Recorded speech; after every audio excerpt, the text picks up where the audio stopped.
Ladies and gentlemen, welcome to Playoffs Round 2. Mesk, we are about to wake up and smell the coffee. And by coffee, I mean Mystery Meat versus the Shambler. That's mysterious. Absolutely meaty. And shambly to boot. Why is the meat shambly? Yeah, that's the mystery. So this is a matchup that I'm excited to have happen in like the upper semifinal. Actually, the Shambler managed to avoid Mystery Meat in the last couple of rounds and then got booted by Neblime, only for the double elimination of the last tournament to eventually see Mystery Meat 3-0 him. And it has been a story of dominance in favor of Mystery Meat thus far. But could we see a different look now that Mystery Meat is random? Well, if Mystery Meat pulls Zerg every single match, I think Shambler should be pretty well off.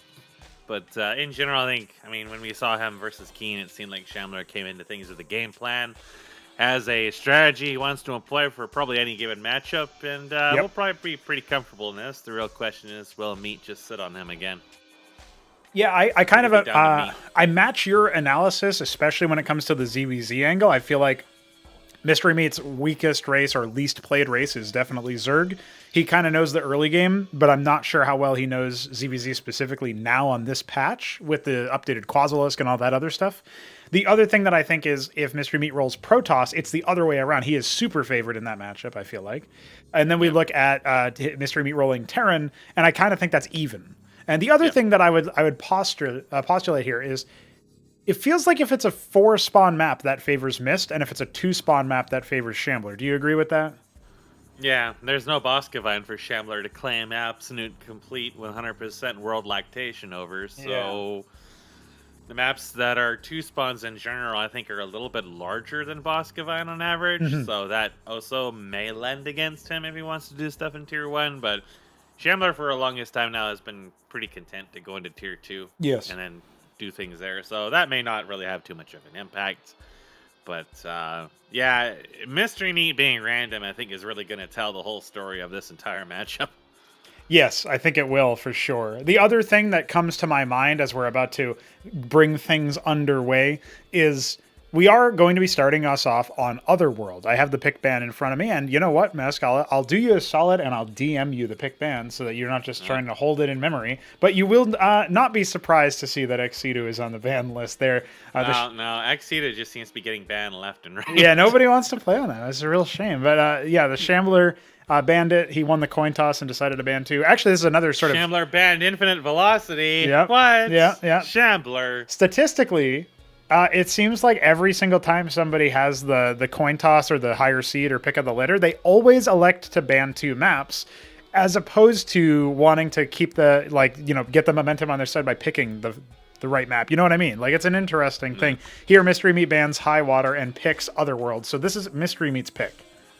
Okay. Kind of interesting. Why would you ban Infinite Velocity, Shambler? We had so many good times on that. And maybe that's why he bans it. He has bad memories. So. Yeah, so that's the well. I mean, Victory Square didn't get banned, so that I think Shambler's probably fine with that one. But Ex Situ being banned constantly, I wonder why.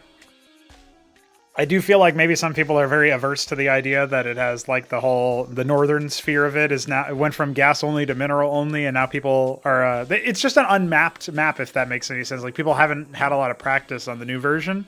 And maybe it's still not as safe as people would like it to be, or for whatever reason or something. So, it had its heyday in group stage, right? But I am interested to see whether or not it'll show up as like a wild card match later on. Because it's almost like handshake, everybody's going to ban it at some point. If somebody doesn't, then maybe you even could pick it. You never really know what's going on. So. Well, that's... I mean, I would think it'd be the ideal Zerg map. You want minerals, just take every minerals. But that's right. Definitely defending it can be really hard, so it's probably why. Yeah, it could make sense. It could make sense. The question really is this what we're going to see going into it, right? We have Otherworld as the map. Following that up, we have 2 4-spawn maps in Nitro Valley and Victory Square, and 2 2-spawn maps, Derelict and Sideshow. So those are the maps available for this. I don't think that this is a series that can end 3-0 now. I think the randomness, the variance, right, from Mystery Meat, he would essentially have to not roll Zerg any of the first 3 matches. And even then, I don't think Shambler is just counted out because it's like Protoss or Terran from Mystery Meat. So, I mean, You say that, but we watched matches where random literally just hands people the same race 4 or 5 times in a row. So statistically improbable. I mean, to Random's credit, Mystery Meat got the full spread in a 3-0 over Beaver, and Btyb got the full spread in an 0-3 to Hamster, and that was just 2 days ago. So I don't know. I mean, right now it's doing pretty well. So it seems seemingly random, statistically improbable, autistically likely. Yes, that is a good way to tag it. It's gonna do it in matchups like this. Like it's just I guess we'll have to wait. It has and its see. own personality. We'll have to wait and see. Well, I am looking forward to this one. This is also brought to you through replays, and the second upper semifinal later today, Neblime versus Hamster, will also be done through replays. Our live series are in the lower bracket, where we will see the Beaver 99 on his very own birthday take on Keen. And of course, the second elimination match of the day is going to be 3-Crow against Btyb. That will be towards the evening, our last series. We have to say goodbye to 2 of our top 8 frauds here, and unfortunate as it may be, they will end up being be eliminated without scoring a single series win. And then 2 more will ascend over, and we'll have to see who's going to be facing off in the upper final for playoffs round 3 as well. So it's going to be an exciting time, and I think we're definitely getting to that point where after today, we're only going to have 6 series left to play, and it starts to get to squeaky bum time, as I like to call it every now and then. It's like you're really not sure what's going to happen. If you thought you were going to win this tournament when you started, and then suddenly things are very different because you're in the lower bracket and you're up against like actual people who can knock you out, instead of sometimes what you would see is like when 3-Crow went up against Keen, and it was like really obviously favored to Keen in the matchup that was Ascension 5. That was one of the Elimination 2 games. It's like Keen just sort of toyed with his food trying to figure out the tech tree or whatever. And because he doesn't practice during the week. Yeah. So, whatever, that's a thing that he can do. But then, he can't really do that anymore after this set, right? Like he's favored to win over the Beaver, but, we'll get into that later on. But it's just like after today, it's all hard series pretty much, I think. So it's going to be interesting to see that. Yeah, I think that Keen in particular will be looking to see what he does in the wake of that Shambler matchup, because they could meet each other again in this. Yeah, that's true. And beyond this point, he doesn't really have like practice partners in the tournament setup anymore. It's all going to be people that are going to knock him out if he doesn't come in like absolutely 100%, I think. So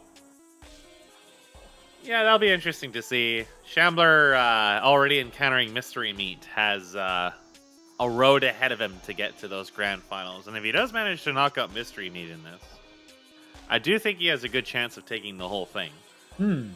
Presuming that his performance in this is going to be as consistent as it was against Keen, because he seemed pretty strong during that. Yeah, and even despite losing a lot of early advantages, Keen simply didn't know how to close. It's sort of like that was our analysis of that series. Yeah. I do worry, and as far as we're talking about ZVZ, we don't know the outcome of any of these matches yet, but if Neblime lost to Hamster in that upper semifinal, and it's going to be Shambler versus Hamster, like assuming Mystery Meat drops here. Interesting. I think Hamster takes it, man. Like I'll project that far into the future, and of course we'll have this conversation again when we get to the end of the day and we're sort of looking ahead to the upper final and the other matches. But I think Hamster could actually defeat him, because if Hamster can get himself into similar situations that Keen did, but Hamster seemingly knows how to close, so we're going to be able to check that out a little bit later on. And it's a lot of what ifs. Those are 2 of the series going a certain way to enable that outcome. But I think that could be a real shot. And at that point, maybe Hamster just gets it all. He, like I called him in the hype video, a dark horse, right? Like he could take this all. So we are in a case where we have people that are all of even skill. I would say at this point, our top 4 in the upper semis right now, like they're fairly evenly matched. So I'm really looking forward to this first set. Yeah, well, I haven't seen much of Hamster, so I can't really say too much. Yep. But all I know is that from Mystery Meat's perspective is that even if he takes this, he may be comfortable against any of those opponents, but his choice to go random adds a volatility to it that, he could get Zerg every single one of those matchups, or he could get Zerg at a very important match point that, he's not comfortable with that. So I would presume that between, then and now that he's been practicing a Zerg in particular to get that up to shape and, trying to keep, like, if you're limited on time and you're choosing to go random in this, you really can only emphasize on the one race. Like I played random and it's like I'm bad at everything, so for me it doesn't make a difference. But if you're going up against you know, like Shambler or whoever, you know, you will probably have a favored matchup that's going to go up against him in his playstyle. Yeah. And then you just may never get that. Yes. Or maybe you get it, but it's not on a map that you wanted it on, right? Yeah. You're throwing it to chance. So, yeah, it's definitely interesting. It's definitely interesting. We could see the meat fall yet. Let's see what happens. Are you ready then to get into our series proper? Our first matchup here is going to be on Otherworld, the random meat against the Zerg Shambler. Yep. Let's do it.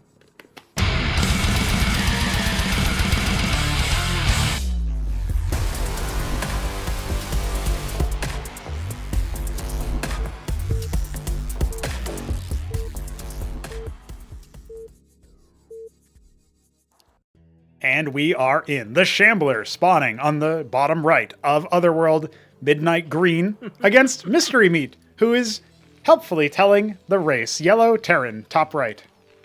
Piss is eternal, and it reigns even today at the start of a new series. Piss has awoken. Will Mystery Meat manage to drown Shambler in piss, or will Shambler bring the cleaning crew? Yeah, does he have like one of those COVID-style shields, the face shields that you put over your head when you... Yeah, he's got like one of those golf carts that just covered in massive like saran wrap panels that he's crafted in his workshop for the COVID mobile. Yeah, there you go. Well, you know, one of the funniest things I've ever seen in regards to that was way back when all this was still in the heyday in the news is some woman falling over in a parking lot because she was wearing high heels, and someone with one of those big dorky friggin' like giant plastic face shields on, and he had to maintain social distancing, so he just kind of like stood there dumbly watching her as she tried to stand.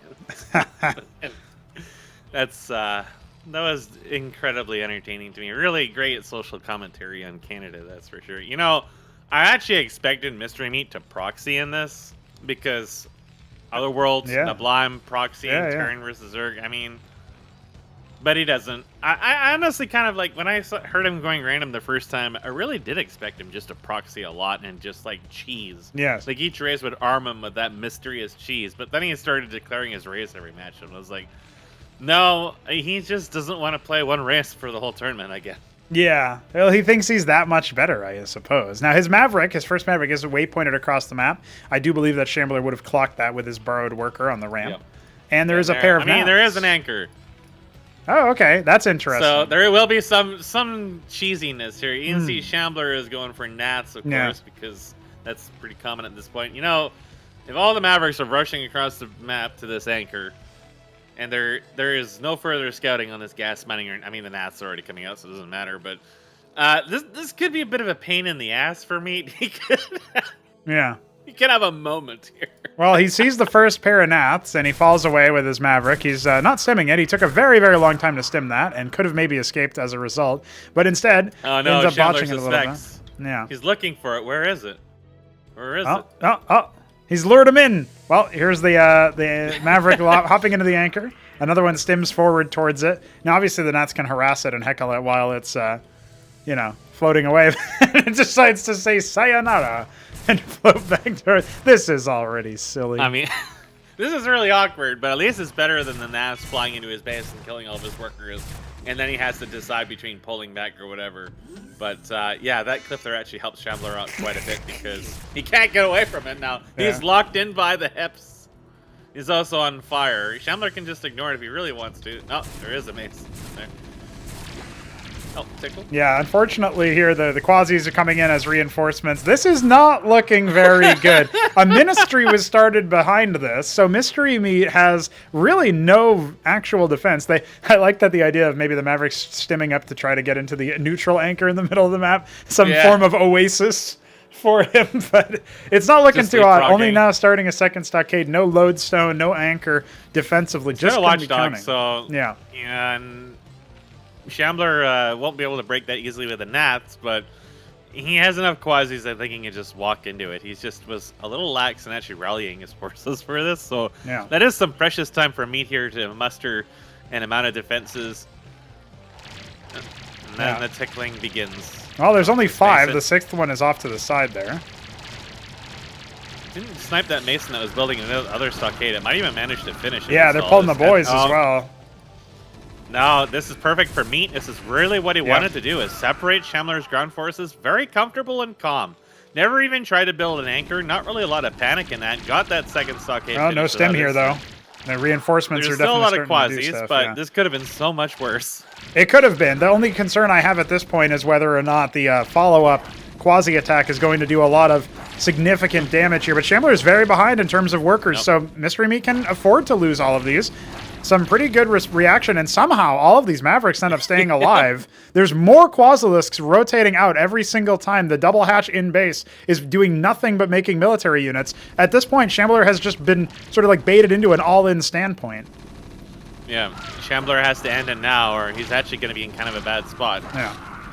He probably doesn't even realize that that ministry is out right now. He probably thinks, oh, all I have to do is just keep pressuring, and if I lose all my quasis, as long as I'm training some workers every now and then I'll get ahead. Well, that's actually not the case. And he's not training any workers There's a quasi over here with one kill that might have spotted that expansion. I think it just fell apart. Yeah, he fell away and kind of got confused in the meantime. So, you know, he knows he's killed a couple of them, but yeah, he's definitely mistaken if he thinks that this is the only spot for Mystery Meat to have an income. Now, he's still kind of on the ropes. Again, there was no anchor being built or anything like that in the interim. He's pulled some of the Mavericks, or the Masons rather, once again, as front line. Some battle workers happening. Count, though. Like, yeah. As long as Mystery Meat doesn't... Oh, he's rallying. He's rallying a little bit awkwardly here. Yeah, no, a lot of these Mavericks are dying with no stim pack. And yeah, even with all those Mason kills, he's still up by 10 workers currently. He can absolutely drill onto these, but he calls GG, and... Yeah, I felt like at some point it had to click to him that, dude, my opponent has not built a single worker this entire time. And it was just, it felt like it was so easy for Mist to be able to pull ahead there. Even if he lost half his workers, he was still in a good state. All he had to do was drill that ridge and force them back and kill the ones back and then just reset it again. Or if he was really feeling that pressure, he could have tried to build an anchor in the back of that. But it felt like he thought, oh, well, I'm just going to get outproduced. But really, Shambler had to win with those attacks because he had 12 workers that whole time. Yes. Yeah, that was really strange. But Mystery Meat ends up capitulating. I do think it was like a bad read on the game where maybe he felt like Zerg was just, you know, doing its OP thing of building a lot of units at the same time as building workers, but there was only ever 2 hatch. A 3rd hatch did finish in the background of that, but there were no more workers. He was on 12 workers just mining minerals. Like at that point, Mystery Meat absolutely could have pulled out, even from losing 5 or 6 more workers, he still would have been ahead. So yeah, absolutely. But a barn burner of a match. They wasted no time getting started. So I guess we should waste no time jumping into Derelict for our map too. This is also selected by Meat here, so he went for another 2-spawn map. Meat was doing so well in the first half of that, and then the later half, it was like he wasn't getting in the unit control. Here we go. The Goldenrod Zerg at the bottom left, that's Shambler. The Blood Zerg top right is Mystery Meat. Well, will Meat shed some blood in this, because this could go really badly for him. Yeah. He had such a good position in that first half of that defense, but didn't get in the control. Felt like he maybe was losing his nerves. His rally point was getting him killed more often than not. And now he's gone into Zerg, and this could be a lot rougher for him in general. It could be, and it also really depends on, I think, what his opponent decides to do. Does Shambler just do the same thing that he did versus Keen? Does Mystery Meat even know about those games? Because these were played, you know, ahead of the schedule, so he might not have even been able to see the matches versus Keen, which is a factor that you don't necessarily expect, but there might not have been much time to anti-strat in that sense. It will be a pool I feel like first. Shambler's build was very specifically anti-Keen in that regard, where he knows, oh, Keen's always going to make Mutalisks. And I already have seen plenty of Mutalisk play within Zerg, so I just already know that Calculists are really good against that. Also, Calculists are now, you know, buffed as a result of their bug fixes, so I'll just make Calculus Quasi. It's very simple. Well, Meat may not build anything like that at all. Yes. So that really may not be super viable for him. He's going for a little bit of gas harvest just with 1 worker right now. It's not going to be enough in time for him to get a Nath pair immediately upon the Quas pool. But I wonder if this isn't like a mind game of some sort, where he's mining gas and Shambler has to account for it being a Nath rush, and then he's going to come in with a bunch of, workers or ground units, something like that, right? Because the Quas pool is done, and Shambler opted for a hatch first in base, which is now going to be scouted by Meat. A pair of Quasis is on the way as well. Making a K-Green here, that would be really really reminiscent for Shambler at this point. Yeah, and I think Keen has the right idea for when he was doing that. It's just he didn't sync it up, right? Yeah. It's actually going. Yeah, he's called the bluff as well. I mean, or he's forced the call from Shambler. He's got a Kagran. He's actually about to lose a worker. Yes, his worker is. Yep, there goes. Brutally eviscerated. Disastrous. The Quasith pull only now coming down. I don't know what Shambler would have been looking at, to be honest. Was he also harassing with his own Maybe worker? really wanted to see what was coming out of that egg. Yeah. He really wanted to make sure if it was that's or right. not, but then he made the Spraith anyway, worried about it, and he's lost a worker as a result. So he's definitely being fooled around with here, and the two Quasis are on the way. There it is. There it is. Yeah, there's only one worker attacking this right now. The other ones have to scramble. They're starting to decollide. A little bit awkward there, and the cancel can come in at any time for Mead as the Quasi starts to deal with it. Now, remember, they did play a lot of Zerg versus Zerg. Yes. And practicing when Quasis got their changes to see what Zerg versus Zerg early game was like. Meat did actually win a lot of those games. So I was watching his stream. I was actually watching like 2 streams offhandedly during that. And Meat actually won quite a few of them off the back of Quasis. And I feel like, in this very early part of the match, this is where he can do very well. Yes. Maybe later on in Zerg versus Zerg, he won't really have much of a grip, but definitely very early on. He also did pretty well against Veek, although that was a different matchup. He definitely does have early game understanding for Zerg, and it feels like he's basically doing what Keen really wanted to do, but his timing of it was just a lot better. Also, that early worker kill probably really tilted Shambler a lot. I'm guessing, yeah. He's slowly atrophying some of these units that are coming out of the eggs based on the larva positioning. And Shambler is not interested in playing further. Just ends up GGing, wants to go next. And some very volatile early matches from both players. I still feel like Mist could so easily be up 2-0 right now, and Shambler would be even more in the dumps. But as a result of that early game, they're now tied, and we're going to go on to a third game. Yeah, Zerg versus Zerg definitely feels like the real wild card for me. But again, he in that early game in particular, he was doing pretty well before. So, I kind of really expected to see that really super early aggression. He's not going to do it like Shambler wants to do it, hold out until tier 2, because I think at that point, Meat is kind of more in gray territory than really wants to be with Zerg, whereas early on, he at least got a lot of that practice in. The Terran game, again, that was a lot more shaky than this. This was actually really confident in appearance to that, but I think it was like, because he didn't have eyes on Naths, and the Naths kind of threw off Kilter, he pulled back from that very easily in the early defense, but the later half, I'm not sure really what went wrong there. He didn't fix his rallies or something. In this game here, he came in with a strategy, and it worked out very well, and the timing was pretty much on point. Yeah, so pretty confident, calm play, and I almost feel like maybe the turn game was overconfident in the Mavericks, and then things started to slip away because he just didn't build a single anchor, which would have helped shut that down. Maybe he expected Shambler to just to stop at some point. Back to macro. Shambler thought he was on one base. Yeah, and he wasn't on one base. Yes, and then he thought, oh, Shambler thinks I'm on one base, so he's just gonna bulk it. No, he's just gonna keep pressuring because he thinks you're on one base. Right. So, yeah. And then you kind of fell for your own bait at that point. Yes, yeah, he outbrained himself somehow. So that can absolutely happen. It has happened before. So let's get into the next phase of this operation. We're going into map 3 on Sideshow. This was selected by the Shambler, having lost the previous match. So this is the last of our 2-spawn maps. Once this goes on, we only will... Oh, it's yellow and yellow again. Oh, awaken the piss tornado. Yes. For piss has once again collided. Shambler mopped up the piss the first time. Well, it's coming back out of his own eyes. Yeah, it's coming back in with a vengeance. So, boys, for those who are unaware, somehow there's some really messed up thing about the colors on this map in particular. And in the replay, but not in the actual match, they will both be yellow. I have no idea what causes this, and it needs to be rectified as soon as possible. But when I know, I will let you guys know. Piss show. Yeah, piss show. So Shambler is in the bottom right as the Zerg. It is Terran once again for Mystery Meat, and he's immediately started harvesting Vespene with one of his starting workers, or with both of the initial workers that he built. So he is going to be Fulcrum firsting here. And this I was going to say, I hope he goes for the star pad first, neblime all in, but there's not enough gas coming for that to be the case. Yeah, he would have also needed to be on the ridge or something like that. And yeah, as soon as he gets 50 gas, he's going to go ahead and start banking for the minerals. What I like about this play is that you can't really scout it. So if he decides to proxy the Fulcrum, which he's not going to, but if he built it out of view and the Derelict comes too late, they might expect you to be going for a stockade, or maybe they just assume your proxy racking them. They have no idea that you harvested the gas. There's no way to intuit that. You can't click on the geyser and see gas missing like in StarCraft 2 or anything like that. So there's just no way for you to know. I was kind of expecting it to be early Goliath or something like that, but I think he's actually going to go Vultures first because he did pull everything off.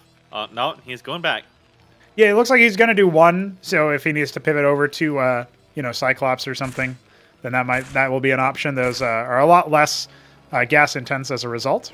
Only 25 gas, so you can kind of treat it like a Dracodon in terms of your gas income, although they build faster, so eventually for maximum throughput you are going to want more. Now, on the same time, the one time I don't six pool, yeah, actually, except you haven't done that all tournament long, buddy. You got to start doing that a bit more. It is going to be a pair of Gnats coming. The first unit is a Vulture, and that can just ignore the Gnats, and at the same time, we have a Watchdog coming, so the Nathracores are going to be zero pressure whatsoever. The most they can do is try to hunt down the Vulture. Another pair of Gnats is also coming, but again, those in particular do very poorly versus Terran because the Masons can repair the Watchdogs, and you've got really nothing that you can accomplish, right? So the Watchdog will just deal a lot of damage. The second Vulture coming as well. So this is entirely based around the idea that he's just going to try to pressure. His mind reveals the Droleth, and the Vulture swiftly removes back so that it can remove that little pest. Now, that does actually kind of sacrifice a little bit of tempo, because now the Nathracores are here. So I wonder about that move, actually. Shambler just going to go ahead and casually lose a Nathracor for some reason. Yeah, maybe he didn't see the Watchdog and he really wanted to get some damage in on the Vultures, but, I mean... Yeah, you can just whatever repair it at this point. Yeah. Mason has stolen a pair of minerals and is on its way to death. Nathracores are going to wipe that out. So he's down to 3 Nats. He's added a macro hatch. So his production, his extra production is a little bit late here, which does mean that if Shambler wants any amount of money, he is going to be in an awkward spot because he's also going to be spending money on units, and then he's going to have low worker count and so on and so forth. You can already see that reflected in the fact that Mystery Meat, despite adding a second stockade, or a second Fulcrum, I should say, is in a pretty good position, commanding position of the map. Now his Vultures are now in 3 strong. They are down at 6 o'clock. Nathracores flying over here. We're playing the observing game on hard mode with the yellow colors. Now again, this is not true for the... The Nats are hanging out there, but they didn't really come down there. Oh no, a bunch of them are going to die here. Yeah, that wasn't really worth it. Yeah, they traded for a Mason. They interrupted the second stockade production, but it's just done now, and there is a Cyclops out. Some mines being laid at the choke, and some Quasis are here, but the Vultures are going to be happy to, well, apparently suicide. I was thinking they could just fly over here and, attack the Hatchros, force the Quasis to come to them, but apparently missed thought otherwise. Yeah, I don't think his attention was quite there, and Quasis on the ramp just tickled him to death, so... That kills a little bit of his pressure. He's probably going to turtle a little bit now. Still making Cyclops. Not necessarily really bad against Quasis, but I don't think Shambler is really too intent on breaking this in Tier 1 at this point. Unless he goes... If he sees Zorkas, then that can be one way he can try to do it, but... I don't really see Shambler doing Zorka's Tier 1 breaks a lot anymore. No, yeah. Not usually. He did say in that interview, I think you might have been AFK for it, Mesk, but, after his group, he mentioned that... The Lakizalisk he recognizes as a really good unit, but it's super not his style. He likes to just have the frontal battles. He doesn't really want to choke people out, right? So kind of interesting to keep that in mind. There's already, that second Watchdog was migrated over to the natural, and so the Nathracor gets bruised by that, and that's the end of the scouting, right? There's no more gas expenditure on it. There is going to be a little bit of an easy time for Shambler to try to take a third base, because this is Sideshow, and Sideshow has a pretty safe way for you to get to up to 3 bases, especially versus Terran, who tend to pressure via ground as opposed to air. However, I'm still... I guess it's still a little bit of a up in the air as to what Mystery Meat wants to do, because he's not really pressuring Shambler, so Shambler is now shot up in terms of worker count. But he's also playing very conservatively himself against a player who is going into the macro game. You said it earlier, Shambler likes to just go to Tier 2 if you let him. Yep. I kind of feel like Meat actually wants to do a Tier 1 attack here because he's still pumping Cyclops, and that's keeping his gas pretty low. If he wanted to go straight to Tier 2, getting, you know, any number of options he could try to use against Zerg at that point, then I feel like he wouldn't be making more and more Cyclops when it's pretty clear that there isn't going to be an Nath all in at this point. And the other thing, too, is that Cyclops are, you know, he's adding some Goliaths now in the production, but he's only mining from one geyser with 2 workers. That's all he's doing for his gas mining. So it's clearly that, you know, he's looking to maximize the number of units that he can make as opposed to the powerful units specifically. Well, he might try to get a 3rd base pretty soon here. I feel like, because he's going to be, unless he starts adding additional fulcrums, he's just going to be floating a lot unless he just keeps pumping. I feel like if he just keeps pumping Goliaths at this point, he's going to pretty much lock himself into a tier 1 all-in. And Shambler is already kind of maybe foreseeing this because he can see he's making dwarves. And he's got some circuits coming as well, Yep.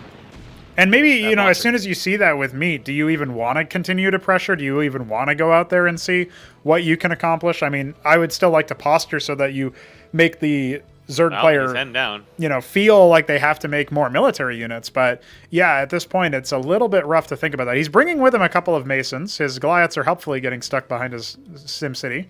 Yeah, I see that. Yeah. He's got a couple of clerics as well, so he's going to at least put pressure here. Yeah. Probably not really game-ending pressure, but it could drain a lot of Shambler's resources. Absolutely. Particularly if this hits right, like if his tier 2 starts and he drains all that gas. Yeah, he has nothing to fight back with. From making any more Nats, right? But if it hits before the tier 2 starts and then he doesn't get his gas, that can also still be a problem. So, and this is a good blueprint to follow when you're fighting Zerg, right? Like, you think about it, you're forcing them to make more units that require Vespene because the Quasilisks alone are not going to be able to contend with this number of Goliaths and Cyclops and etc. Now, he is going to start to posture in just to see what's going on here. The Vorvicors are massing out, but as soon as they pop out there, all the Cyclops and Vultures are going to deal a lot of damage to them. Now, the rest of his army isn't actually with this, so yeah, you can instantly see Vorvicors posture out, but they lose that movement speed when they face away from the enemies, so they end up moving a little bit further away, like further slowly when they move backwards, right? The anchors are also done now, so yeah, he can just set up a contain. At the same time, though, Shambler is almost at tier 2, so there is a bit of a timer on this play for Mystery Meat. Yeah, he started a Hydrith Gen. I think he's actually just going to go to Bactylus to break this. He's pretty content sitting here. Oh, the cleric died for no real gain. And, you know, he's fine to be in this position here because so long as the Terran isn't actually actively doing damage to him, he can just comfortably bulk up, wait for his tier 2 to start, which should be any moment, presumably. Yeah, he's now up over 1,000 of both resources, so he can definitely do it. Yeah, okay, happening in the main. Yeah, so Meat kind of wants to at least put enough pressure in here, but the window to really deal damage with this is kind of closing. There's just more and more Vorps. He's just making a wall of hell. I see what he's doing here too. He's actually lifted the anchor for the sake of his Goliaths with the clerics to force an engagement here. But the problem is there's so many Vorvs, and a bunch of the army is off to the left, not actually helping with the fight. Now, despite all of that, the Goliaths are staying alive thanks to the clerics. They're taking a lot of damage before they can really fall. And it feels like, you know, if the 2 Cyclops that had been in that anchor had actually been able to contribute to the fight from the start, this would have gone a lot differently because all of those stacked shells would have done a lot of damage. Yeah, the Worms were just there just to take the initial brunt, and then they pop back into Zeths when they die, and then suddenly they actually do damage again. Yeah. So little 2-stage engagement there for, you know, whether it was premeditated or not, just to get the Worms in with all their extra health was all Shambler really needed for that, and that was... Other than the Nats that cost him a bunch of gas, now that he's broken it, the Hydras are coming, the Aziricors are coming. Those are probably going to start morphing. He's probably going to move them across the map first. And he might wait for them to actually pull the trigger on this because he's going to need it to actually break the wall. But now, only the Atlas now has started. So there is really not many tools to break it back to left. Siege at this moment. Well, the other thing, too, to keep in mind at this stage is that, you know, the Backdeath Swamp is only now mutating. The Kelkir Pond isn't done quite yet. A stack of Nats are going to pop their way over here, and they'll probably shut down the Atlas because it was placed pretty far from the only Watchdog there, right?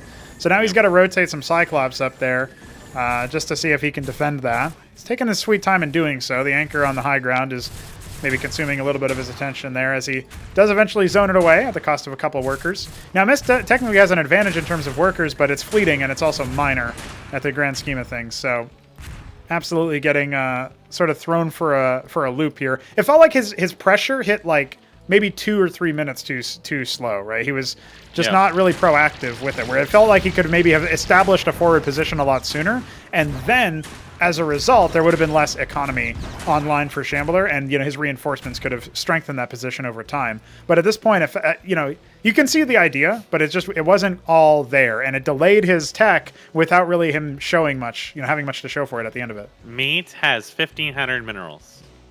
He is floating so much money, and that is going to cost him so heavily. All an ass are going to turn into calculisks. The Hydras are here. They can start moving at once. He's actually making Derelict right now, which not really too bad. Oh, just as it was about to pop, too. Look, it was so close to being done. And that is probably going to be it, to be honest. Like, there's just... I don't really know what else Meat could have done. He was clearly waiting for his tech to come online so he could spend his money.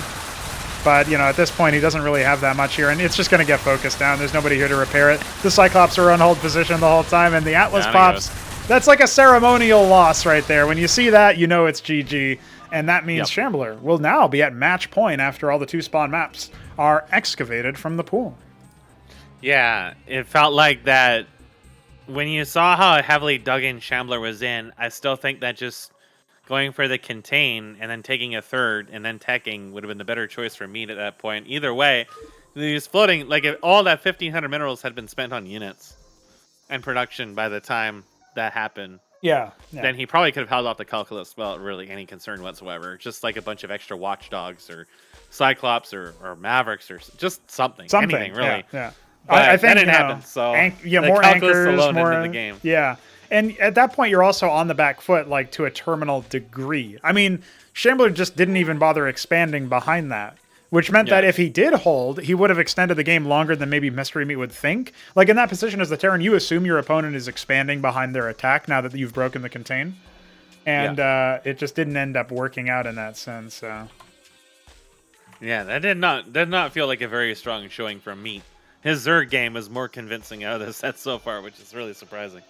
Yeah, that's pretty funny. Well, we're going into Nitro Valley here, and this is a case where I was told that they had a match on this that unfortunately hashed, and Mist thought he was going to win that game really handily, but still offered to remake, and meanwhile, Shambler had a hidden base with a Nidus and stuff, so I guess it was not as open and shut from the information I received from both players. There was some debate as to which one, so they ended up remaking, so what we're going to be watching here is, of course, the one that functions all the way through. We'll have to see if we're actually going to a Game 5 at the end of all this. Yep. So let's hope he doesn't get Terran this time. Well, he did. Yeah, apparently he got Terran on both occasions. So even on the busted one too. So this is like a redo essentially. I mean, maybe that's why he's not saying his race now. They might have just decided to replay it and he selected Terran. Oh yeah, maybe. Yeah, that would explain it. So it's going to be Mystery Me in the bottom right against the Shambler in the bottom left. Spooky, he says. Maybe he's not actually expecting the race. Yeah. Also, okay. I mean, it could be that Mystery Meat did actually roll random and just didn't say the race at this point. You know, that could be a legit thing. You never know. Oh, apparently he was Protoss on the busted one. Okay, never mind. So okay, all right. There you go. So he rolls Terran this time around, and they must have set it. Having a Canada moment. Yeah, they set the for the internet, right? Because we replaced the latency message with extra high brain cells. Well, Shambler's going to scout in the right direction, and Meat's going to scout in the wrong direction. No snow Mexicans up there, no Texans up there, just a lot of disappointment. And he, of course, won't even spot Shambler's worker at that point. So I'm sure when that worker enters his base, he's going to think something is sussy backa. Oh, well, no that gas means at all that, this time for him. Yeah. Shambler is going to go straight to Hatchraw start first again. Yeah, I mean, it's a 4-spawn map. He's not going to get scouted first, so I think he should be pretty safe, particularly since it's going to be a stockade first from Mystery Meat. Now, versus a hatch first, you still do have some play, and you should actually take the map control and tempo that they are offering you. Just waypointing a couple of workers across the map or whatever, a couple of Masons across the or Mavericks, rather. Like, going for that route, especially with your scout worker, you can obviously build an anchors. We sort of saw this on Otherworld, but it looks like at this stage, Mr. Meat's not too interested in it. Now, at the very least, what he could do is move over here and hunt for the worker that he knows is going to be burrowed here because that's Shambler's style. And when you know that Shambler's going to do that, every single time, you can just kill his worker with impunity and then get him typing. And that is always a good tactic versus Shambler. Yeah, you gotta get him typing.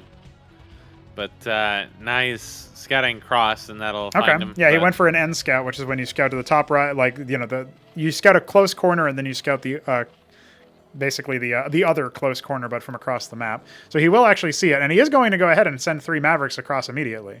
Now, they do not reveal the Droleth. Yeah. So, you know, that's a little bit awkward. By the time they get here, I think the Quasith pool will be done, but I'm not sure that any units will be done here. We do have a Kagrant coming. The Mason will go ahead and skirt off to the side here, most likely to build an anchor, but looks like he's going to actually reveal himself once again just to see what's going on. He sees a Kagrant, he sees a Quasith. Okay, what do I want to do? Do I actually want to start an anchor? And it looks like the answer is yes. Yeah, there's not really any reaction to this that you can have. This very similarly to he did with a Zerg, but he won't be able to land on the creep, so that will make it a little awkward, but he can definitely hard contain with this. Yep. Well, the Circuit is nearly done. He's got enough time to maybe get 1 or 2 workers here and then have to hightail out. Unless he ends up losing a Maverick. He does actually end up getting 2 workers and then evading. Now, again, the Mason can repair Mavericks, so that might be an option for him, but obviously as the Quasilisks start to make, I still think he's forced out 2 static defense structures. He's killed 2 workers. That's a total of 4 workers dead or not being used for mining. And more Mavericks are coming in. A little bit awkward here because the anchor was not able to shoot back and retaliate, so catching a timing there. Gonna go ahead and burrow. Yeah, I think it's a lot harder to do this with Terran than it is with Zerg. The proxy circuit, you can just stick it on there and call it a day. With the anchor, like, you're kind of strapped with this, right? Like, that's where you kind of want to have, like, Cyprians or something for a little bit of extra range. But he doesn't have this, so now he's stuck basically stimming and all-inning, which all Shambler has to do to really deal with that is just hang back, keep building Quasis, and then try to bust it once you think you have enough of them.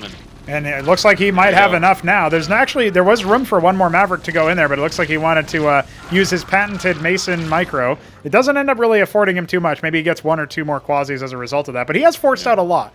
At the same time, he doesn't really have much of a worker advantage, and this Droleth is still here spying on his troop movements. So the Quasis now know that they really don't have to fear anything on the way. Not that 2 Mavericks would do much damage anyway. The Anchor is starting on the high ground. Ministry starting on the low ground, so that's a very vulnerable position here. Mystery Meat might be wishing that he had done that on the other side. But a Cyprian is on the way. It's halfway done. It will finish in the middle of this fight, and depending on how long it takes the Shambler to mass up and actually pull the trigger, as he's been, once again, just doing nothing but making... he's starting to make workers behind this now, but he's really just not done much of anything other than building... Oh, trying to target down that Mason. Yeah. He's going to get another Mason, too. Yeah, that's actually going to give him the worker lead, which is not really a situation you want to be as Terran. And obviously you can just step on here. This is a little bit of a burrow bait, though, because at the same time, there are more units coming. Trying to focus down the Cyprian, but the stemmed Mavericks are going to clean this up pretty easily, and I think that's basically just going to evaporate any sort of pressure. Now, at the same time, a lot of bio is still alive. You can very, very easily unload that anchor, float it over while it's empty, and then just, like, take your 10 or so Mavericks and move across the map. You force out more combat units by that point, but it looks like Shambler is going to respect the potential for that anyway, and he is going to start to expand himself. At the same time, the Ministry is about to finish as the Hatrosk is going down. So Mystery Meat should be in a pretty good spot from a macro standpoint, but he's just giving this Droleth. He's giving it a peep show. Will he find the Droleth? It's right there. There's a Quasi in the corner, too, that nobody knows about. Yeah. It's right there. No. It's going to happen. No. Oh, pathing. It's hard. Blizzard. It's too hard. You just walked right over it. Oh, my God. Maybe he'll figure it out eventually. Now, he's stemming the Maverick across just to confirm that there's been an expansion. And get a little bit more of a scout. He's got the rest of the army moving in behind. There are 2 Cyprians with this army, which is obviously going to dish out a lot of damage versus Quasis. Now, do the Quasis take the bait? It looks like they will actually pop on down and reveal that they do indeed exist. Maverick was pulled away a little bit too late to live. There's no sustain with this army, but it still can be pretty lethal. Now, they're going to start to get heckled from high ground, but the Cyprians can obviously attack back. They're treading a little bit too close to the cliff for my liking, but it looks like he's just going to walk over here, force them to come to him, which is a good move by Mystery Meat. Macroing behind this? Well, maybe not. He's got 400 minerals in the bank, but looks like he's just going to adjust his position. There's a bunch of Vorvs that are going to come with this here, and he's just going to get surrounded. Yeah, the stim pack comes in. He's trying to focus down the Vorva cores. The Cyprian had to spend a lot of time to kite while ensnared, and so that meant it wasn't doing that much damage. So this attack force does end up getting cleaned up. It did less damage than I thought it would, but at the end of the day, you know, the Vorvacor morphs were kind of like already done by the time that the attack actually hit. So there's a lot there for Shambler to be able to attack with. And now that the anchor is garrisoned once again, we got a cleric coming, we got a couple more Mavericks. I still feel like he should be able to hold versus this, but it's starting to get a little scary. Yeah, I feel like he maybe wanted some Ahmed with that. Some Ahmed definitely would have helped deal with just forcing them to not try to surround you. But this Derelict is still alive. Only now is Shambler starting to harvest Vespene, 7 minutes into the game. Well, Quasi's is basically all he needs at the moment. There is a star pad being built. Yep. Probably would just take an Anseal with that. I would feel a lot more safe if I was in Mystery Meat's shoes if I put down a low ground anchor somewhere, because that would give him a little bit more freedom. He does have a couple of Cyprians out, which is definitely going to be useful for the hold, but I still feel like, you know, you want to have them in some kind of protection. Maverick is going to stim out and just to see what's going on. It will reveal that the army is there. Still have a couple of burrowed spies here for the Shambler. Yeah, see, it's still a one Quasi. I don't know about leading with a Vorv. That felt like a little bit unnecessary, but now I'm going to go ahead and start to mass up his Vorvacors, which they can get very easily desynced from the rest of the army, and the Cyprians are actually very well protected here. The stim pack from the Mavericks definitely does a lot of help, and the front line has been chewed through. But 2 Cyprians are now fallen. There's only 1 remaining. However, all the Quasis are kind of getting hooked onto the anchor, which can be repaired pretty easily. And again, that's pretty much all the pressure gone. There's a couple of other units that maybe could have helped solidify the kill, secure the kill onto that anchor. A couple of Nathracors are out as well. What do we have in the background? It's just eggs. Yeah, it's Quasi's Naths. That's pretty much it right now. He made a Wraith for his first unit. I guess he didn't need the Anseal. He's going to scout here and see if Shambler is going up to tier 2 at the moment, which he's really trying. It feels like Mist is deliberately trying to give Shambler as much information as possible. Building his ministry right next to the burrowed Quasi. And of course, the Wraith is going to confirm that, hey, there's a little bit of gas being harvested over here. We got some Nats, we got a Spraith out, and of course we got the Quasis pretty nearby. So the Wraith was used just as a sacrificial scout, it looks like. I know Neblime likes to make the Anseal and then fly it over there, but obviously it looks like Mystery Meat not really super interested in that. So yeah, his ministry is going to get cornered by that for sure. The Nats are hanging out here. There is only 1 Watchdog at the moment. He is making a second one, but if enough Nats come over there, that could be a problem. He spots this army, but he's not really in too much danger now. He's got too many Cyprians and other random units scattered around here. Yeah, he's just got the 1 Cyprian right now, though. The units in that anchor are still just Mavericks, which is a little spooky. He does have more Cyprians on the way, in fact, 4 of them. That is going to delay his tier 2. No, his tier 2 is on the way. Oh, is it it's already? Being built behind his main mineral line. There it is. Okay. Halfway finished. I was going to say, that's a lot more dire if his tier 2 isn't even done yet. But of course, he is ahead of Shambler in terms of the tech pattern, so good pick there. He's actually done really good awareness with his Mavericks, scouting the whole top part of the map. And the Nats But he can't scout his own choke point. No, he can't. It's too hard. It's right there. Little does he... He stepped on it, and the anchor units killed it finally. You know, you only got to deal with this one behind the ministry, and then you're good. So he's going to try to attempt a move out here. The army is actually very fragile. I wouldn't be surprised if, like, 1 or 2 units are the only casualties Mystery Meat's army actually takes here. He's got a couple units on the ramp, a couple units guarding the potential third at 3 o'clock. Shambler is going to start sunken farming now. He's got a lot of gas banked up, but he hasn't quite started his tier 2 yet. But it looks like he kind of just wants to clear this out. His ministry is floating around. Yeah, he was going to go top, but it went back bottom. Yeah, heading 530. So, you know, he's actually going to go up to a completed third base. This Droleth that was making a base at 9 o'clock ends up getting shut down by the Maverick. He cancels it and didn't go and send anything to clear it out. So that's actually very interesting. This ramp also getting cleared at the cost of just 1 Maverick. We're looking at the Quasis off to the 3 o'clock base. This one finally unburrows. It's going to see if it can go back to the choke and reburrow there. It got shot. Did he notice it? Yeah, he's on it. He's on it. Yeah, see you later, Shambler. Your spy is no more. Nathrcor's on patrol. They just, whatever, man. That's okay. The ramp just flies on by. He's spawning all the Nats and the tier 2. Yeah. Sure, pretty obvious. Those are probably just going to turn into Calculus. Yep. So at this point, what do you do in this position, right? You're going to need something. Spam Volks. Yeah, you've got the Atlas. You could do Valkyries. I would like Ramses or Cataphracts in this situation. He's spamming Volks. He's got 3 starports up, pumping Volks for the moment. He's just going to keep making them. Okay. I think he's going to just kind of bunker down here and maybe sustain the attack and then consider countering. He doesn't really have a lot of offensive force against a huge amount of Calcs, so he's going to be really banking out and getting his Valkyries out first. But Shambler is going to have enough banked up. They can make quite a few of them. Yeah, that's. I worry about opting into the air battle versus Calx because obviously it's like splash versus splash, a very volatile fight for both sides. It feels like there's a Zorkis and a Spire, so he's not making Calx at the moment, but he's probably eventually going to. Yeah, the Calcier Pond is only halfway done, so finally chases away the Maverick. It looks like, or for whatever reason it leaves. So he's now going to take his third. Mystery Meat. Yeah, I think he's just checking to make sure that nothing's happened here yet. Maybe he's making a base elsewhere, so just confirming that that doesn't exist. The Nats are going to go ahead and do the same thing. It looks like they're scouting up towards the 1230 or whatever you would call that.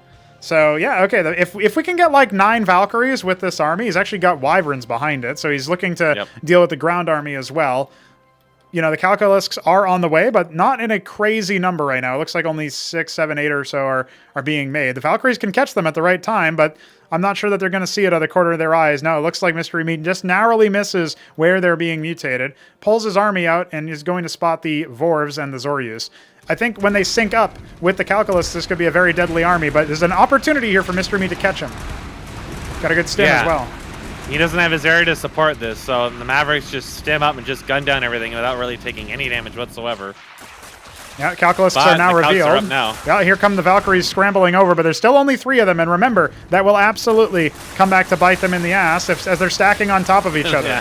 Yeah. A lot of damage. Yeah. Just got to keep his Wyverns alive. Oh, 3 more are here, though. They've already started to splash out a lot. This is what I meant, though. This is so volatile for either side, where the Valkyries get shredded by the Calculisks at this point due to the fact that they have armor pen, and the Calculisks get shredded by the Valkyries because they have no HP, basically. So it absolutely can make a significant difference here.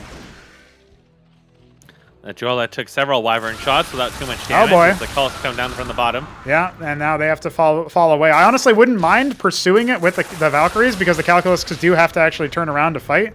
But he's not really being proactive with it. He needs to be the one setting the engagement because that's how it works with these sort of volatile air fights is you have to set the engagement. You have to fly forward and try to catch your opponent looking the wrong way.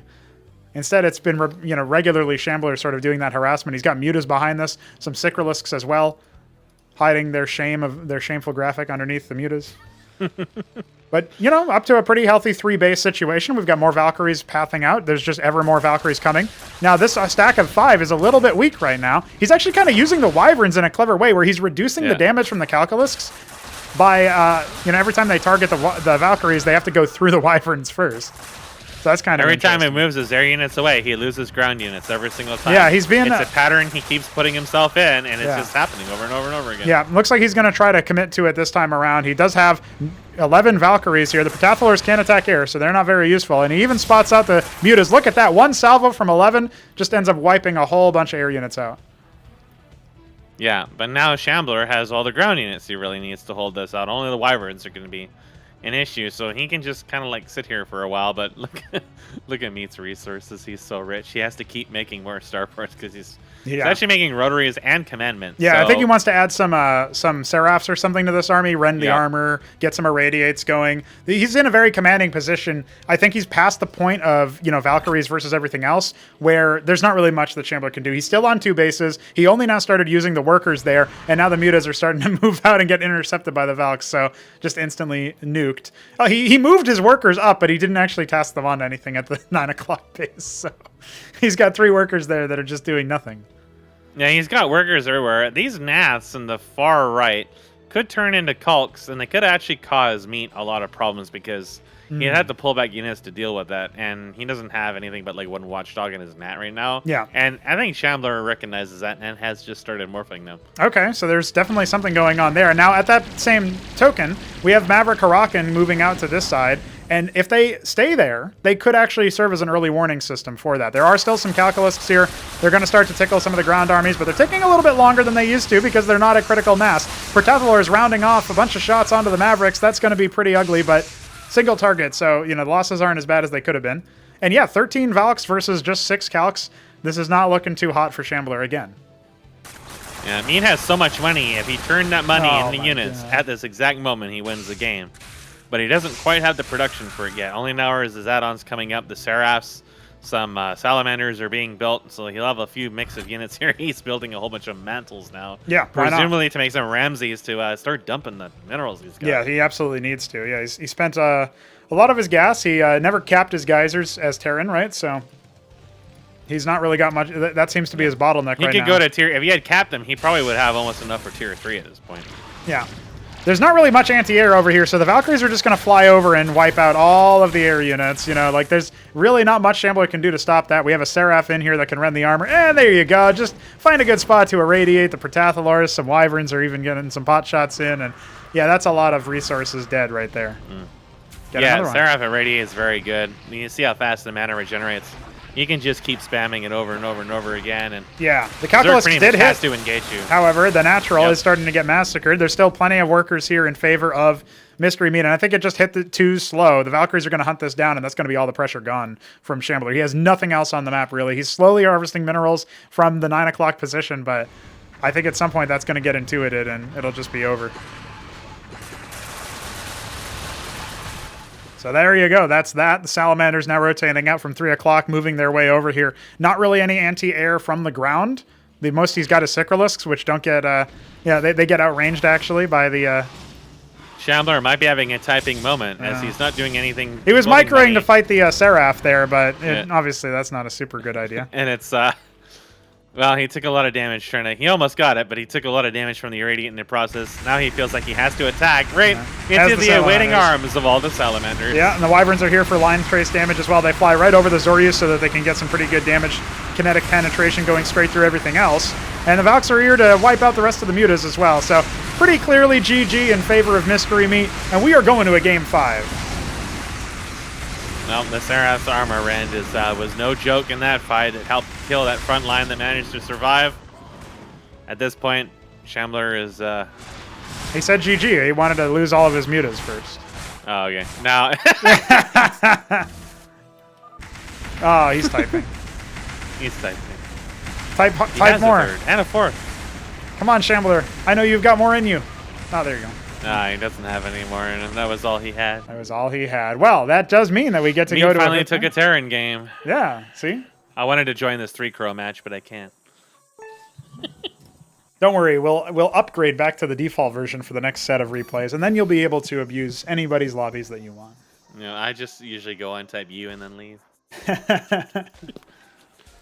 So, this is our final match. Yes, one of them will go on to meet whoever won between Neblime and Hamster in the upper final. The other one will be cast down to the lower bracket. We'll meet C Protoss. I wonder. I mean, technically he did, but it was decent, so got owned. But now he's going on to Victory Square, and my man, Balatha was probably hoping that this kind of thing would happen with his map. He named it Victory Square. It's the decider in a best of 5. We are going to it. So I think at this point, I feel like Mystery Meat's victories were... I mean, okay, he had one that was a little bit on the cheesy side. He had one that he should have won Otherworld from both of our perspectives, but decided to, I guess he just, like, something went wrong somewhere along the line, and even then he just decided he didn't want it. Yeah. The other games were a little bit back and forth. Like, it didn't feel like we had too many quote-unquote competitive matches between these two players. It felt kind of one-sided, whoever won, except for that last one had a little bit more life in it, but Shambler just sort of, like, forgot about his third for most of the game and then complained about not having one. So, that's just the typing moment. Do we think Victory Square goes to Shambler or to Mystery Meat? I feel like if I was to judge by that game, I feel like Shambler got put off key a lot more by whatever desync happened than Mystery Meat did. Mystery Meat played that game a lot better than he did the other Terran games. He didn't get too greedy.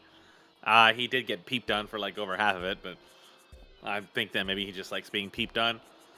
And, he just calmly went up to tier 2 and then just held the map, didn't, get too aggressive. Yeah. There was a few attacks early on that did not go in his favor, but right. Kind of like recognized that as opposed to, I think it was like the main thing, of course, going Stockade as opposed to Fulcrum like he did on Sideshow. That didn't work out very well, so he didn't repeat it. And it looked very fragile, but he was able to hold on to it. And on the other hand, Shambler might recognize, wait a second, I can't easily break this with just quasis. Maybe, his positioning wasn't really right, or he fought underneath the anchor too long, so on and so forth. So Victory Square, however, is a very different map than all of those. So this is a more macro favored map from what I've seen of it. And it does have an incredibly safe third. Yeah. I feel like, well, Shambler will be happy for that. Yes. If Meat gets Protoss or Terran, it won't go as well for him. If Meat gets Zerg, and Shambler can avoid getting yeeted out within like the first like 5 minutes by some stupid all-in aggression, then he's probably got it. So I think this is going to be the one that really is decided by that random is what race that Meat gets for it.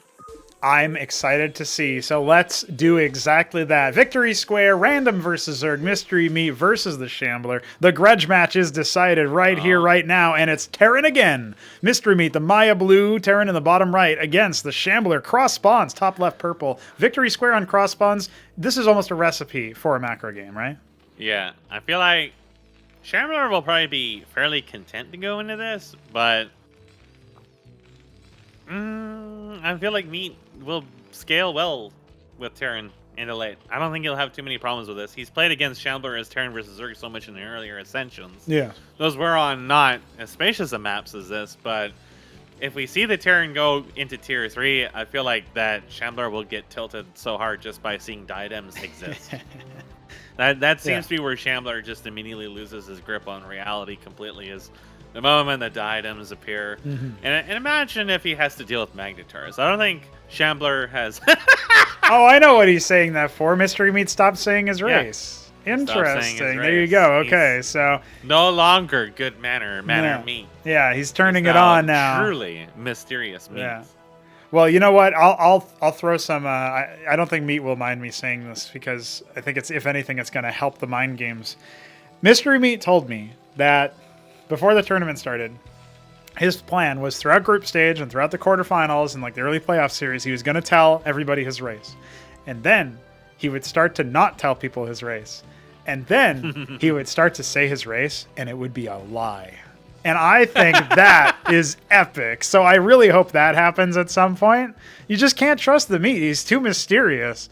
So, you know, the mind games are real. That's all I'm saying. So this is a particularly important matchup for that, too, where if he was to tell the wrong race and you actually take him at face value. Because you can be like Shambler Scout in the wrong direction and you're building against something, and then suddenly there's like 30 Magnetars.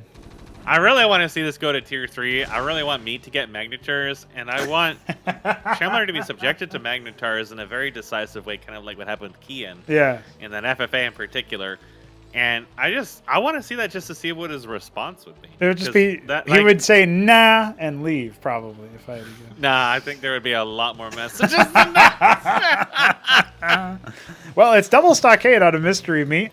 Obviously, it being cross-spawn and him scouting, spawning pool, Quasith pool first, into Nathracores, into a hatch. I mean, he's not going to live long enough to see the second pair of Naths hatch, but, you know, this is still a situation where, well, he's got a Watchdog already on the way. He's going to start harvesting some Vespene for himself, and he's got plenty of Mavericks in a safe position. What you want to do in this position is, Terran, from what I've seen so far against Zerg, is you want to riposte the attack, get to a point where you can safely move out, and just like Bioterran against Muta Zerg in StarCraft 1, you want to move across the map, threaten it so that they can't really do too much to you, because if they spend too much time on your side of the map, your Bio is going to start destroying their worker line way faster than you can do to them. So we're going to see if that ends up happening. Now, he's already started to move out, this time with double Hurakan, and the Nats are going to scout this and see, hey, wait, there's no units here. Where are your units? And the Watchdog, of course, will zone them away as well. So very interesting situation here that we already see Shambler taking that back base there close to his, I guess you could say that's... he's going to be able to get at least one Maverick here because they are kind of separated. Yeah, this is exactly what you want to avoid doing with Mutas. He didn't bait a stim there just at the last moment. Yeah, he didn't bait a stim, which is really important because that, you know, there's no healing with this squad, and stim only deals 5 damage, unlike in StarCraft 1. But this is a situation where it looks like, for whatever reason, Mystery Meat thinks, well, he spotted my army move out, so I'm just going to fall back. And again, similar to StarCraft 1, you force out workers into Kagrants. That is going to give you an advantage. You see the worker count right now is super in favor of the Terran. So let's see how long that holds as he takes his own expansion. He is still sitting at 1 Maverick just to see what's going on up there. The Naths, of course, didn't go back to his base. They rallied for defense, but In reality, Shambler has been had.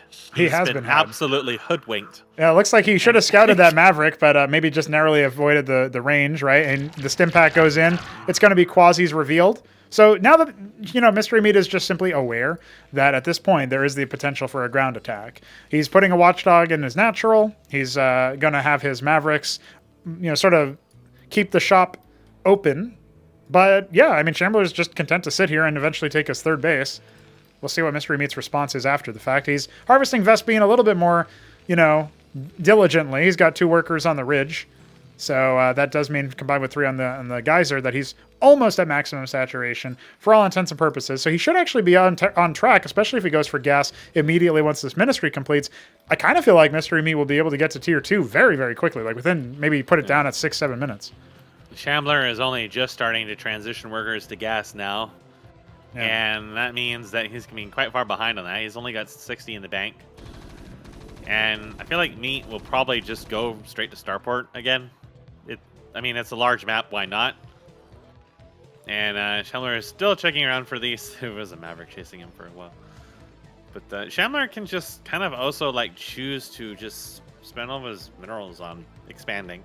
Yeah. A lot. And trying to force Meat to play whack-a-mole. But, if he does go Sundogs or something, that's actually really bad because the Sundogs can just choose to ignore all those expansions and just kill all the tech in his main base. Yes, and we see here immediately Mystery Meat gunning for 4 workers on gas in his natural. He still has the 5 on gas in his main. So this is looking pretty solid for him. He's getting a third base already. He's actually built it faster than Shambler has. So the worker count is going to favor Shambler the longer this game goes on because that's just the nature of larva. But right now we actually only have 4 hatch, with 1 of the 4 being this expansion that isn't actually set up yet. And the Maverick comes in just to confirm, yes, the Quasis are still at home. Mystery Meat should feel very safe, and he's very close to being able to drop an anchor. He was actually going to be at that level, but he ends up going for a star pad because his mineral income is a little bit lower than maybe he was anticipating. So he had enough to spare for the star pad, which is fine. It's going to give him drops later or detection or whatever he feels like he might need. Yeah, and there's more Watchdogs coming. Should see the Atlas just about any moment here. Yeah. It did get delayed a little bit by the star pad. I think I would have gone for the Atlas first just to have it started on. But I feel like he might feel pressure. He really wants to see what Shambler's actually doing. Yeah, nice try, Peeper Tom. No, nice try, Peeper Tom. No luck there. A lot of Quasis are named Tom for some reason. Shame on you. Fool me twice. Shame on me. Fool me thrice. That's 3. That is 3. Well, it looks like the Zerg tech won't be too far behind. He's at 650 right now and climbing. 0 pressure being exerted by Mystery Meat, who's adding a Fulcrum now. I honestly kind of feel like eventually we could see magical drops, try to shut down some of these bases and really scramble the Shambler's attention. Yeah, other than the circus he built in the beginning, there's nothing here. If Meat went mass Wraiths, that would have been absolutely devastating. Mm-hmm. But Shambler rightfully called out he's just going to go straight for tier 2, which means I don't need to do anything. But if it was triple star pad Wraiths, and then maybe a Trojan with Achmeds for just extra damage, and it just came out of nowhere because he has no eyes on this, then he's in deep shit, because there's nothing he can really do at that point besides make Quasis, and Quasis are not going to be able to chase them around this huge distance. But that's not happening. He's just going for tier 2. Tier 2 just finished. We're going to see... I'm presuming it's going to be Starports, but he is adding a second Fulcrum and a Palladium to the first one, so maybe he's not going to go Starport. Starport worked so well the first time. He gives such an enormous amount of control over such a huge map, but it seems more like he's just basically intending to do precisely what Shambler wants him to do, which is just roll up and fight him up front, maybe with some drops in it. But he killed a Ridge Miner. He's got a Wraith in the main. Iris is more than halfway done, and that will be scouted. Some Quasis and a Nath pair are hanging out. And yeah, Nats do pretty well versus Wraiths, but if you just had such an overwhelming number of them, you would have forced them out to delay the tech in that sense. You can ignore them too. You can just be running around just killing workers just non-stop once you've got a whole stack of them. I think they move a bit slower than Nats now, but it's definitely still a possibility that with your hit scan ranged attacks, you might be able to pick your engagements a bit better. But either way, it's not really the route that Meat has gone for here. He's going to be going for Trojan drops. And captaincies behind it. Very interesting. Now, okay, Mystery Meat was in the test map before this game, not like right before, but at some point before, and he saw that the Siren is a crowd-controlling artillery unit now. It does, it fires like a shotgun spread from 9 range. It's very, very long range. I think I've seen those once. Yes. So I wonder if he's going to be doing... We'll know if he adds on the Tinkerer's Tower, because it is an add-on that's required for that. But I think right now he might just be looking for some Madcaps or maybe something else. No, it's actually going to be Apostles, interestingly enough. He's dumping his gas into that, since he didn't end up going for gas for starports, right? That would be the more gas-heavy option. So, and we also saw in that last match, he didn't end up going for reservoirs, right? He never capped his geysers in the last match, despite being on 3 bases and being predominantly gas-starved. He ended up adding mantles to eventually spend that a little bit later.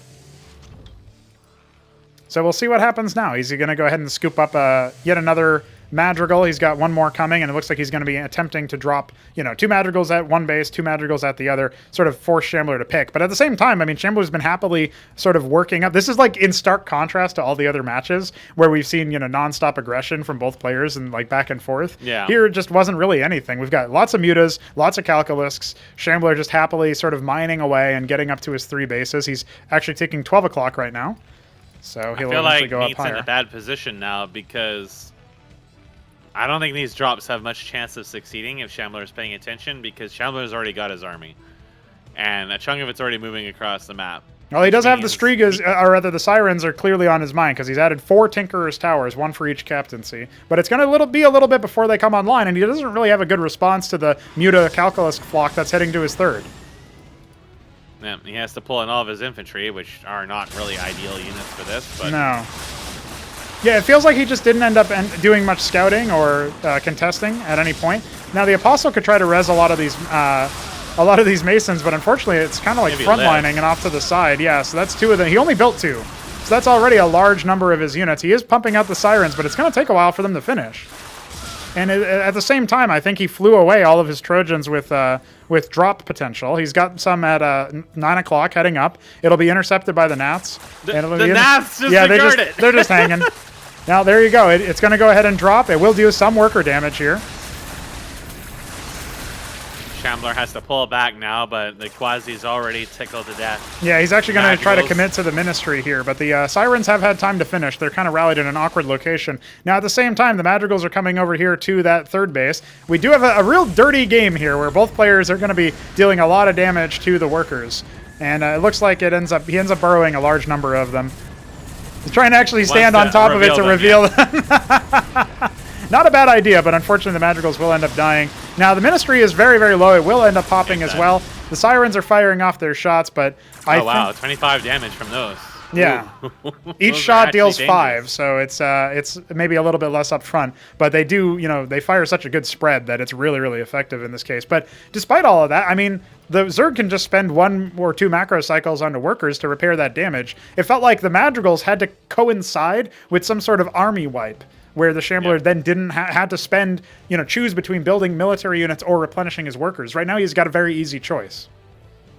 Yeah, in fact, Shambler is able to save a whole chunk of those units and get away. I don't know. I feel like Meat's in a really bad spot based on the meme build that is going to take a little while to actually gain some momentum here. And Madcaps in general are not really my first choice against mass Muta Calculus because they just don't really have the mobility. Uh-oh, he's going to need to really watch out here. He doesn't even get a single one of them to unload, and the Muta bounces would have killed them anyway. That's a very expensive loss right there, and I feel like, at this point, maybe it's writing's on the wall. The Sirens are going to go ahead and pop off some shots if they can. The Ministry, it looks like besides the bounce damage, it's actually going to be mostly intact. Some of these units are frontlining for the Sirens, which are dealing pretty good damage to the Calculisks this whole time, but there's only 4 of them, so the longer that this fight goes on, the more of the Madcaps and Mavericks and etc. that end up getting popped, the less effective the Sirens are going to be able to be. There's still 26 mutas here. Anchor. Yeah. So now they have to sort of walk on over here to try to deal some damage, and they have pretty good range, but it's just not going to be enough with only 4 of them.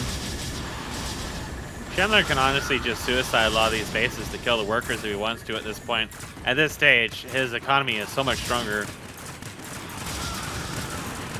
But he's taking some losses here for not really a lot of gains, so it does slow some of his momentum down.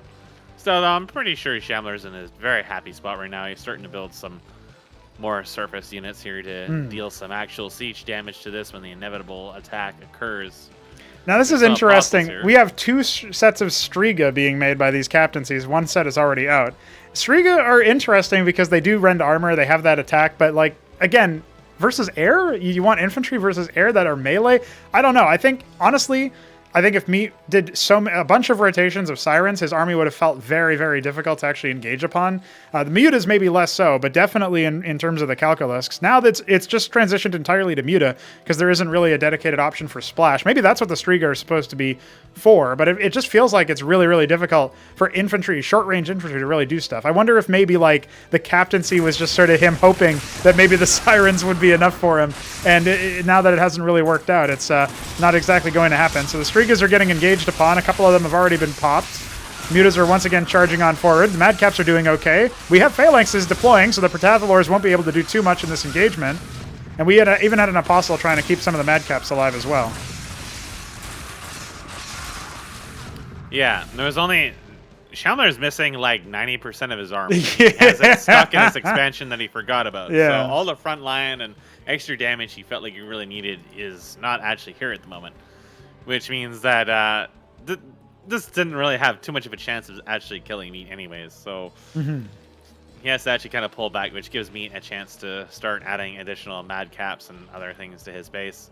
He's built a handful of Watchdogs at this other expansion here, but still no caps on his gas at all. Yeah, there's still 17 Mutas. If he had thinned the herd of Mutas earlier, then maybe I would have said that his natural or his third rather could stay alive. He's kind of just trying to hope that he can like posture over here above it and use the Siren's range to deal with the Mutas that are in there, like maybe force them off to the side or zone them away or something. But he also needs to be really cautious of the fact that the Madrigals are still there. And I think he might get a little antsy thinking he needs to move out. He just unsieged his Phalanxes, and he's going to charge in with no vision. So many Zerg here.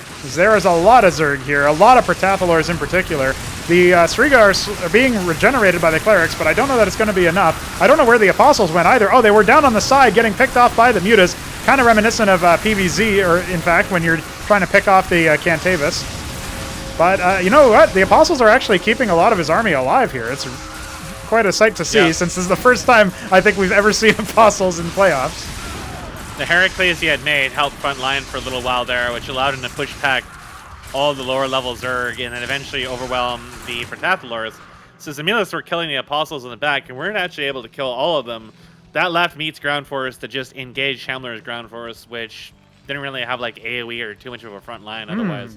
And just barely able to push back. Now, meanwhile, there is a Quaslisk that is peeping this ground force, and this is kind of low here, so they probably don't actually want this fight.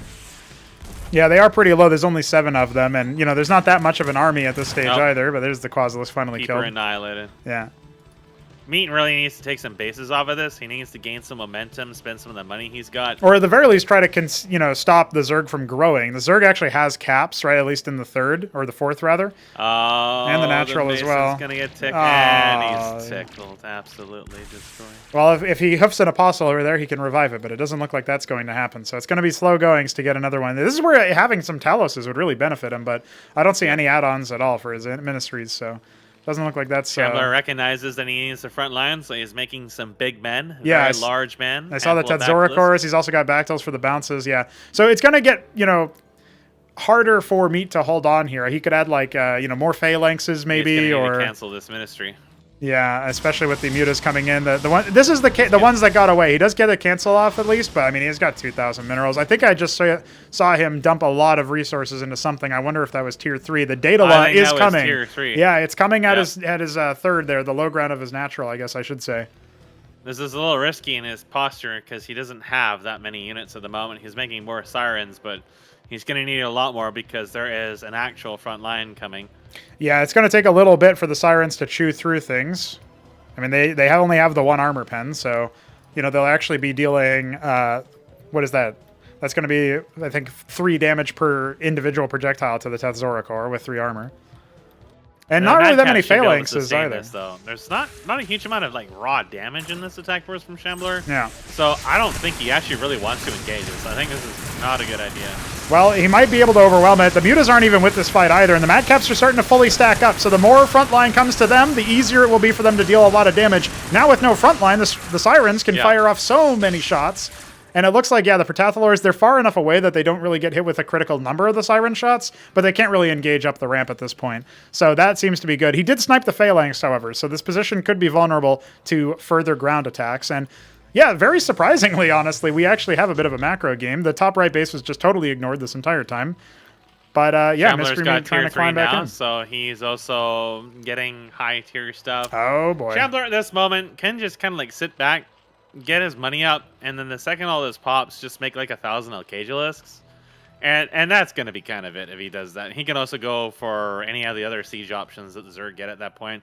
If he really wants to go all in, he could go for Sarcavia cores or something like that. Oh, Mask, we only now have reservoirs coming. Now, 12 o'clock is about to get unloaded upon by the Madrigals, but there's some Bactylisks that were idling here, and I kind of feel like that's going to be more than enough. So there you go. It's a fast burrow, so he saves all of his workers, other than like a handful that were on top that took some of the initial shots. Yeah. So not really working out here. Shambler has been subjected to this so many times. It's just like, you know. The call and response is definitely there, yeah. So when you're using guitars or whatever, and you start getting calluses on your fingers, well, Shambler's gotten calluses from Madrigals from all the times he's had it. He just quickly borrowed them, yeah. I think he kind of like recognizes at this point he needs to put some pressure in, so he's sending out his army there to go squash this Nidus that was built in the top right. There are more Bactylisks coming, so high tier is available for... There are indeed Sarcavia cores coming. Now, those are going to be pretty hard for the Madcaps to deal with. They can deal damage to them, but they're going to get splashed by them in the process. Yeah. They are a lot tankier. They're good for engaging, but I think on their own it won't be quite sufficient. He'll probably want something a little bit more beefy. Ultra cores could be a good call, but no, Shambler's reached the point where you're at tier 3 for Zerg, but you just don't have the money. Well, the other problem too is that Meat's tier 3 has been done for a little bit, but it doesn't really look like he's doing anything with it. He's just queued up more Madcaps, it looks like, but yeah, I don't see any production being added anywhere in the natural, the main, seemingly nothing. Yeah, I don't know. And this army is starting to get collapsed upon. There's no cliff advantage this time for the Terran, and his Anseal is not really going to be able to do too much to absorb more damage. The Madrigals are actually being outranged here. There's nothing that they can really shoot. And the Madcaps are slowly but surely going to get chewed apart. There was no Apostle to revive anything. Actually, well, there's 3 Apostles over here, so maybe this can be a little bit different, but it requires Mystery Meat to pay attention to the fight. He is going to go ahead and start triggering the revives. One of the Apostles is still pretty far back here. He needs to move them up so that he can revive that Madrigal. It looks like it's still going to be enough to make Shambler worry a little bit about the situation that he's in. Hey, you got a Hydra. Meat has sent Zerg here. Oh my god, he sniped the Bactylisk. Shambler definitely could have overwhelmed that position. There was a lot less there than what he really thought there was, but as a result, that allows a bunch of apothecaries to start showing up. So Meat's going for a pretty heavy build. Oh, but the Sarcavia cores are at 6 o'clock right now, and there's only 5 of them left. It looks like maybe one of them has already died. Or maybe that was all that was necessary. There's only 3 Watchdogs over here, so here comes the splash response. Sirens are doing their best to try to do some of the damage. Hey, look, a Sarcavia core from the Apostles, so you can use that. Gains. Sick gains. Yeah. But here come the Ultra cores from the downtown. Here and snipe some of these units that were coming in, but there are some Sentinels here now. I think the Ultra cores are going to be overwhelming for the 6 o'clock base, though. There's only the 1 Sentinel left alive. GG's going to be called without really any other options here. Mystery Meat must have felt a little bit overwhelmed, even though there is only a small handful. Honestly, even at that stage of the game, despite Mystery Meat being cast down to the lower bracket, it kind of feels like that was still hold-onable. Again, I've said this before.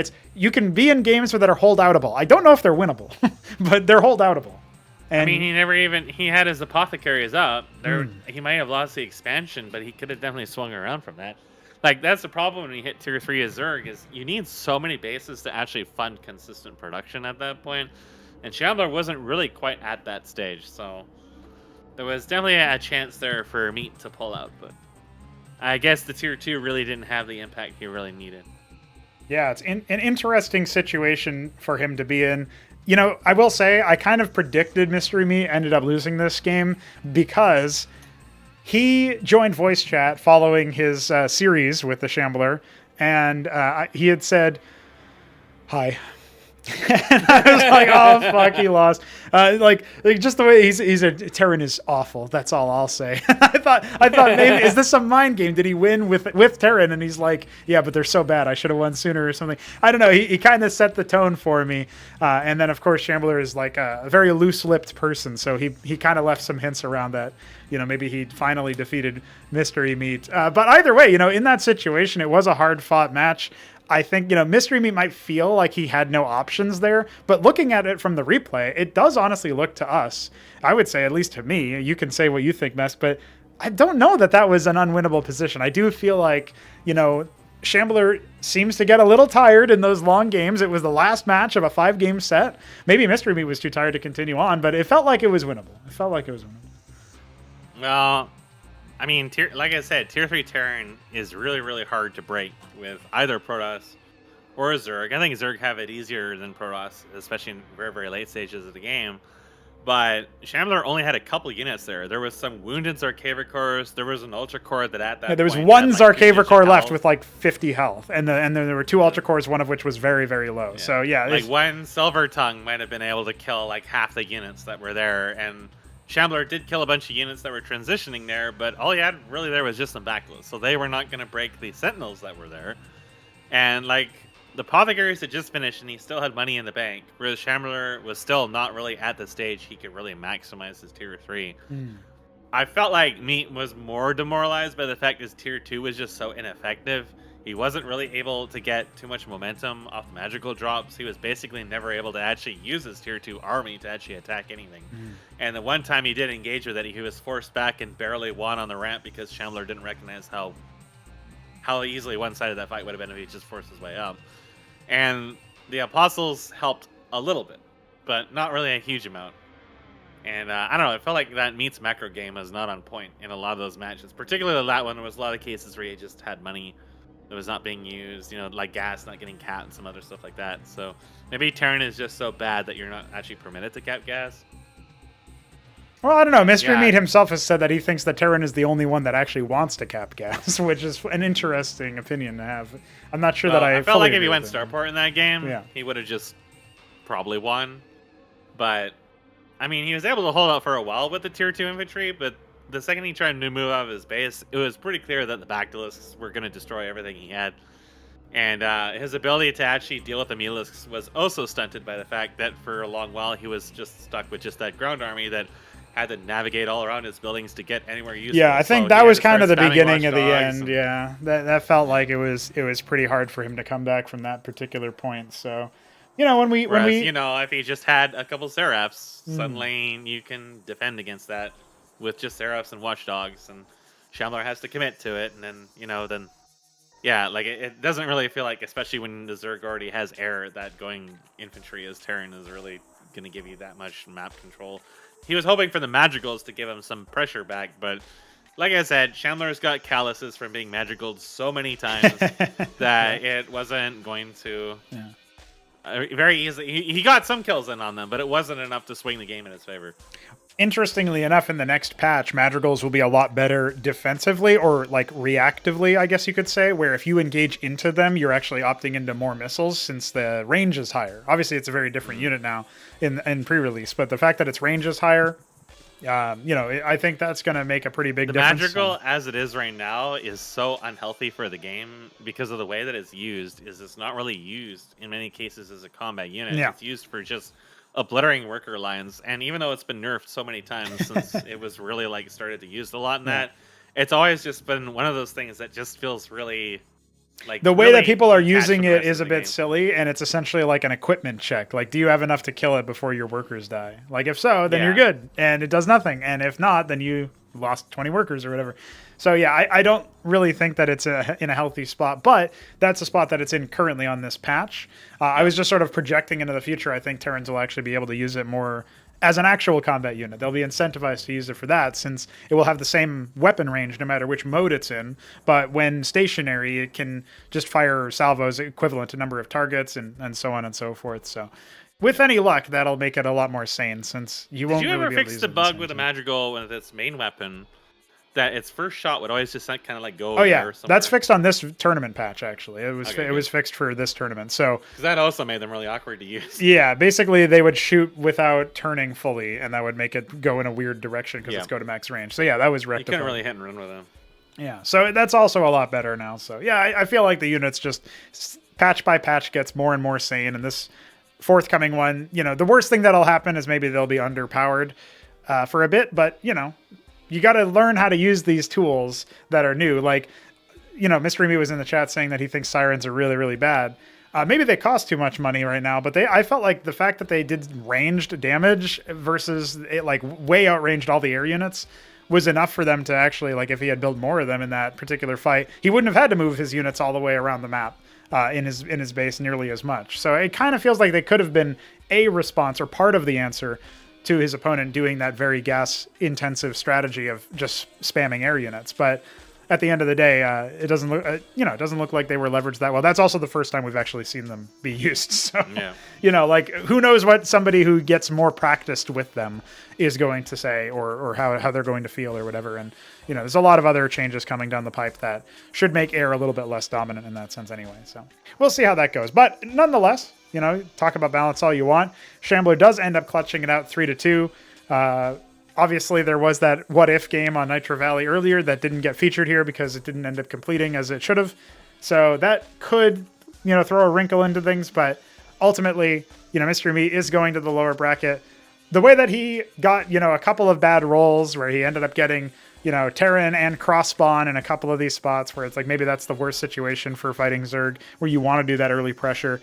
And then, he went for Fulcrum first on Sideshow, but it didn't work out because of his timing and all this other stuff. He'll have a lot of data to go off of and a lot of things that he can say, like, well, I'm still able to beat him in a straight-up game, so, like, let's just see what happens when we do the rematch. And, I'm looking forward to it if Mystery Me can go that far. He'll be going up against the winner of the Beaver versus Keen. So that will be happening at some point throughout this week, and we'll end up casting that from replays as well. So you can stay tuned for that round. But that kind of concludes the first semifinal. And the fact that it was 5 games, I think, is pretty cool. Yep. I kind of was hoping we were going to see the T3 versus T3 and see how that worked out. But Mead obviously felt demoralized by the sad state of Terran, which are not Protoss, and Protoss are obviously overpowered. Yes, a nerf toss, hashtag nerf toss. Yeah, nerf toss. Yeah. And, well, we didn't really get to see the Protoss game, but I don't know. The Striga thing really did not work too well for him, but I felt like when it became clear that Shambler had some response to the Madrigals and was going to be able to burrow consistently with it, it just kind of like became a sink of attention and money, and at that point you kind of had to kind of give up with it. But also, maybe he was a bit too eager to move out. Well, you also think if the resources put towards the star pad and the madrigals that went into the Trojans and the Trojans themselves was instead spent on units that were actually there in the fight, like, would that have meaningfully changed things? I think you would have lost less, and if you're losing less in that position, maybe that ends up helping you. At the same time, they did actually get purchase insofar as they made Shambler use a macro cycle or 2 or maybe even 3 to replenish the workers that he did end up losing. So there is that. Like, it's not like they did absolutely nothing. It's just, you have to wonder if maybe he could have spent that money on something that would have more guaranteed. It's very, very transparent now what Shambler likes to do. Even if you hadn't seen his past games, just looking at how he played in the previous matches that went macro, he clearly wants to abuse Calculusks. He clearly wants to use a lot of air units and mutas, and he wants to, safely macro up. Like, that's what Meat got bopped by in Sideshow. It wasn't really the Calculusks in particular as much as just the fact that he macroed up safely and didn't really feel pressured. And then, the Calculus came in to seal the deal and blow up his Atlas, and that was it. But, generally speaking, that's sort of his play style. It's, very, very clear what he wants to do. He's kind of, stable in that way. He doesn't really throw a lot of curveballs at you anymore.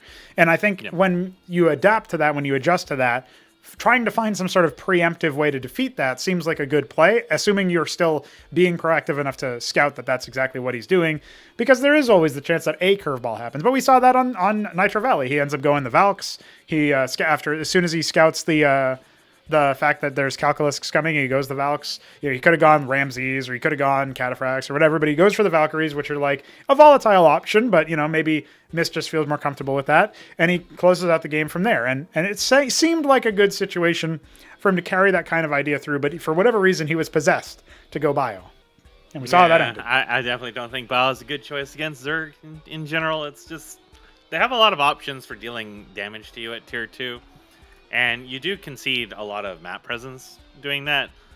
I definitely felt like that if you had gone just a few Seraphs in this, at least the Armor Shred would have helped even more. And the Irradiate is just so powerful, but he wanted to try something different, and it probably caught Shambler off guard at first, but... Well, yeah, there was a lot of fights that you saw Shambler think, oh, I won this because he went ground, and then he didn't win that, had to fall back or whatever, started to second guess his potential. And yeah, I think, I don't know, in both the first game and the last game, it felt like Mist GG'd out a little too early, and despite being, you know, potentially favored, or at least like able to stabilize. And you know, the first game was really puzzling to us, but the last game, you know, maybe it's a little bit more understandable. You're just demoralized, but it feels like, you know, that still could have, you know, you could have piloted that into a stabilized game that forced Shambler to dig a little bit deeper, and maybe you end up getting some sort of critical mass of options, be it Iron Foundry units or Apothecary units or Nanite Assembly units, whatever. There could have been some option. I really wanted to see Shambler get Yamato'd. Yeah. I wanted to see the typing when he loses like 100 food of units, trying to just run up a ramp and they just die.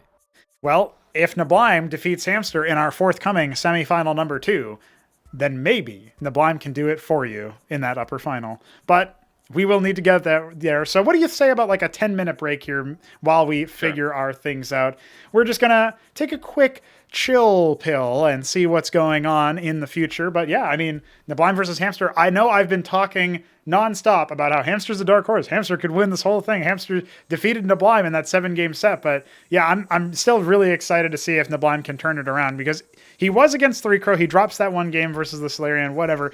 But would you agree, Mesk, just briefly before we go, that like Neblime seems to just take a little too long to actually finish games sometimes? Because I feel like that's the worst thing you can do against, well, Zerg in particular, but also Hamster's playstyle seems to really go well against that. I think Neblime was caught off guard by the Solarians because, I mean, you don't really see them. So I doubt he's really practiced too much against them, and he was kind of like, oh, this is actually... I lost one game to this already. And there was another game and there was more of them. Like, what happens if I move out and I lose my army and then I lose momentum? I think Neblime is very safe. I don't know if he's too safe. I mean, you're talking to the person who will literally just, like, sit on bases and just slowly crowd you out of the map to win. But I do feel like that maybe he didn't, like, quite recognize when he actually had really major kill threat. Yes. In certain cases. Yeah. But I felt like that's more just as a result of he was in something unfamiliar. I mean, when I played against him, it was kind of like that too, where it was like death by 1,000 tickles, but that's probably more to his style, I suppose. We did see some more decisiveness when he played against Mystery Meat. Fair enough, yeah. With the early cheeses. Not knowing Hamster too much, because I've only seen it very little, I can't say how that's really going to affect that, because I mean, I've really only seen beginning stages of Hamster's play anyways. Yeah. But I feel like that Neblime can comfortably cheese. And probably get away with it. And macro, I would probably give it to him just based on his experience in general tending towards macro. That may come down to the maps as well. And I mean, we might see more magical drops coming on here.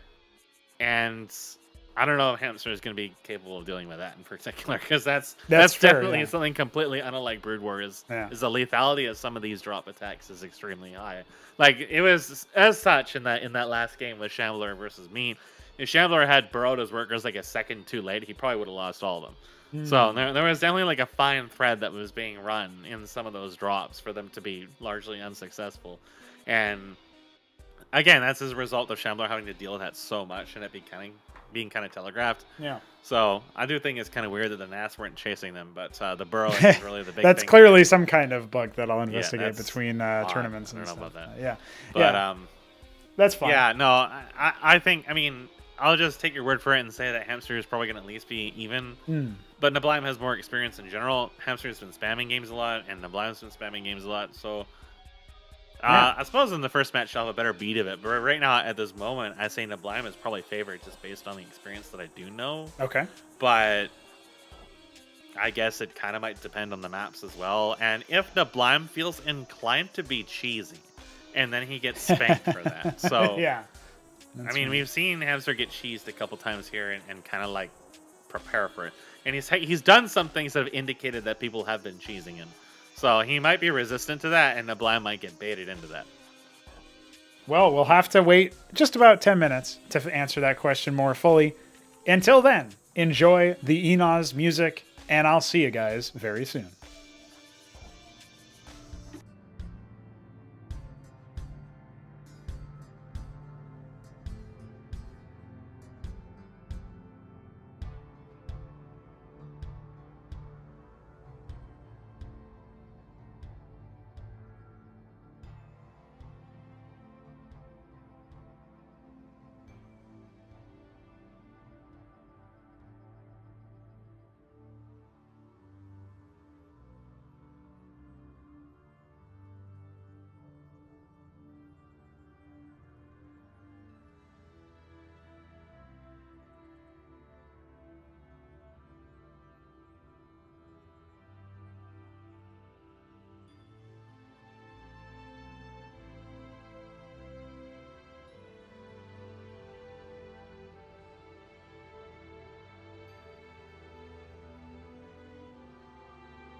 Ladies and gentlemen, we are staring down the barrel of upper semifinal number 2, our second of 4 series of the day. Neblime taking on Hamster. And we said earlier, right before we left for the break, that Neblime obviously has a lot more experience with the project, Hamster being a relative newcomer. However, I have personally casted a number of games featuring Hamster, and he does seem to be a tad more aggressive than the Zergs that Neblime usually face. And, you know, he just also uses really unconventional tactics, Mesk, like the static defense drops that we saw him do on Otherworld in group stage against Mystery Meat. Yeah, I like that. Yeah. That was some. I wanted to do that against Three Crow in some of our matches, but then it's like, you know, this takes too much APM for me to figure out, and it's like, I wonder how Hamster. Remember specifically thinking at that moment, thinking, I wonder how Hamster managed to work this into his routine that he could do this. Obviously, his APM and general effective control is a lot better than what mine would be at that point. How effective would it actually have been? I don't know. How effective would it actually be against something like Neblime? That I know even less. So I don't know really hardly anything about Hamster at all. I didn't really see. I haven't had time to catch up on any of the casts, that's for sure. Very curious to see how well he does against Neblime. Neblime has been performing fairly consistently. Did get punked by I like this screenshot. Would you get bopped by? I'm looking at Stellar Icon right now. Just Three Crows screenshot. So, oh, I see. The Shambler is typing. So, yeah, no, I think Neblime's been doing fairly consistently. He might have gotten tickled by the Solarians and kind of caught off guard by them, but I feel that generally he'll perform fairly well. He's proven that he can adapt fairly well to things that change. If Hamster is able to surprise them with things like Scorch with drops or whatnot, I feel like he'll be able to adapt to that, which will be interesting to see because it is just a very different kind of game than I think what Neblime's normally accustomed to playing to. Like, yes, surely he's been cheesed all left and right, but the unorthodox things tend to happen more within that first quarter of the game, yes, rather than later on into the game. You don't usually see dedicated drops like that. Yeah. I also feel like, you know, that could be annoying for him. Neblime also really likes to use nukes, and you know, the first couple times he used them against Hamster, it did catch him off guard and confuse him a bit. But I just I can't help but think like they're probably not the most efficient way to defeat somebody. You know what I mean? It's like more of a tickling, choking on the extremities, that sort of thing. It's really about pulling attention away. Sometimes being able to get some damage in. Yeah. You know, if you don't have any way to deal with the Seraphs themselves can be super annoying. Yeah. So, you know, I don't know, but this will be a very interesting experience for me. Also, since our first match is actually on Victory Square that I see. Yep, that's right. Yeah, we're picking up where we left off, which is a lovely feeling to have. I'll go ahead and send you the pick ban for this particular set. Hamster won the coin toss and also elected to ban 2 maps. So, which, of course, the very first ban is Ex Situ. Indeed. So it's Ex Situ from him, Otherworld from Neblime, which is an interesting That's curious. And Infinite Velocity from Hamster. Hamster doesn't want to play on those maps at all. Hamster doesn't like cheesing. Hamster doesn't like Nidus. And Neblime doesn't like a map with a whole ton of macro potential. Yeah, he doesn't ever want to go on the Otherworld for some reason. That's weird. Now, that being said, Neblime picked Victory Square, so this is his selection, and our remaining maps are Derelict, Highwater, Nitro Valley, and Sideshow, which means, actually, I think this is the first time in a series, or at least it's the first time I'm being aware of it, where the majority of the maps are 4 spawn. They banned a bunch of 2 spawn maps, and we're left with only Derelict and Sideshow that fulfill the 2 spawn aspect. So I think Neblime is trying to bring this into his own sort of neck of the woods, where he's saying, you know what, let's play macro, let's play long games. I picked Victory Square because I really like building Masons. I have a problem. I built like 250 Masons or whatever. Let me just continuously build Masons, nonstop Masons, please. And so, yeah, that's obviously... I mean, I look back to that FFA where at one point you had, what, like 400 something Masons? Yeah. And you just rally pointed them into Beaver's Base? Yeah. I mean, I do remember in Brood War there were matches where you could see up to 90 workers, and then, you know, you would mine out bases and you basically had to just suicide them because you needed that supply. But you could see that in some matches, and Well, in You know, now TVT matches, supply's you just use gone. them as diadem bait because the enemy Yep. uses so much time. Supply is gone, so just keep making them. Yeah. You know, just keep making them. It's not a problem if it gets you wins. Yeah. But you can get not cross positions. You can get adjacent positions on these maps, and then some of them can actually be relatively, at least, aggressive. We haven't really seen a huge amount of it, but I mean, in Nitro Valley we have. But in Victory Square, Victory not Square, so much. Highwater, we yeah, haven't the really other seen ones, too much of it yeah. in general.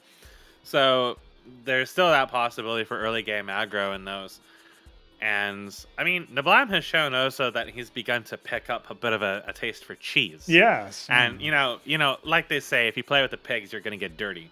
So we have kind of like corrupted him. We've turned him. We've made him. He's wrestled with the mud different. too much. Yeah. Yeah. He's So I wonder if he's going to be trying to do that again in Shambler. I mean, based on the picks, if he chooses to pick away and ban away from 2-spawn maps, then that seems less common. But I mean, I can't also say that because again, we looked at Nitro Valley and 6 pools and so on, and all the proxy stockade shenanigans on, I believe, Derelict. I think.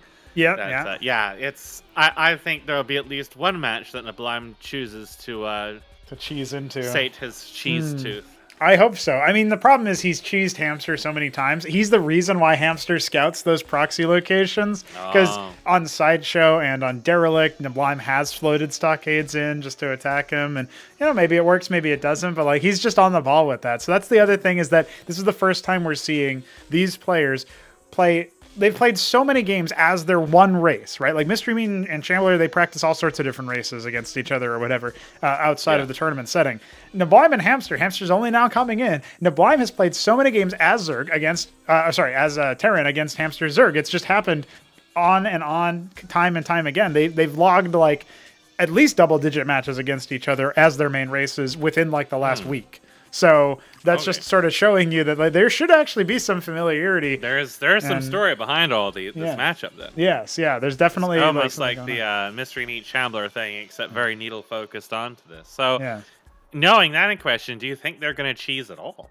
Yeah, I'm always do standard. I'm not 100% sure. Like, I don't know what else neblime would have had in store, like up his sleeve, so to speak. Like, is he going to wait for like? I don't think he's ever pulled out like triple star pad Wraith. We saw him do that against 3 Crow, but I don't think he's ever done it to Hamster.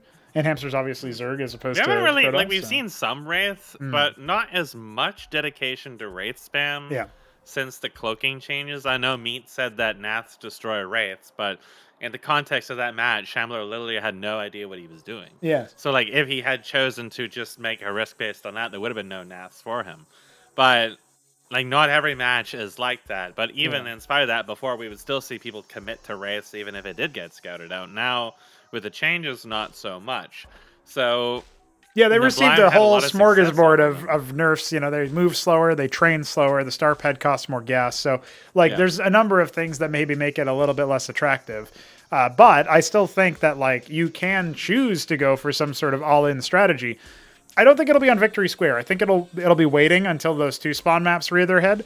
And also, it'll kind of be like a thing where they would cheese early in the series. I don't suspect that they would do so, game 3, game 4. Yeah. I think it has to come in the first 2 if you're going to pull Star Pad against Zerg is risky in general because their quasis exist and they can also cause you headaches.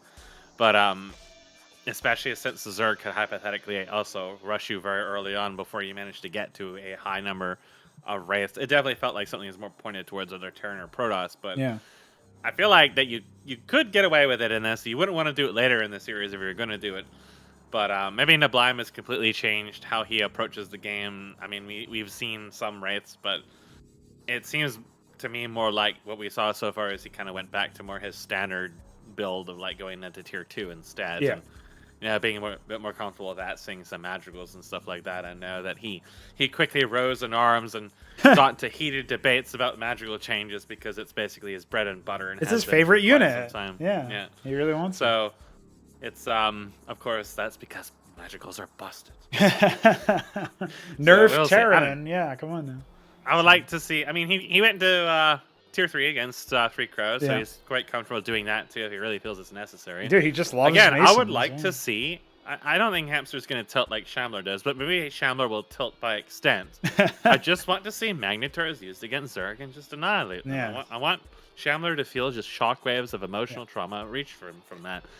But well, that's another thing to didn't point seem like out it really is wanted Hamster to do doesn't that. have a lot of experience fighting tier 3 Terran, and we saw him falter a bit with his choices as tier 3 Zerg against Mystery meets Protoss, right? So he goes Alcagelisk instead of Gizithalor, like he made some choices that he's thinking, this is the most expensive, most durable unit. It must be the biggest one or the best one, right? Yeah. And that's the sort of idea there where it's like maybe he's got a shallow understanding of the game at that level, and obviously Neblime's got a little bit more reps under that, and fighting tier 3 Zerg as well. He's done that a few times himself. So it kind of feels like the experience edge would give to him in a long macro game. But Hamster might not let it get that far. That's my concern for Neblime in this matchup. It's also the problem that Protoss is a little bit more telegraphed in what they're going to do at that stage in the game. Like, tier 3 Protoss is going to be like your heavy ground with Tectons, Archons, whatever. You're spamming heavy Aris, Solarians, Empyreans, Star Sovereigns. Sometimes you flip in some Anthelians. And then really like the biggest things you've got to watch out for is like Didax and Mind Tyrants we really don't get to see, and Demiurges we don't get to see, but they can pop up, just generally not really against Zerg. And Terran, however, have a few ways they can surprise you in that, because again, Magnetars are one of those extremely volatile things you really have to watch out for, especially as Protoss.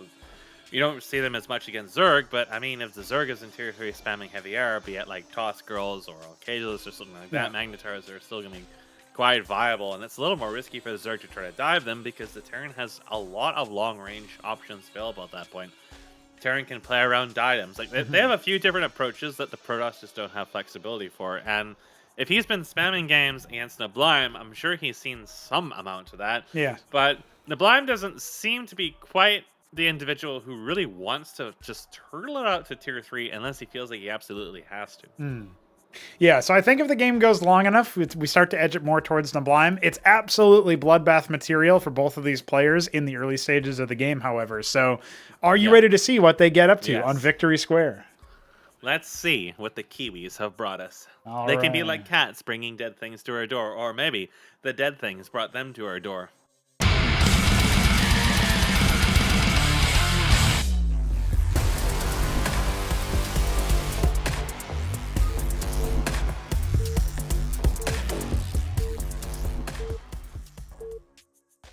And we are in. Ladies and gentlemen, it's horizontal spawns on the bottom half of the map. The electric blue Terran against the golden brown Hamster Zerg Neblime.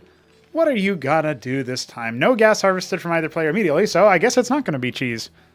Not yet, anyway. Well, at least not that brand of cheese. Yeah, we even have an 8th worker on the way immediately.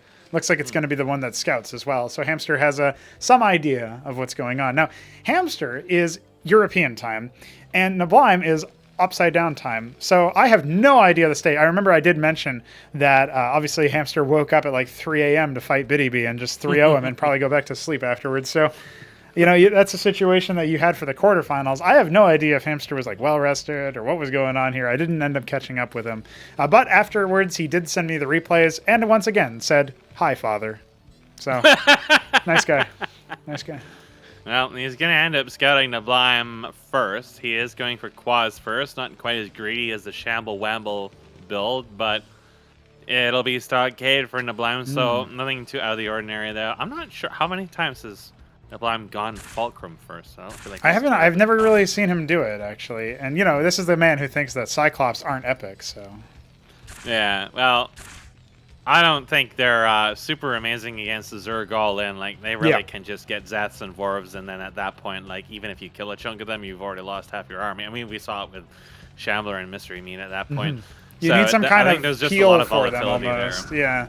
Well, And if Neblime is not going to go Wraiths, I feel like he's just probably a lot more comfortable in tier 2 anyway. So unless he's cheesing or going Wraiths or something like that, I would imagine for him to basically try to like go for a fairly early expansion, maybe do some kind of soft contain. Well, hold up now. Otherwise, we have a bit of a build here from Hamster. We have he mined up to about 100 Vespine and instantly pulled his workers off of gas. He's got 2 pairs of Nats. They're going to fly straight to Neblime's base. And despite seeing the gas, he did come in with the Mason to see it. There is no anti-air defense, and his Mavericks are at the natural. Looks like he didn't come back in and saw them. Yeah, they're coming. So he's going to start training another Maverick. His Watchdog is on the way, and his 3 Mavericks are back. But 4 Mavericks versus 4 Nathracors, they can absolutely win that fight, the Zerg. So you do have to be a little bit cautious here. And if that Watchdog gets sniped before it can even be finished done, well, it looks like just narrowly. He's just going to get it. Yeah, just barely. Okay, very similar to the Mutas, where you build your turrets as the Mutas hatch. It's very, very similar at this point. Just can happen at 2.5 minutes into the game if your opponent has a build for it. So pressure diffused, but at what cost? I'm pretty sure that neblime really wanted to get that fast ministry, and he really wanted to withhold on building that Watchdog until the last second, which he forgot the worker that's made it, so it's still in there. Yeah. And he was just hoping it was just 1 pair of NAS, and then his Mavericks would have been okay. Yeah. But since it was 2 pairs, he had to immediately pull it, and they they're thinking about it. Fast fingers there to pull his Maverick away from there, just as they try to collapse that little pause. The Mason that built the Watchdog is sitting there petting his dog. Yes. Not a street dog, and the Zeths found his scout, so that'll be dealt with. Hamster, of course. Just 1 pair of Zeths right now, a macro hatch coming in the main. Oh, there's a 2nd pair of Zeths that actually had gone around. They're going to recheck for proxies in the back base. Why not? neblime has traumatized this man. That's the only thing I can get out of this, is that there is definitely some kind of PTSD there. But there's also Mason PTSD. He hasn't realized it's not mining yet. No. I think he made it in such a panic he didn't get a chance to shift queue it. Yeah, probably. And then just had assumed he did, and then, it's an easy thing to forget when you're in the heat of trying to spank these naps. He does get one up. Oh, look at that. Magic timing for the Watchdog. Snipes out the last 2 low HP ones. That's what we call E-hand timing in the business here.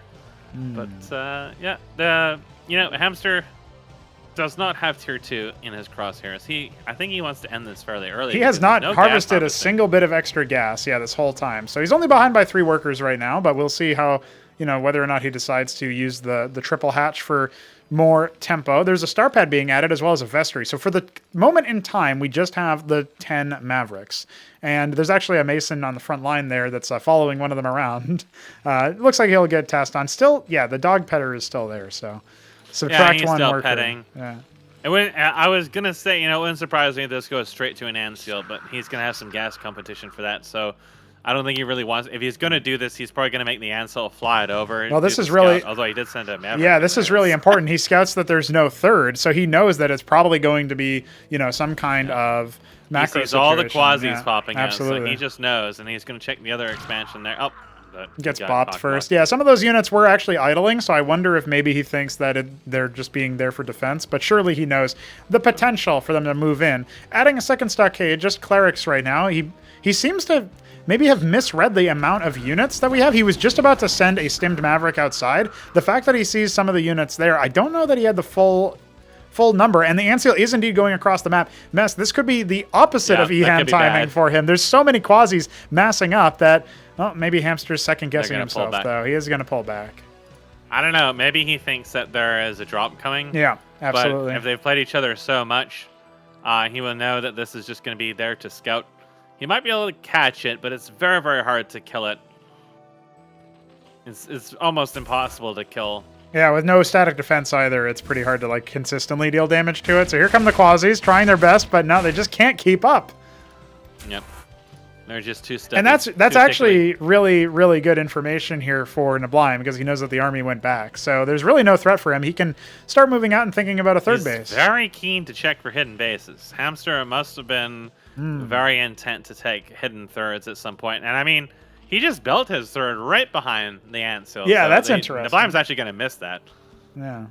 Very, very interesting. So the situation here that we're in results in Hamster... Oh, his Zethracor's getting tickled in the what would be the normal 3rd at about 5:30 on the clock.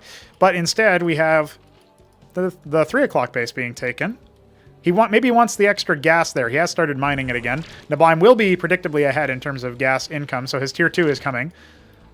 Wraith getting tickled a little bit as it scouts out some information. I think now. He really wants to see what the gas situation Yeah. is for Hamster at this point. Now he can see that Hamster is switching. That kind of telegraphs that he's not going to all in anymore. I mean, he could still attack, but he's probably more keen to go straight into tier 2 at this point, and it kind of tells neblime, oh yeah, I can just comfortably attack out myself and not have to commit to building too many more production structures or military at this point. Dog handler still petting. Yeah, definitely still petting. Well, there's some worker aggressively transfers petting. going on. It looks like maybe these Mavericks were stimming around just The seeing what was Ovolith going has on. arrived. It's kind of like an ant seal, but it's a lot less likely to actually escape. Oh, he probably spotted the Atlas there on the other side, and yeah, there it goes. It's dead. Into the Mavericks. Yeah. Just He wanted to flew pick them into up. He wanted to pick up the Mavericks and carry them to safety. aggressively carry your enemy units. Yeah. So, I mean, if you could do that, that would be kind of neat, but don't give me too many ideas. Maybe April Fools or something. Just steal your enemy's madrigal. It's just shooting you on the inside. Steal your allies' workers, that's for sure. I love doing that. Now, okay, we do have the opportunity for Hamster to take another base. He's got 1,000 minerals in the bank, and he will soon have tier 2 on the way. So neblime hasn't really gotten too much of an advantage in terms of the timing. Like, Terran is supposed to get there tier 2 faster. And, you know, Hamster seems to have maybe identified that, hey, if I'm the one who forces neblime to come to me, I can get up to that tier 2 power spike. But I will say, you know, we're talking a lot about, you know, what's happened in the past. What are these players up to? This is very unlike the previous matches. I think maybe the map is playing a part in that. The Iral Iris does go down at around 810, and that means that we were about 2 minutes away from Hamster getting access to his own level of tech, and there is indeed a drop coming through 6 o'clock right now. It might shut down this base happening at 5:30. There's only a couple quasis. I don't see them easily getting rid of this, but he could thin down the number of quasis that are there. I guess it depends on his reflexes here. Yeah, he's adding some defenses at 3 o'clock, and he hasn't actually selected his quasis. There we go. He's starting to waypoint them over. Ahmed's laying in some damage. Yeah, I think this should get canceled, and indeed it will. So, okay, he doesn't end up losing it, but it's tempo that obviously, you know, neblime's going to be happy with. I was looking around to see if he had a ministry starting. Instead, it's going to be captaincy, starport, second captaincy. So, neblime has been practicing bio versus Zerg.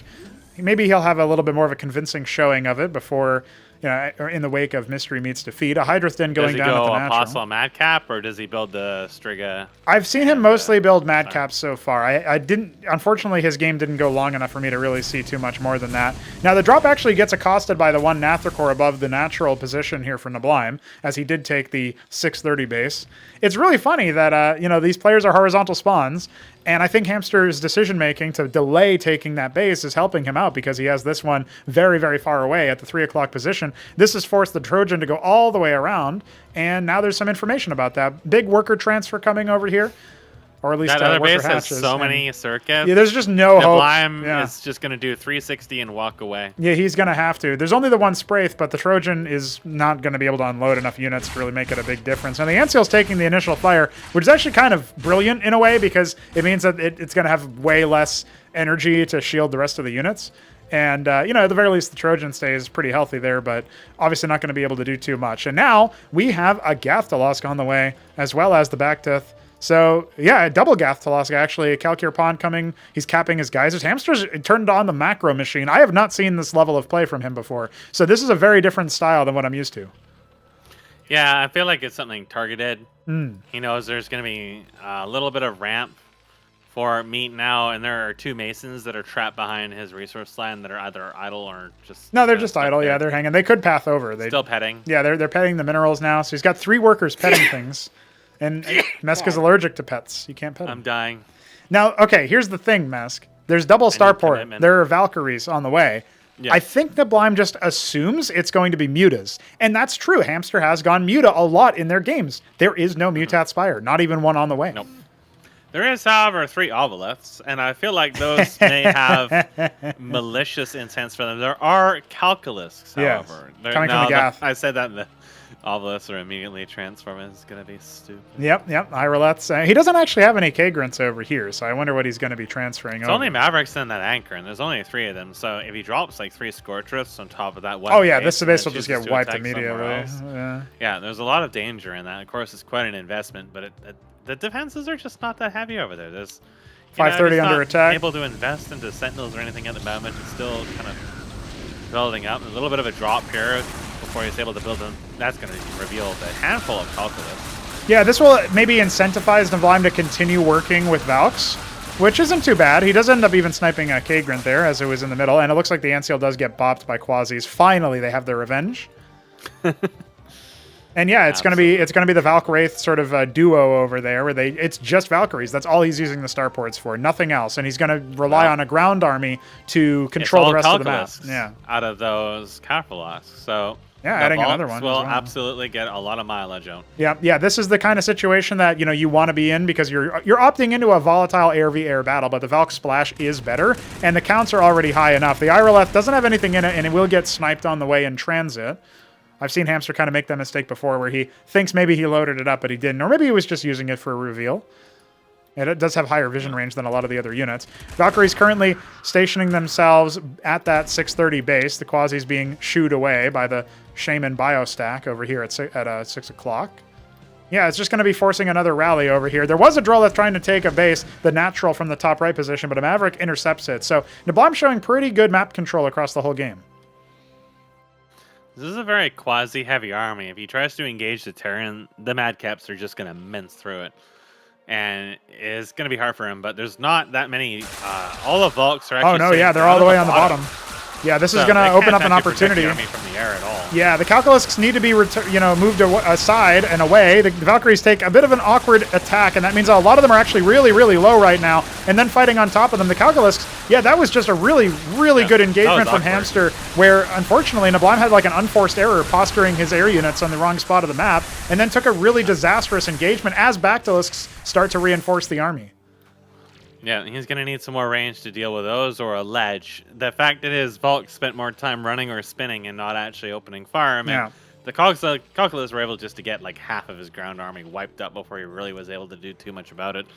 But there's not really a lot of pushing strength, so there is some Vithrolis out and some fatties are coming. Yeah, Tetzorokor's on the way. The Iroleths are still sitting here idle, not really doing Yes, he's preparing. Yes. He's preparing his little package. He's a mailman, that Hamster. He's the horizontal Roomba, and instead of cleaning up things, he leaves things behind, little packages, little gifts.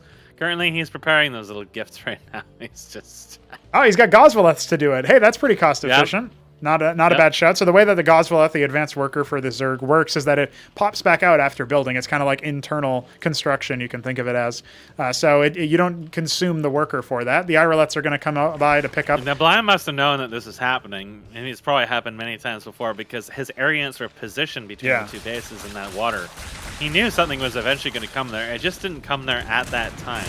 Well, the Iroleths are still a little bit further away from the battle, but it would be a great opportunity for them to come on in. Tetzorokors are soaking up a lot of damage. There's only like one Hurakan, and it's inside the anchor. So eventually it will rend out the armor for the Tetzorokors and allow the rest of the Terran military to sort of run roughshod over it. The Vithrolisks now under fire.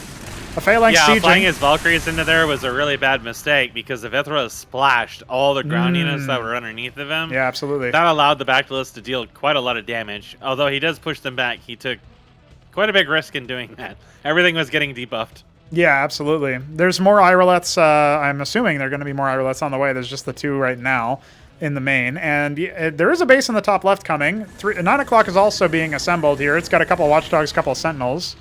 Sort of keeping track on the tech right now. Hamster almost has enough for tier 3, but it looks like he's more focused on dealing with this attack force, seeing if he can out macro and defeat neblime at his own game. Neblime can't really engage him. Like, infantry are not really going to walk into the Bactylists. They're too long range. And now they have the cliff advantage as well if he comes in from the south, right? Now starting to isolate and destroy this 9 o'clock position. The Ministry going to fly away. That's pretty wise because he doesn't want to reveal that he has this top left base right now.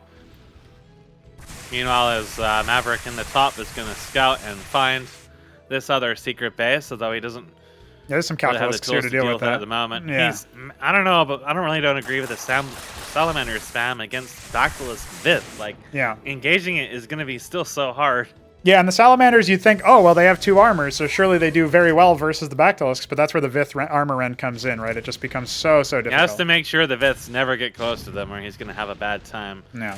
It's very good in defense. Like, it's definitely going to hold this ramp, but if he tries to move out with this, look at what just joined the fight. There are a lot more Tetzorokors where that came from. He's got 15 of the fatties, and the thing is, there's no Seraph out here. There's nothing to rend the armor. Again, there's the one Hurakan now no longer inside the anchor, which only has 2 Madcaps in it anyway.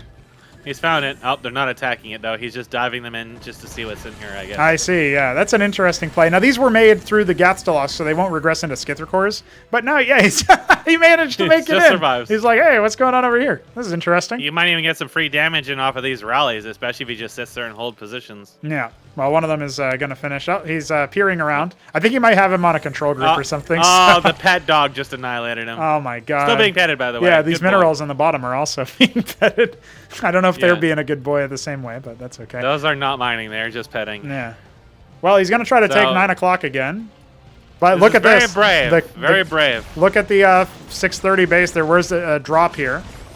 Out of the range of the anchor. Yep. Just suicide dropped it.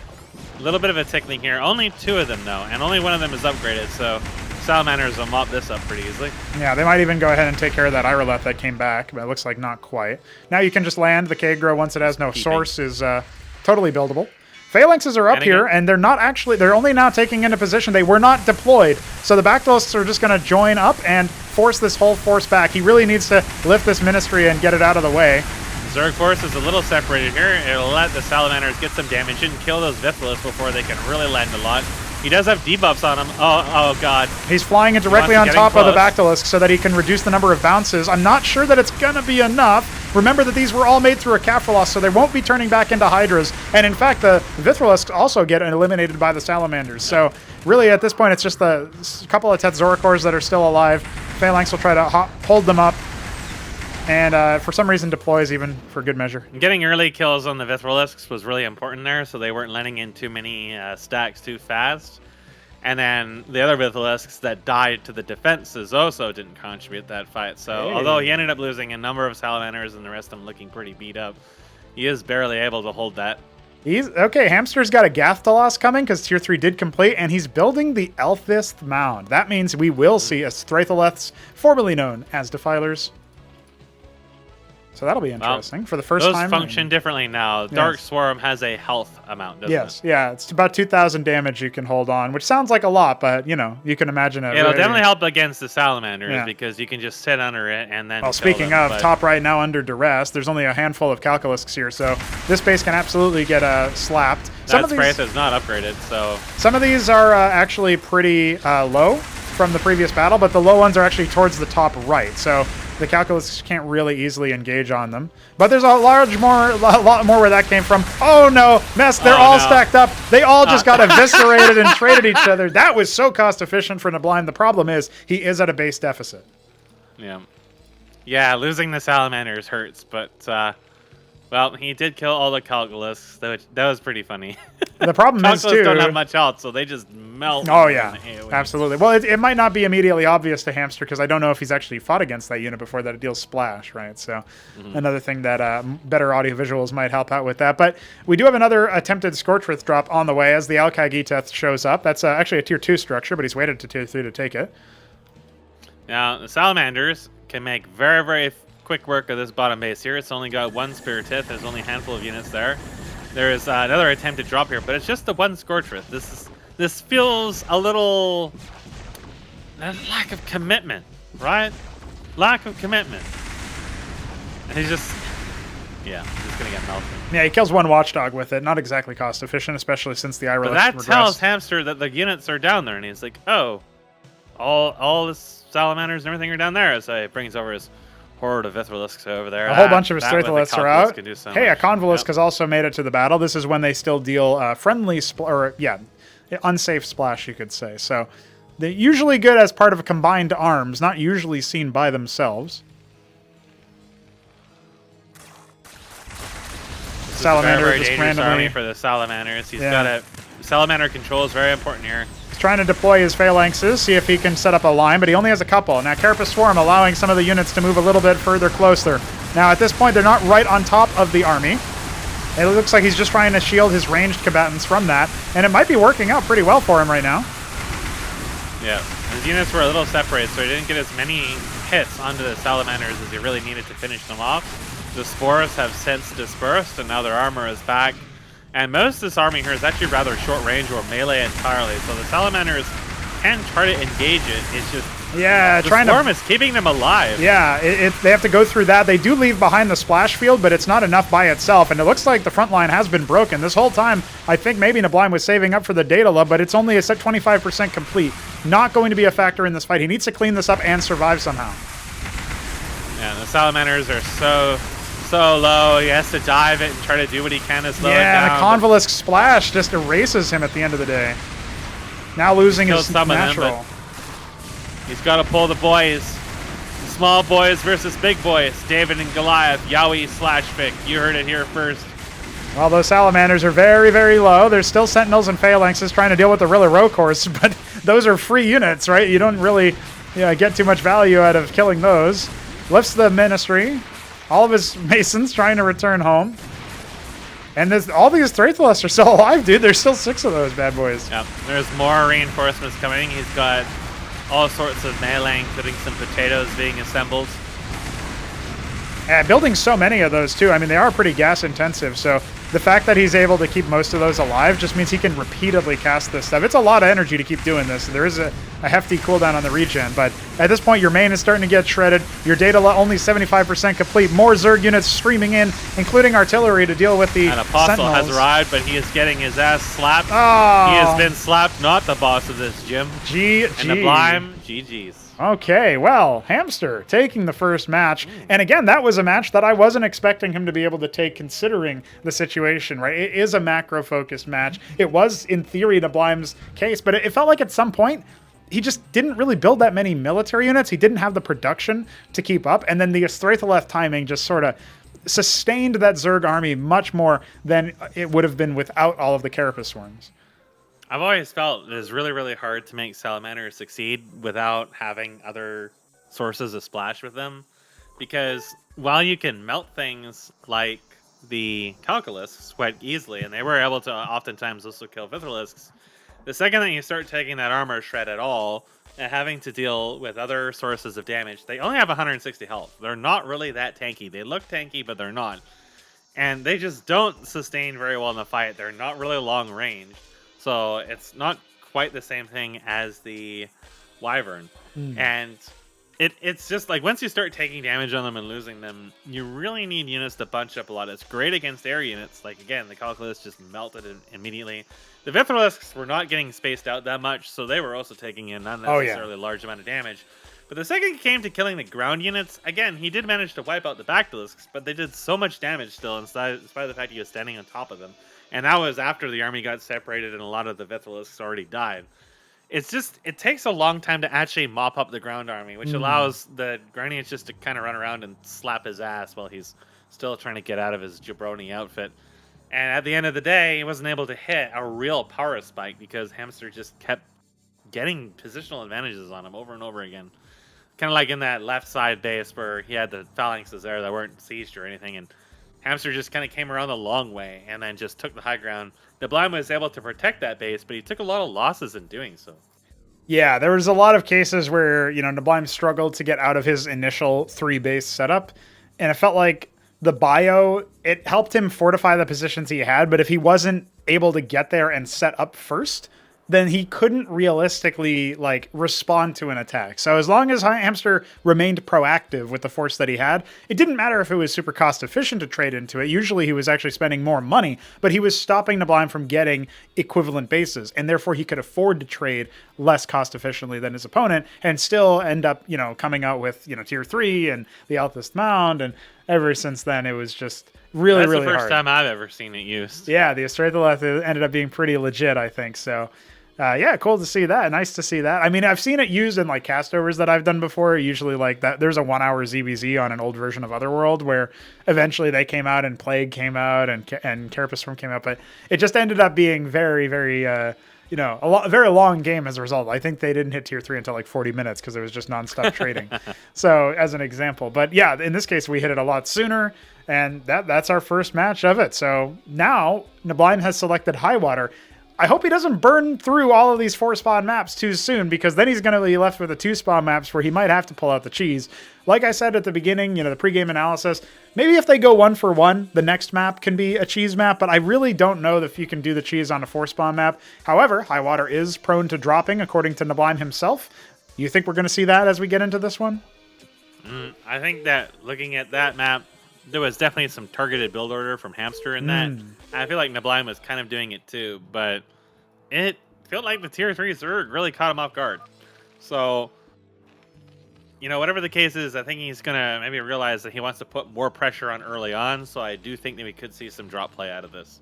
Well, the Midnight Green Zerg of Hamster is in the top right, and the Platinum Blue Terran of Neblime is in the bottom right. We have Vertical Spawns, which is a recipe for drops and air harassment and all sorts of stuff, but you can still have yourself a good, fair, clean ground game if you're able to fortify it on either side. And the question really is Neblime going to go for captaincies again? I wonder what he's been thinking about with, what kind of success he's been having in the past, because that seems like it doesn't just come out of nowhere. It was a pretty big pivot away from what you would normally see in the TVZs that we've seen thus far, where most of the time it was like mantles, or it was, stick around with like Fulcrum Palladium or something like that. Or Starports, obviously. It was very rarely captaincy. So there's got to be a reason Neblime was going for that.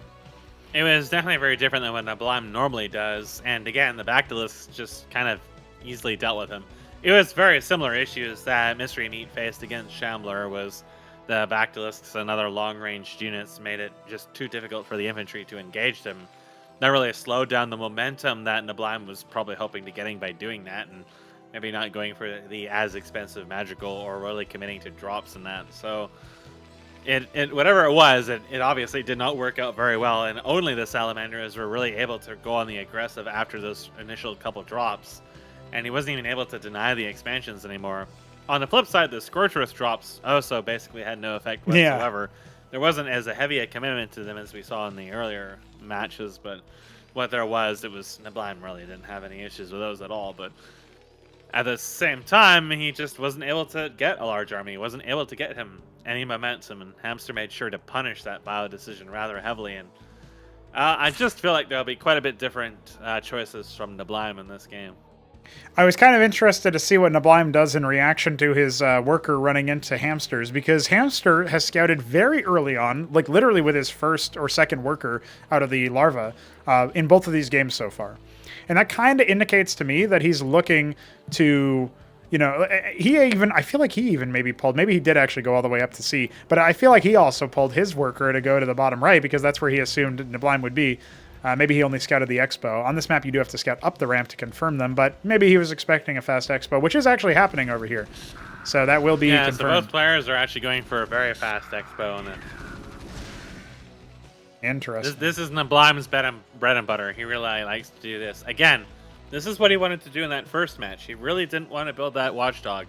Not only did he build the watchdog, he also petted it the entire game. Yes. And while that's very dedicated to a service dog, it actually costed him quite heavily in terms of his intent to go that early expansion and probably some amount of income over the course of the game, along with those other two workers that were trapped behind each of Atlas's huge ass cheeks, just forced to slap them over and over and over. Well, they were petting him just like a dog, just like the street dog. So interesting, though. We have a second stockade coming up as follow-up.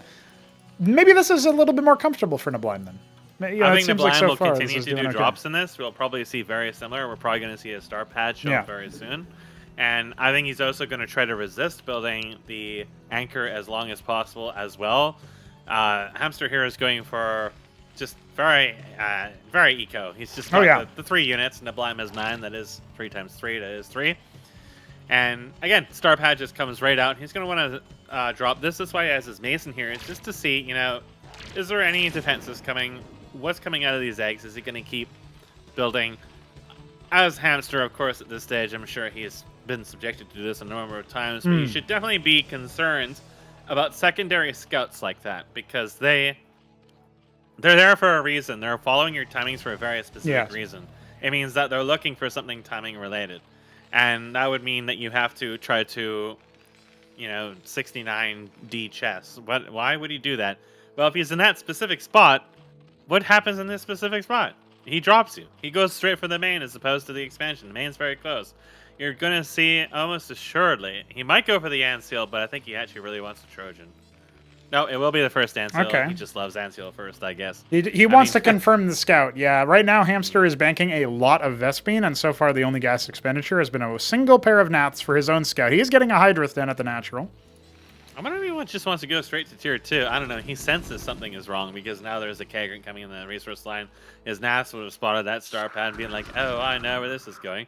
There's another stockade being built there, but I don't know if he actually caught that. It's No, in some it was of out of the way. Position. Yeah. I think it was intentional. Yeah, he put it out of the way to, maybe conceal that as he zoned away. Neblime may try to actually end this before tier 2. I'm getting that impression that this is going to be very, very heavy. And he's sending units down there. So the Ansil is going up to scout, but it will be a Trojan next. Yep. The Ansil first is just such a good bid for him just to confirm the positions of defenses. This Kagrant never got morphed. The other thing, too, by the way, is you can just walk over and click on the eggs. Detection shows you the queue and the unit. So you can tell what they're making, just like we can tell when we click on those eggs when you have detection. It's a very powerful tool. Another reason to maybe go Ansil first versus He's going to sink up here for some pressure. He did build a Hydrith, but it's still all quasis at the moment. They get some early kills in here. Yeah, a little bit awkward positioning there, but he's firing back. Obviously, the cliff advantage favors the quasis here, if only narrowly. Now, Neblime can continue to put pressure here and go to drop if he really wants to. He has some units going into that Trojan, including some Ahmed. If he keeps all the ticklers over here, that Kagrant in the main never morphed into anything at all. So that's been forgotten about at the moment. Oh, but some of these units got pulled into the circuits and he didn't realize it. Yeah, as long as there's these quasis on the high ground over here, they can instantaneously turn around to respond to the drop, which is not actually coming right now. All right, it's just now left the building. He was waiting for some remainder of his units to fill it up. That's 4 Ahmeds. 2 Mavericks. It's not even a full Trojan at the moment. Oh, look at this. We have a Skith push. At this point, Hamster feels pressured off the tier 2, so he's making Skither cores. He is instantaneously going to respond. The Kagrant still not morphed, like you mentioned. And the Ansil flew in to give them some defense, but the Skiffs pop out just as in the bell and just murders everything. Yeah. He's even going to chase down the Trojan, which is a little awkward there because Neblime might have been able to escape or at least maybe stall them out. He's adding only 1 Watchdog. He is going to be making more Hurricanes. I feel like this is a pretty big mistake. He never canceled these out in favor of Cyprians or anything like that. Yeah, only 2 workers, and I think a Quasi died to that attack. Meanwhile, the Skiths are going to try to ignore these Watchdogs until the workers bunch on them. He does lose a chunk of them, but he got some worker kills, and not a huge amount. Just some. 4, yeah, and at this point, Neblime is still ahead, so it's not as disastrous as you might have thought. And remember, each one of these Skither cores is 50 gas, so it's going to be a very expensive really hoping for commitment. that, but I think Neblime just quickly dropping down that second Watchdog to save his balls. Well, the other thing to mention, too, at this point, the Ansil ends up getting sniped. That's a pretty big victory there. But remember that these Skiths are out here. The Hurricanes were completed. They were not canceled. And it was Zethra made in the interim by Hamster, looking just to maybe add a little bit of a front line to his ground army. Now going to be canvassing around, and look at this. We got double Ovaleth waypointing down. Nothing in them, a triple one, actually. So this could very easily be an elevator drop to accompany the Skiths, maybe while the Nats, or the Zethra rather, jump into the natural. That means happening, bring the Zats in there, but Ahmed will be quite happy to learn that. He's hungry and he wants some lunch. There's 12 Skiths that are hungering at this expansion, but there's 3 Watchdogs. I think Neblime knows something weird is going on here. Yeah, what does he respond to first? It looks like it's going to be the drop, but there's so many Watchdogs over here that it doesn't look like Hamster really wants to do too much. So here comes the drop. It's just going to end up being Zeths and the Quasis, as mentioned. Another Ansil pops out just in time. Ahmed back, but yeah, the bio is going to now move up over there. So it looks like... The Eternal Ahmed. Yes. Untouched. Yeah, Cleric Ansil. Hey, unkillable. They do jump on and kill a Huracan and a Watchdog up by the mineral line there. Could have maybe gone for another one, but it looks like all the chaos. A single Quasi has reached the bottom of Neblime's base and has begun the onslaught of the Tickles. One Mason succumbs to the Tickle Storm. Another is sure to follow. Will Neblime notice? Yeah, that's the question. I mean, there's still not been a single... Oh, no, he changed his target. He's attacking the Watchdog now. He can kill another worker. It's only got 10 health. That's okay. When he kills the Watchdog, then, he'll unlock more power for the Skiths. We still don't have a single Cyprian being made out of 4 stockades right now, by the way. It's all Watchdogs. Neblime just refusing to, refusing to deal with it. Oh, he figured it out. Realized. Yeah. Get him. Get him. Bully him. Shoot him. Get him. Yeah, get him. Hamster's turn to Slap forget him. what's going on here. He can still get... Absolutely slapped. Well, Hamster has enough for tier 2, and his Orcus Shroud is on the way anyway, so I don't know. If Neblime's goal was to end this by 4 tier 2, he's definitely very far behind. Got a couple of units here to try to accept this drop. Man, the died. That was disgusting. Yeah, just a couple of Zeths here. Just adding a little bit more chaos. There are some Cyprians out after all, and double Anseal means that these Skither cores are going to be much less effective, we can say. This push does have a lot of danger to it. Once it reaches a certain amount of Achmed, oh no, the Anseals really have to oh, just narrowly. Okay, one of them does go down. Trades one Skith for it, it looks like, but is that going to be enough? I'm not so sure. Reached up and grabbed him by the crundle and twisted. Look, this is an Overlord hiding spot, but not, because this isn't fucking Starcraft 2. Anyway, the Skither cores are getting bopped. There's a lot of splash damage coming out from the Cyprian, so that ends up dealing away with 3 of them. Avaleth spotting out that army. And some anti-ground defense slowly coming online at the 3rd. Tier 2 was dropped in the interim, but there's actually not that many units here. It's all Quasilisks. So, yeah, I think at this point, this attack force can absolutely completely rip off this 3rd, and then we're down to even bases with neblime expanding behind this. So he's actually salvaged his position a little bit, and Tier 2 is delayed, and the units are also delayed by the Skither core stack. Another Anseal bites the dust, but surely the Hurricanes will find their way up the ramp. Lakizlisk has appeared. Lakizlisk has dispersed. Yeah, there's another one in that egg, but that's not long for this world either. There's a couple in the other base there. There's no Anseals to detect them, and the Avaleth is spying the additional Achmed. Now, he could try to hold this ramp here, but oh boy, of course, it's got a little separated here. Yeah, indeed, and the Cyprians are not long for this world if the Lakizilisks send a couple more spines their way on the return, popping the last 2 of them. The Achmed's on hold position, it seems. Okay, now they're going to be sent off to attack. And some additional Achmed has arrived. From the south, from downtown, they're picking off a couple of Quasis and not much else. Well, he killed the 3rd, but losing his entire army was probably not really worth it. Yeah, his Atlas is coming, but it's, again, behind the Zergs here, too. A Bactet Swamp is coming. I'm looking around for any additional tech, but other than that, yeah, we have a Nidus. Mask, this could be the Nidus play if that's what Hamster wants to do for us. Well, where is he going to put it, though? That is the eternal question. There's kind of like a nook you can drop right above the mineral line here. It's down to neblime, then, to have army available. There's only 3 Mavericks trying to protect this base. He's trying to fall away from the Skits. They do take a while to kill anything, but they'll clump up just to wipe that off and then, you know, just leave. Nope. Well, maybe not. But, oh, here comes the surround. Only some Hurricanes here to try to defend. No Anseals were made, and neither were any Shamans. So the Lakizilisks are definitely... Oh, this gets flew into the... Boy. Oh, okay, another Anseal is here, so I think he can actually hold this pretty with some degree of impunity. And look at that. Even going to go ahead and try to repair it at the last second with the Anseal blocking some of the shots from the Skiths. 2 Lakizilisks make it into the natural, but... if they can't see me, get him! Oh shit! 3 HP. One more shot. Oh my god! It's Mason's violence. Counter Lakizilisks. Absolute violence. It's getting corralled. Now he's escaping. Don't worry. He's seen enough tragedy for one day. Yeah. I can't believe I watched that. Well, we have a starport coming. Actually, 2 of them. So maybe neblime is still in this game. You know, the fact that he shut down the 3rd and then forced a couple macro cycles of workers again does mean that there's 4 military units out here. One of them is that Lakizilisk that's scarred for life. The other is a Skither core that's just scarred because it's at below half HP. Thwarting that attack, not losing really too much at all for it was definitely really in neblime's favor. I think that he's in a pretty commanding position at the moment. He's not super far ahead in workers, but Zerg has to take some time to eventually hit double-digit military unit at some point. Although neblime is pretty light on military as well. He is looking to go back to the things that went terribly wrong in the beginning of the game. I think he wants to Achmed drop once again. He's positioned in Anseal over here, at least to make sure that something dirty doesn't come his way.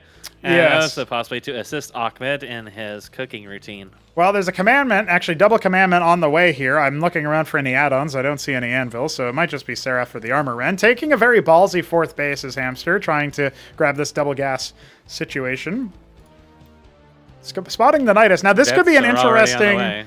This could be a very interesting situation, right? He sees the Nidus. Does that provoke him to start scouting the other half of the map, thinking that the Nidus is, in fact, somewhere else, you know, like linking up a base like in, you know, Starcraft 1. That would theoretically be a thing, but it doesn't look like he's too cautious of that. Maybe this is where the familiarity bites Hamster in the rear end, where he's thinking to himself, hey, I can build this Nidus, and then I can drop it. And, there are so many Achmed. It's gonna be an Ahmed all in. He's looking over here. He found the Vithrilisk. He found the Nidus. Just keep an eye, seeing the layout, where the defenses are. Where's the military at? Well, he has been steadily amassing fatties amidst all this time. They're chilling out there, exchanging cooking tips. Ahmed would very much like to join that party. I think here we go. It's a triple Trojan drop. Oh, wait, no, add the woman. There you go. A couple women in there. There you go. Double Seraph You as gotta well. have someone as your mascot. Ahmed is too hard-boiled to be a mascot. Hey, the Irelith is here. Oh, it died. Nope. It died again. That gives eyes on the Seraph. But where's the reaction, though? Here comes the drop, and there's only a couple Scortrits here that didn't get airlifted by Ireliths. Yansfield died terribly. A couple of Calculusks are here to try to mop this up. The workers get pulled instantaneously. Neblime now over 100 to only the 70 or so of Hamster. A couple of them are falling. Radiate would be nice here. Just yeah, there we go. Oh, it was the thought that counts. Threading the needle. Remember, you can't target units with these right now, so it's very awkward to actually use them. It does make him look funny, though. And Hurricanes are even going to go ahead and deal with this Quasith pool, which is, you know, pretty big if he was looking for the Calculusks. Well, I'm sure Neblime wanted more out of that, but... hey, a Mason died, too. That's pretty much a war crime in Neblime's Sass books. factor established. He's now going to look for a 4th base. That doesn't seem to be on the cards here for Hamster, who is floundering a little bit in this game, as he's made a lot of Kaffirlosks. And now can't make as many Bactylisks as he would want. Now thinking of setting his sights on that, you know, I guess this is 1130 base there, the 3rd from the top left perspective. Of course, down here, 630 is being taken by Neblime, and some Calculusks are en route to make fun of him for misplacing his ministry. Yeah. There's a lot of Ahmed. Ahmed is very happy to eat everything, but... the Calculusks, oh my god. I'm glad he just knew that that's like a flex right there. I killed your Mason. You better cancel that. I'm just going to walk away and trust that you will. Ahmed up. No, Ahmed does not want to face down a bunch of Bactylisks and a bunch of Calcs. He's replaced with Seraphs. He'll hope to have more success with them this time. Some mantles are on the way.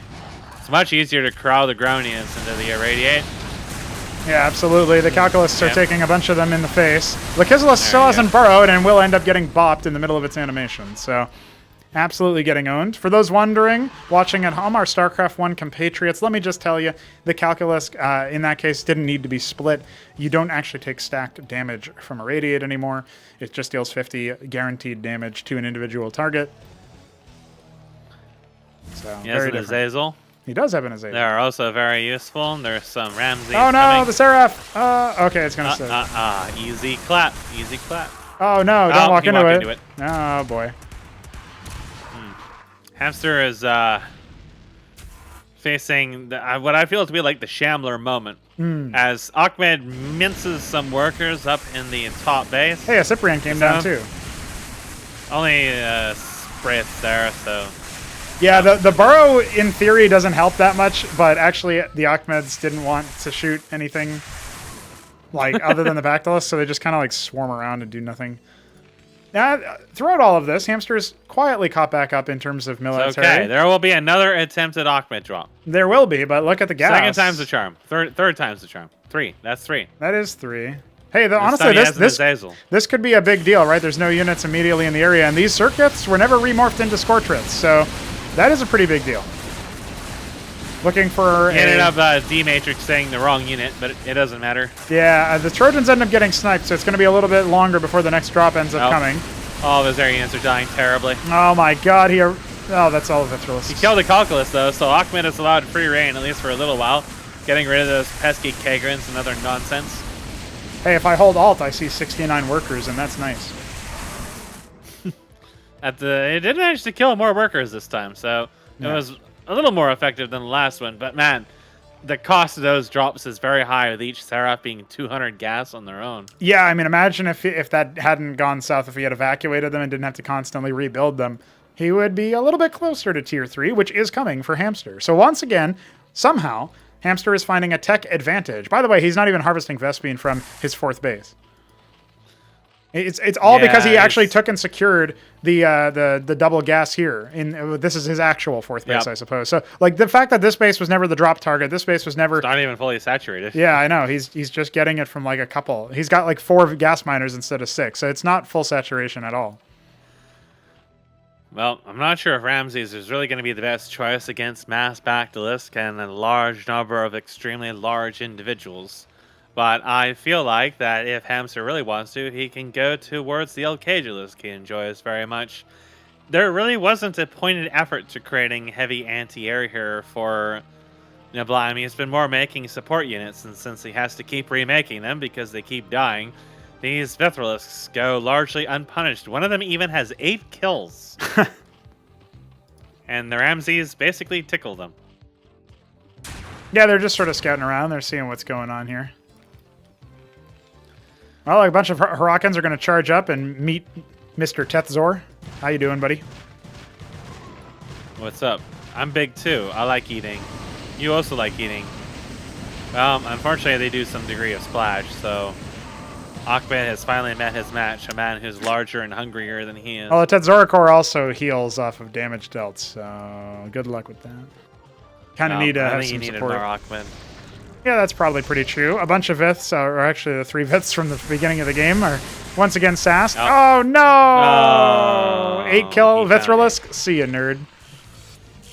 Now he's an 8 kill Skithricor. Well, he's preemptively That's a bigger accomplishment. Yeah, actually, that is a pretty good accomplishment.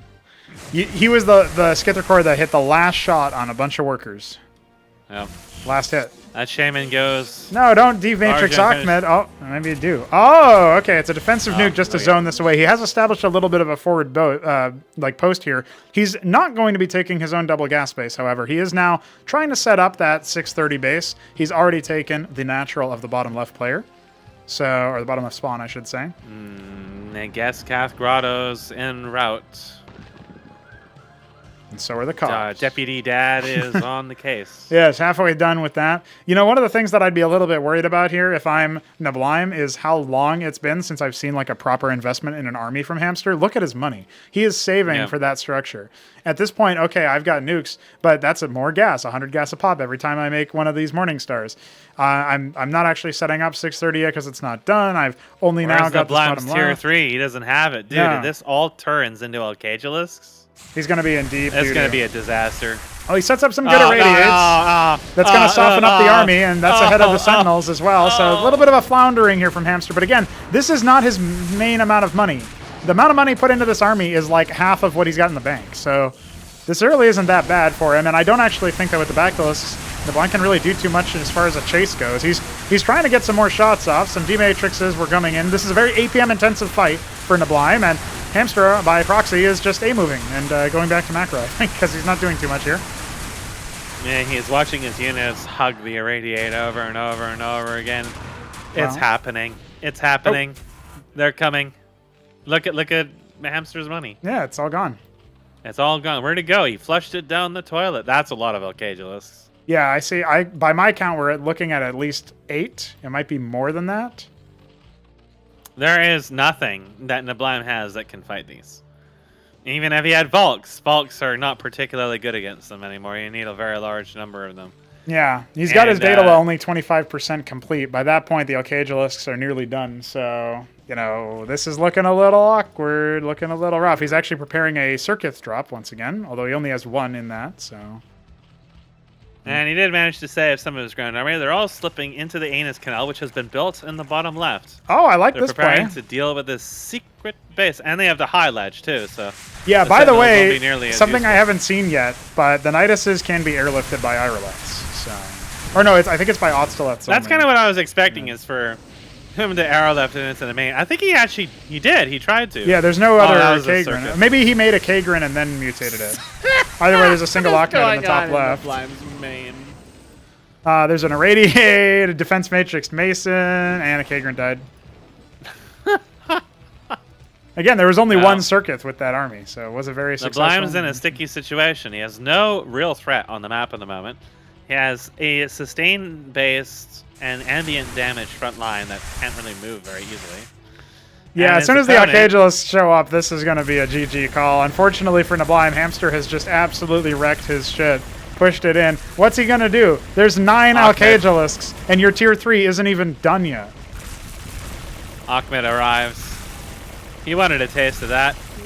Oh, he gets an irradiate off. I mean, I guess that'll soften him up, but he kind of drew them in. If Hamster is not careful... No, he killed it. Ah, he got it. It's over.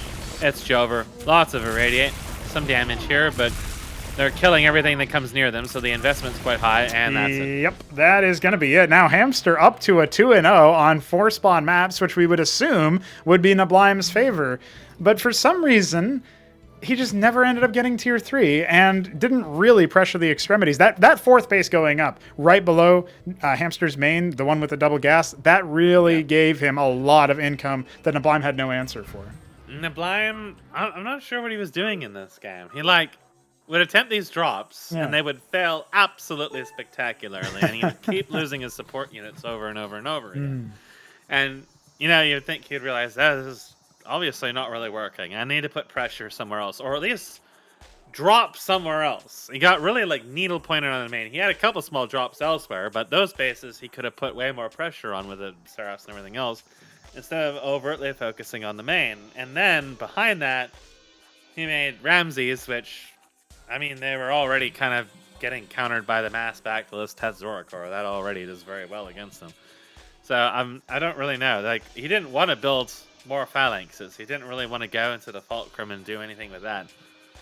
So he started building the Ramses. He could have just dedicated more heavily to air, honestly. He could have just started making wyverns and, having something more to deal with that, and then have some shamans to help sustain them. But it felt like he was...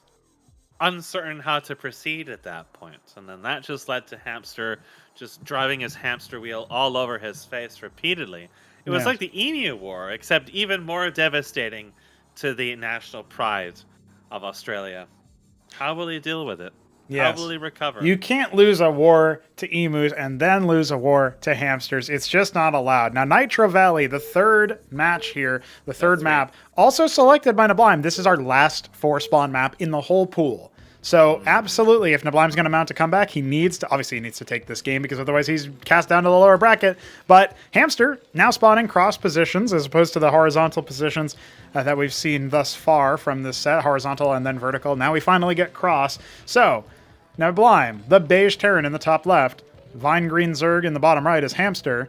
What are we going to see? Both of our players over 300 APM. So besides spamming, what are we going to see? Going for these long macro games.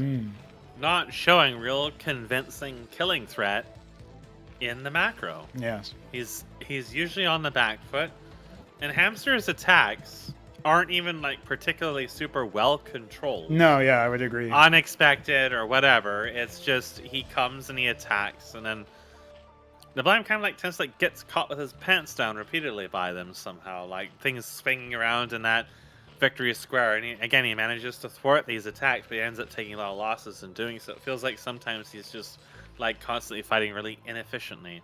And in this other game, he had the Seraphs and the Zazels, but he could have had 3 times the number of them if they weren't constantly getting sniped by Vithrilists that he would fly them into, or dying to Spiritists. Since I don't think he ever even made a Spiritith. I think they were just all sprays. They would just die in the main repeatedly, and it was, as some awkward things he would D-Matrix one Trojan, and because it was in front, but somehow the other one was the one getting attacked immediately. So, there's just little awkward things here and there that neblime maybe needs to start taking the hard brandy to unlock his true power, because all Australians have basically a Super Saiyan form that is unlocked through alcohol, and I think at this point he's got to start brandishing his true Z powers.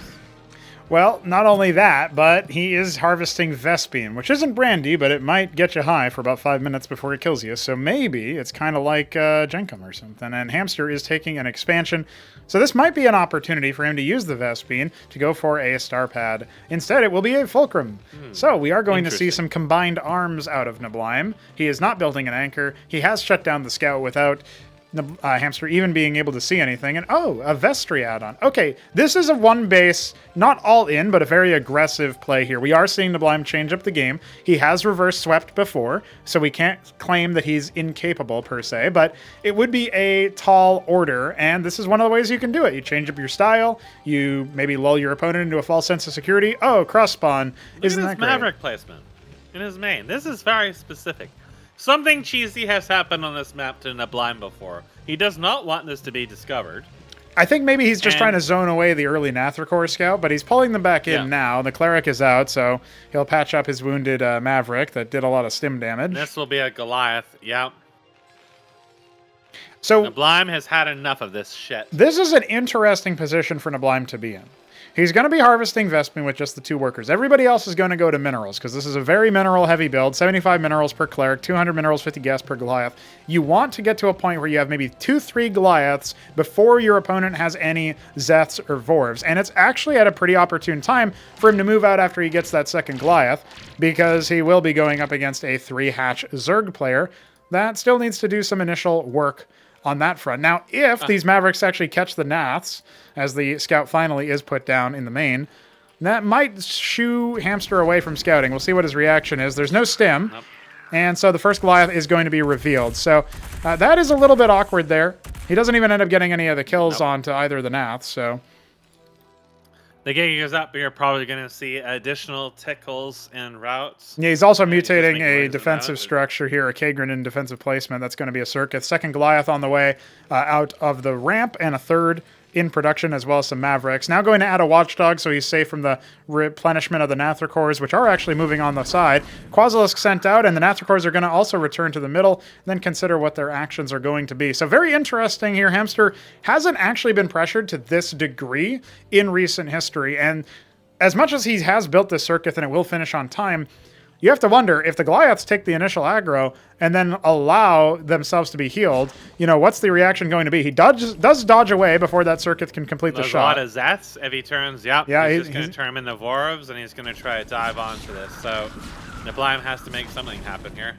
Yeah, trying to see if he can bait out some of the ground units there. This will be just a repeat of Shambler and Meat. Well, I think he senses that because he's immediately pulling back. I was going to say, I was going to say the same thing. It's very, very dangerous to be caught unawares and open versus the Vorvs. If you maybe have cliff advantage, you can position your Clerics in front or something. You can maybe do something a little bit differently. Unfortunately, he's kind of tasked his army in a weird spot, and they're blizzarding out. Oh, no, neblime, no. Death by Lard. Oh, maybe not. Okay. He has pulled them away. They are on attack move, so they will answer and start to attack some of these units. And actually, Hamster's losing a couple of his units. In particular, he lost one of his 5 Vorvs already, and a lot of his Ethricors are also popped. Yeah, so now neblime is in a good spot. He's got a good concave here. They funneled into it, and you know what? There was none of the other ticklers. They're all in the back, so a chunk of his army just died literally for nothing. That's a little awkward.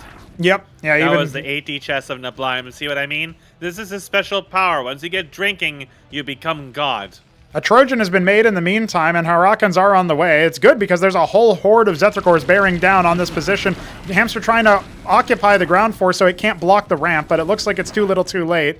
Neblime now will catch sight of some of these Zerg units. This is a little bit risky because some of the Goliaths are moving around up to the other ramp in the middle.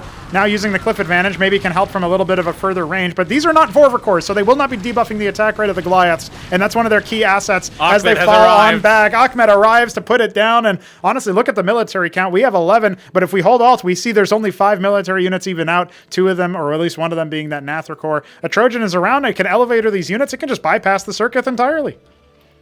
Yep. He has his option here. Here he goes. He's sucking him up.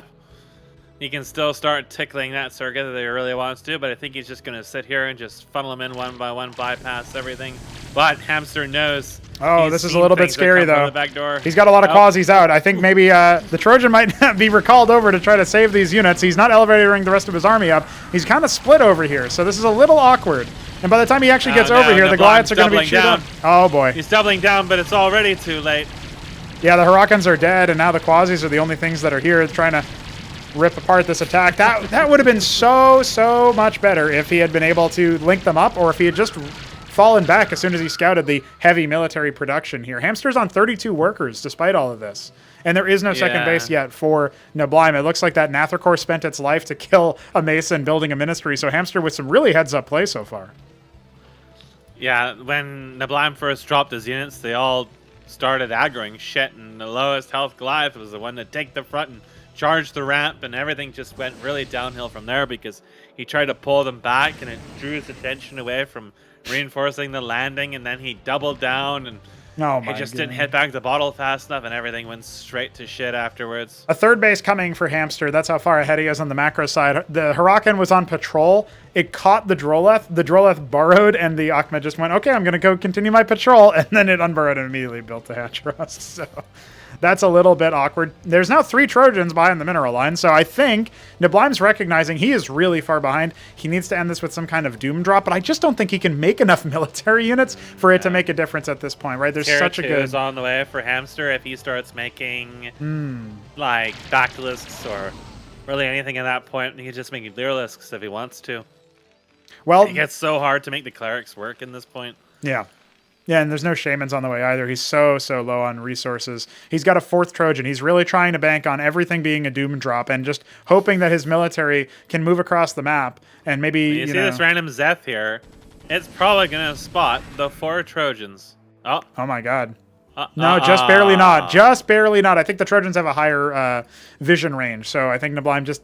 I wonder if he spotted that and he was coming over there. It looked like he is. He looks like he's just going to come in here and wipe out the Zeth. So that's going to make the whole map go dark. Paranat's heading out to try to rectify that situation. But the Hatteras is up. There's defenses coming. There's actually anti-drop defenses in the main as well, although it is only 2 circuits. This force can absolutely overpower that. Spire on their way. Big timer here for Neblime. He doesn't have that much longer to make this happen. He's super all in at this point. Needs to punish the fact that Hamster is at this tech switch over. You know, the Mutat Spire isn't here. He can't actually spend most of the money that he's got banked right now on anything useful. Although I say that, but even just the military, right? In an upfront fight, Neblime can take it. Well, the Trojans are still here. What can he do with it? Yeah. The reaction is going to be swift from Hamster. He's pulling in the units from the choke here. He's expecting a push forward with the circuit. But at this point, Neblime can try to turn his attention over to this attack force that has scrambled up. The Trojans are still here. There's nothing in them, so this is kind of like just a big bait. And yeah, one of the Goliath is going to go down to the circuit. That's a big loss, very expensive. But at least none of the defenses are still alive. Stimpack Mavericks trying their best to hold off versus the Quasilisks. But what's in these eggs? Is it going to be Mutas? No, it's just more Quasis right now. The Mutat Spire did finish, but Hamster is not available. Doesn't have any additional larvae coming. He sucks up everything he's got. He's really all in on that main. There he goes. Oh no, but look at where the Quasis are positioned. Hamster just had the right rally point, and that might do it. He doesn't actually pop any of them, so he's going to go ahead and unload onto the Hatteras, but that's 4 health. It does. And the Quasis are going to get a little bit split up on the other side, but at this point, Hamster has it all. He's got Mutas coming. No, he's going to take this loss, but as long as he can stop the momentum from this attack, it won't make too much of a difference. He's still got lots of money in the bank. That's turning all into Mutas. Now, if Neblime can deflect this and not lose his army, then he's absolutely back in the game. Because he's got a fairly strong military all in all. He's going back to repair his Trojans. He can definitely pull off the momentum of this. The fact that he managed to pull his Trojans away and not lose a single one is so important for him right now. Well, it gives him a little bit more versatility later on into the game, but the problem, Mesk, is that he's still at a huge tech deficit. His Atlas only now went down. He's adding more Watchdogs. He has no Cyprians on the field because he was saving everything for the Atlas, and I wonder if maybe that's going to be the death knell. He's got 12 Mutas Force Nathricors on their way to 12 o'clock just so that they can pivot into the main. That does happen to be where a bunch of Watchdogs have been added, but that's so far for the Goliaths and the Mavericks to transfer, and there's no Splash, no Cyclops, nothing for him to really riposte this attack. Yeah, worse yet, he's moving his army back out. He's going to have to immediately pull it back. Yep, he does. Mutas are starting to get thinned out. There's only 11 of them left. I say only. Okay, now only 10. Trying to repair. At this level, if you had a lot of Masons onto that Watchdog, maybe you could make it happen. Another Muta ends up falling. Every little bit counts. The Atlas has been delayed at about 0.5%. Does end up getting retasked. More Mutas joining the fight. Goliaths are here. I think maybe he can stabilize. Yeah, some of these melee are pretty low, so they weren't able to finish off that Goliath, forcing him to pull back. That gives neblime a little bit of breathing room. Yeah, meanwhile, his drop is fermenting once again, but the Quasis are still here. Yep. All those Achmeds that he built, he really wants to pressure with this, but man, Hamster just does not want to give Achmed the time of day, much less lunchtime. But Achmed's arrived. He wants mutas. He gets them. He does get Achmed the mutas. has arrived oh again. No, look at the Trojans. They got spotted by the mutas in the middle of the map. Now the Air Army, okay, the anti-ground oh no, sort of situation here. Yeah, Hamster's losing a couple of the mutas on the way. So, all right, that was really, really scary. This game is on a knife's edge right now. Nathricor is going to fly over here just to see what's going on, but not even going to pose a threat. There's mutas, there's missile turrets, rather. Neblime feels so much pressure. Everywhere. He even forgot about the 3 Masons in his man. He's going to try to use them to build. Yeah, captaincies again. Okay. He's staking his claim. Yeah, 22 mutas are out right now, man. Like, there's not much splash damage whatsoever. And you can't really hold out. At some point, they stack so much damage up into one spot that it becomes a really scary situation. Army and go straight for I mean, there's some watchdogs here, but there's so many mutas.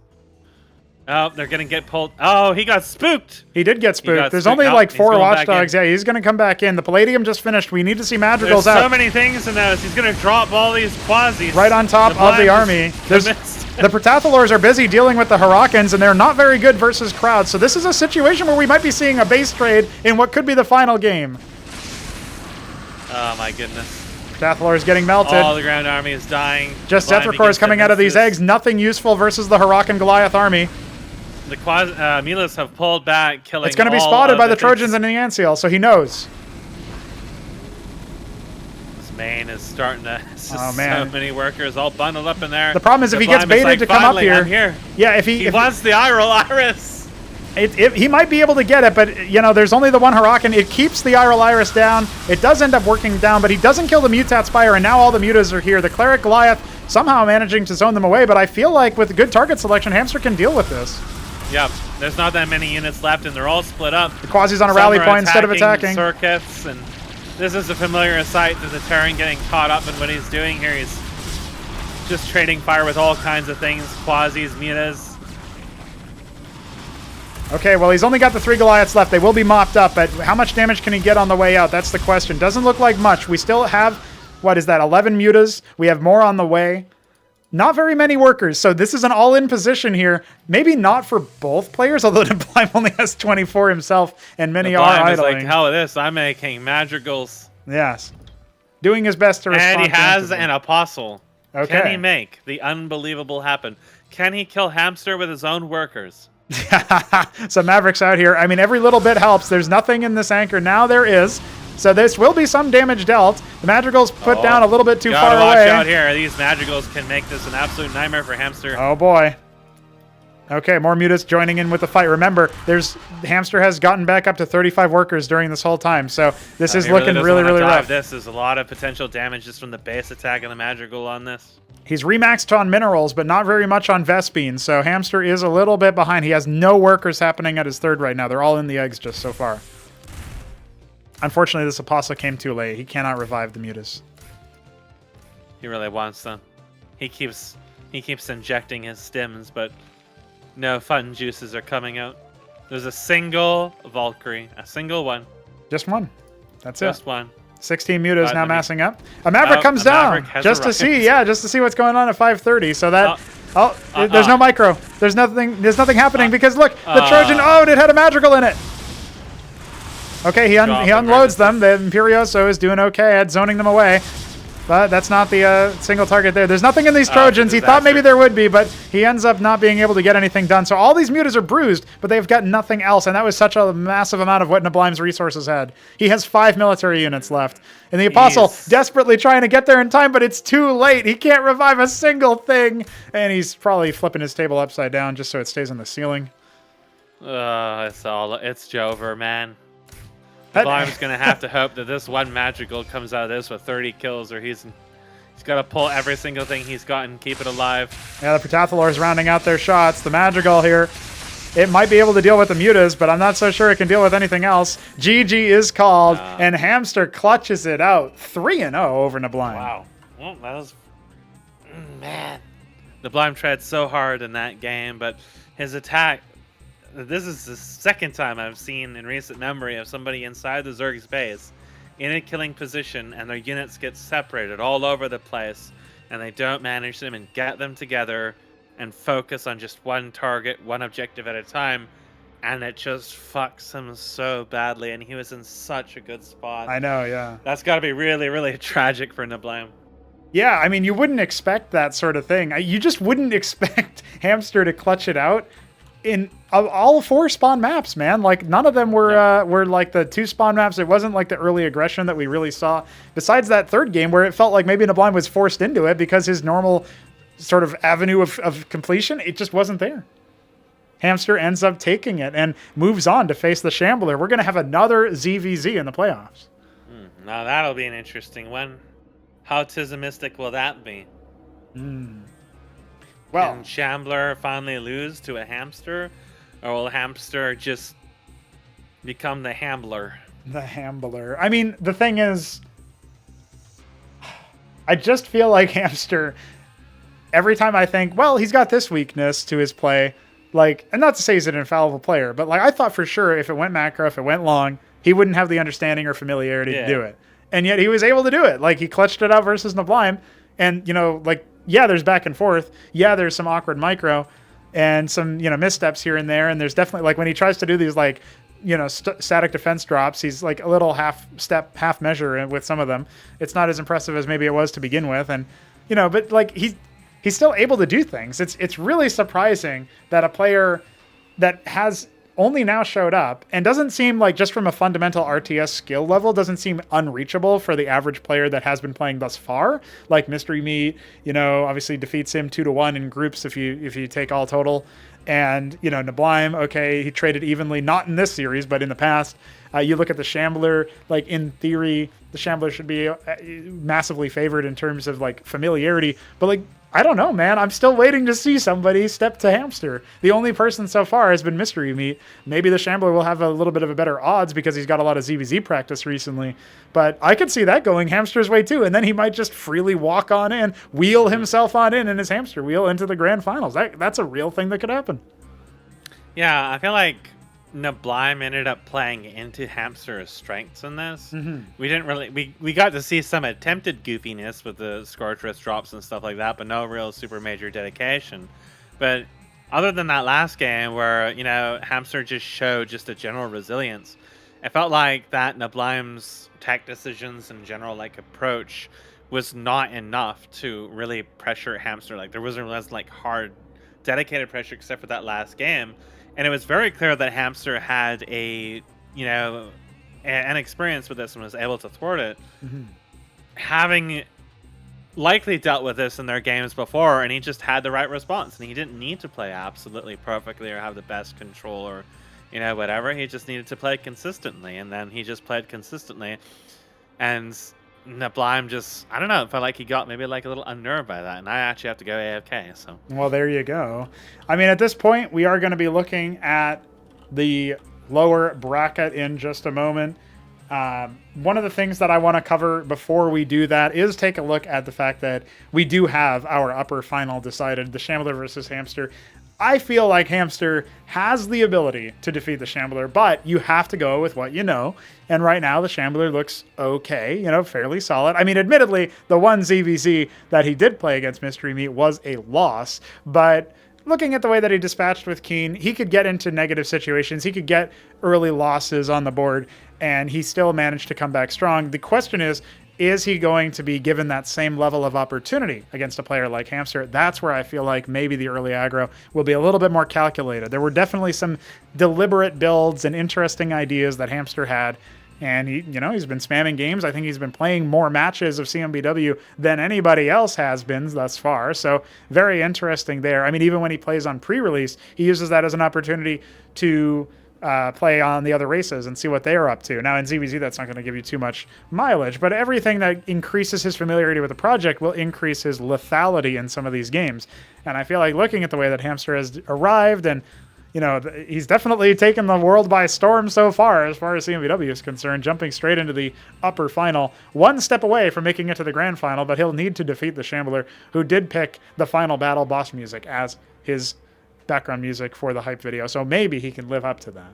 But that is the situation we find ourselves in for now, and congratulations to Hamster, of course, making a pass. Now, neblime is still in the tournament. He is just now located in the lower bracket. That's right, he'll be taking on the winner of 3Crow and Btyb. Will it be a rematch between him and 3Crow for Solarian pride all across the world, or will Btyb be a dad and a Chad and start to take to neblime after tonight's last series? Well, first, we have to answer the question of who's going to be facing Mystery Meat. The Beaver could go for a rematch, or Keen could move past the Beaver, as we would have to predict. But either way, I mean, today's the Beaver's birthday. Happy birthday, Beaver. Maybe you can score a dub as a gift to yourself. Or maybe Keen will, start to play really well and then throw, kind of like he did against the Shambler, and maybe that will also be epic. All this and more when we return from our break, where hopefully we will have an ability to catch up with none other than Keen himself. And when we're back, which, it could be either as soon as, 10, 15, 20 minutes, or it could be until the scheduled time, which is actually not for another 40 minutes. I will, of course, update the stream overlay. So, if we're not back in 10 minutes or so, you can probably expect to see that there. But hey, that's that. That's all I got for you for now. So let's get out of here.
Ladies and gentlemen, we now are on to the lower bracket. Playoffs round 2 continues. We got 2 more series here for you, and these ones have a little bit more in terms of stakes.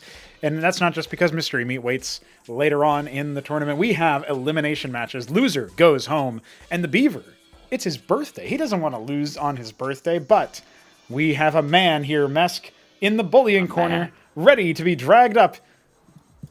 It's Keen. What's up, dude? Hey, how's it going? Yeah, pretty good, pretty good. We just popped back onto the stream to intro and set up for this set. And obviously, it's been a bit. We didn't catch up after the set versus Shambler. You were unable to score a dub and get past him. What was going on with there? Do you have much to say about that series? I did not know how to adapt to. Are they the calculus? Yes, yeah. I think Neblime was actually telling me about them, but right. I'm cursed with room temperature IQ, so didn't set in. So yeah, I just had no idea how to deal with those. Yeah, one of the things that we also saw, the first game was kind of like back and forth, maybe a little bit on the conventional side. Made sense that Shambler clutches it out. I want to talk with you about the other 2 matches, though. On Sideshow, the ice map, you made the decision to go up into Shambler's main instead of just committing to killing his natural. He was in the top left, if you remember. What was the decision-making behind that? Because from our perspectives, Mesk and I both commented that it felt like you could have just killed the nat and contained from there. Yeah, so I thought I had him completely, dead, honestly. So I figured, I don't even need to bother wasting my time with this because I already have this one. So I'm just going to stroll in the main and end the game, essentially, which obviously didn't happen. So I was kicking myself after that, not even killing the natural. Right. In that sort of situation, you maybe felt like you were more ahead than you were. Harder to figure out how powerful a 1 by Eco is in this compared to StarCraft 1. Yeah. I'm still getting a handle on the, sort of just understanding where I am in the game. I'm certainly impressed at the amount that you can make off of 1 base. Yeah. For sure. Well, when you have the max workers, right? Because the fact that they're not wandering as much, they're not wasting as much time, it actually ends up being that workers are more efficient, even if you are oversaturating in some capacity. So definitely is a factor. Have your impressions of ZVZ been that they are less volatile than in StarCraft 1 so far? Like, you've played a number of them, obviously. That's probably your most well-practiced matchup, I would say. Yeah, so definitely, because it takes quite a while to get to Mutalisks, a lot longer than it does in Brood War, for example, and Lings aren't as strong as they are in Brood War because there are so many early counters to them. So I think those are the 2 main factors that make it very much so more macro based and make the games a lot longer than they are in Brood War generally. Gotcha. Mess, did you have any questions about the first 2 matches before we move on to the question on everybody's mind that happened on Otherworld? Now you fought against Shambler twice, and he's dabbed on you twice. How are you going to get back to this man and get him typing? Well, I'm just going to have to, I'm going to have to put in the work. I'm going to have to do my research. I'm going to have to plan. Something I did a lot in Brood War, actually, was just simply single-player build order practice. But there are no really written build orders, or I could go download people's replays, but I think just tinkering with things in single player and kind of planning out my builds a little bit more, and obviously planning out counters to units, right, or at least different tactics. I think, for example, maybe Mutalisks obviously aren't the answer to calculus, but I certainly could have microed better, split them up more. I need to sort of get used to my hotkey cycles, my macro cycles, and figure out exactly how I want to structure my unit groupings, because one thing, I do like multiple building selection and having limitless hotkeys and so on, but I have been getting a little complacent, I guess, with it. So, just grouping every single thing into one big group. Right. Yeah. Okay. I got Which you. isn't an effective way to micro, obviously. Right. Interesting. So yeah, I think I'm definitely going to just be doing some single player practice. You got to corner neblime and get him to spill the beans. Yeah, I probably will hit neblime up again. Well, I don't. Sure. I don't know if you saw the match that we were just broadcasting, Keen, but neblime did kind of just get 3-0 dumpstered by a Zerg player that just joined the project like a week and a half ago. Oh, so, no. Oh, so no. Well, you might want to hit up Hamster. Actually, Hamster seems to be pretty good at this game, so you can ask him. I'll have to talk to Hamster. Yeah. Yeah. Damn, poor neblime. Yeah, I know. You come out of retirement and you haven't been playing at all, and you just smoke him in Brood War, as you mentioned earlier. So now he's coming in here thinking, well, at least I can win in this obscure modded project. No, never mind. Oh, no. Zerg is his nemesis. It's just always his nemesis. Don't worry, you're on the other side of the bracket, though. If you want to be the one who dumpsters neblime, you got to get through Beaver, on his birthday, no less, who's playing Terran. And then you also have to get through Mystery Me, who's, probably a more... I would say lethal opponent in some ways. Oh, did Mystery Me end up in the loser bracket? Yes, yeah. Shambler ended up clutching out a 3-2 victory versus him. After wow. So. Wow, okay. Yeah, your opportunity for a rematch versus Shambler has to come through the Meat first. And Meat is playing random, which is kind of like a nightmare matchup for you, but maybe we'll talk about that later on should you get there. Now, I guess turning our attention over to that last fateful match against Shambler, it was on Otherworld. You built over 90 Quasilisks and didn't use them. What was up with that, man? You got to talk about Well, I didn't realize it was that much, but did I you moved them up to the map towards his base, then you moved them all the way down to your base, and then you moved them back up to his base, and then you moved them all the way back down. And then they died. I'll be honest with you, I do not exactly remember what my thought process was for that. Yeah, because we kept thinking, he's got such kill pressure, he's got so many units, he could just charge up the ramp and end the game. And I think maybe I was probably just scouting for expansions and trying to contain him. I think by that point I was kind of intimidated of going up the ramp and actually trying to see what I could do. So I think I just didn't realize that I had kill pressure. Right, I see. Because I think he had 2 sunks and 10, 15 units. At a point you had 60 something, and that's unfortunate. It was really, really, really, really heavily biased in your favor at that point. Yeah, my game sense, like I said, is still needs some work for sure. Well, that's all right. I mean, that's sort of what happens when you're sort of diving in and you're unfortunately not able to get much practice. As we get more and more players in the door, though, I imagine that will change, because on the times that you are available, you'll end up overlapping with more and more people. And, maybe it will be once again not super useful practice in some ways, but, we're getting more high skill players coming in the door. So I think the longer the project continues to grow, I think that problem will take care of itself over time anyway. So. Right. Yeah, I do hope that I'll have a little bit more time if I could play my matches next weekend and prepare a little bit. Assuming I win this, obviously. Right. Have you had much time to study up against the Beaver or against Terran in general? No. Okay. Gotcha. Are you going to come in here? What's your goal? Are you going to traumatize him? Are you going to torment him? Are you going to tickle him? I'm not going to play with my food if that's the scenario that I end up with. Like some previous series that I've had, if I can, I'm just going to try to end the games as quickly as possible. Oh, okay.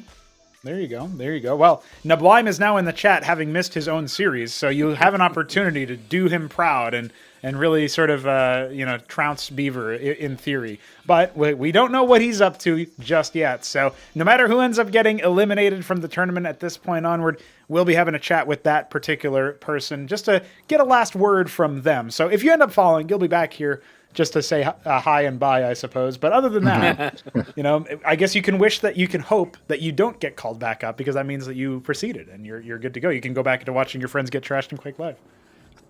Yeah. Alrighty.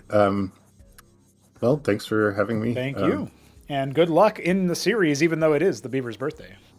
I hope you fix him up a nice present. You got to make in some good gifts. Yeah. I feel bad now.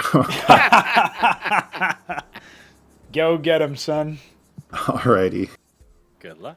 All right. Well, that was Keen, the voice of Keen, speaking out, talking about some details. CPL represent indeed. And Neblime just woke up. So happy birthday to Beaver from Neblime, even though in Neblime's time zone, it's not his birthday anymore. So happy birthday, Necron. We will now think about whether or not we are ready to start this match. And yeah, I mean, we didn't talk too much about the Beaver. Admittedly, he didn't give us that much to talk about besides some attempted cheese against Mystery Meat. But it was a very, very unceremonious series after the first match. And at that point, it felt like Mystery Meat just pretty easily dismissed him. And even when he was playing as Terran, he was using like Eidolons in weird ways. He was doing all sorts of non-standard things. Yes. And the Beaver still couldn't really capitalize on an inefficient comp out of the opponent. So I'm expecting Keen to walk all over this man. But there is an opportunity that the Beaver could act as a banana peel. What if the Beaver cheeses him 3-0? What then? What then? Then, well, we'll have to talk to Keen again. And he just said he doesn't want that. So he also, maybe he'll think of it as a birthday present. So we'll see. Maybe. We'll see. So I'm going to go ahead and at our players. Oh, it looks like we are ready. So in that case, ladies and gentlemen, for the first time since the start of this whole process, we are going to go to the epic stinger for the elimination set. Live as we get into this match. It's the Beavers Terran against Keen Zerg.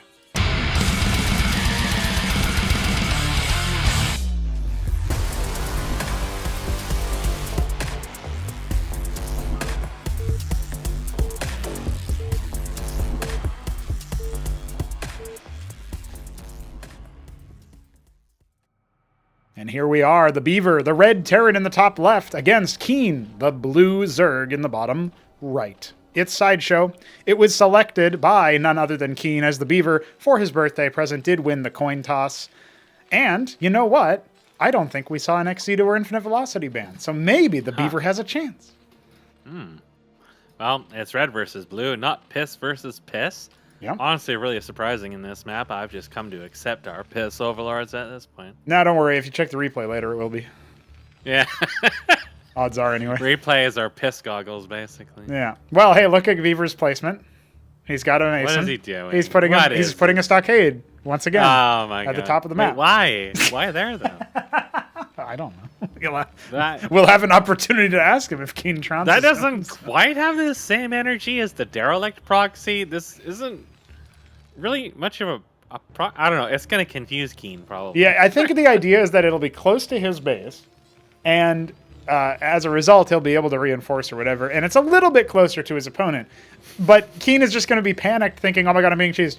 But he does have a Quasi pool coming. You know, what I think it is that Beaver, being a Beaver, needs to build a dam. It's in his blood. But so he's got to find running water, but there's no water near his base. Yes, so he's got to go over to where the water is, and well, he's still not really as close as he could get, but maybe he just got impatient. Yeah.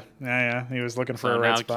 Keen is looking for the cheese now. Where is it? Yes, what's going on here? I don't see anything. Is he hiding it in the corner? Is he? What's going on here? And so he's sending his worker back home. Just to see what's going on here. We'll follow. He's actually gone to the middle of the map. Okay, thinking, where would a cheese be? Right, he's looking, maybe it's a center racks, right? This is something that Terrans do in TVZ and Starcraft 1, so maybe it's, he's putting his stockade right in the middle. He's getting Naths and Zeths, so he will have a response to this. The Mason going to pop in here. Will be able to scout the gas. Now, does the Beaver remember in his birthday bash here? Is it really going to be Nath Rakors? Well, he's tickling a little bit. He sees Zeth's pop, so... Tickle. There's some tickling. Yeah, Keen's not happy about that. That's going to cause Beaver to respond. Surely he will react eventually. No, okay, he just didn't look at it at all. So he has no idea that Nathracores are coming. The vision update's much faster now. So he's now lifted his secret stockade back to his base. He's proxied himself. A Fulcrum's on the way. I don't think he caught sight of the Nats. He did not. No, not at all. There's 4 of them on the way. Oh no, it's gonna be tragic. Well, he's making a 4th Maverick, so... If he manages to get all of his Masons around one Maverick and repair it, he might be able to tank a Nathracor with it. He might not even need to at this point, although his focus fire is leaving a lot to be desired. There's a Nathracor with 1 Maverick shot left on it, and there's in fact 2 of them. Oh no, 3 of the 4 Nathracors are so very low, but Beaver, oh my goodness. And he's targeting the full HP one again. No other Maverick coming out of the stockade. Now finally doing it. He does get 1 of them down, but there's still no Watchdog. It's only now been started. You can't pet that, and the Lodestone's coming. I don't even think you can select that Watchdog to cancel it, and it does indeed die. The Mason came just to get stepped on. Oh dear. One dies. Oh darling. So okay, the Fulcrum is complete. He can try to make a Anything? Cyclops or something with it and get it in. Oh, no, the Masons ended up blocking that Maverick, so he couldn't really get away as much as he wanted. Oh, Beaver. It's okay. It's okay. He's going to have a lodestone. Get Here in. he goes. Hop in. All right. Yeah, what ministries can build bunkers? Now, what is this? That's probably what Keen's thinking, but his Zethar cores are also here, and he's realized his opponent is silly. We've got 4 more Nather cores on the way. Keen did say he's not going to try to mosey on around. He's not trying to just slap his opponent and then let them build a paladin and spin it in this corner of the map and then die instantly. No, Keen is here to just end the game. He did build over 252 Mutalisks, so that game was something. But I don't think he's going to need to do that this time around. He's still on the 1 base. He's just waypointing a Droleth across the map. Why not? Just build. Yeah, it looks like it's just going to take Beaver's Nat. Well, the lodestone is under attack. Nobody's repairing it. There's the 2 Mavericks in it that are slowly thinning the herd. And it does go down. There's still enough units over here to finish the Mavericks off, but the Watchdog has steadily decreased the count of the Nather cores. And there's a 13 HP Maverick staying alive. Or is it? Ooh, 2 more hits. Ooh, body blocked. Oh! 1 more hit would have done it. In fact, actually, that's not even true because Zethar cores only deal 4 damage. It's okay. The Droleth has arrived. Yeah, some Quasis are here to tickle. This Fulcrum was never used. The hatch roast has started.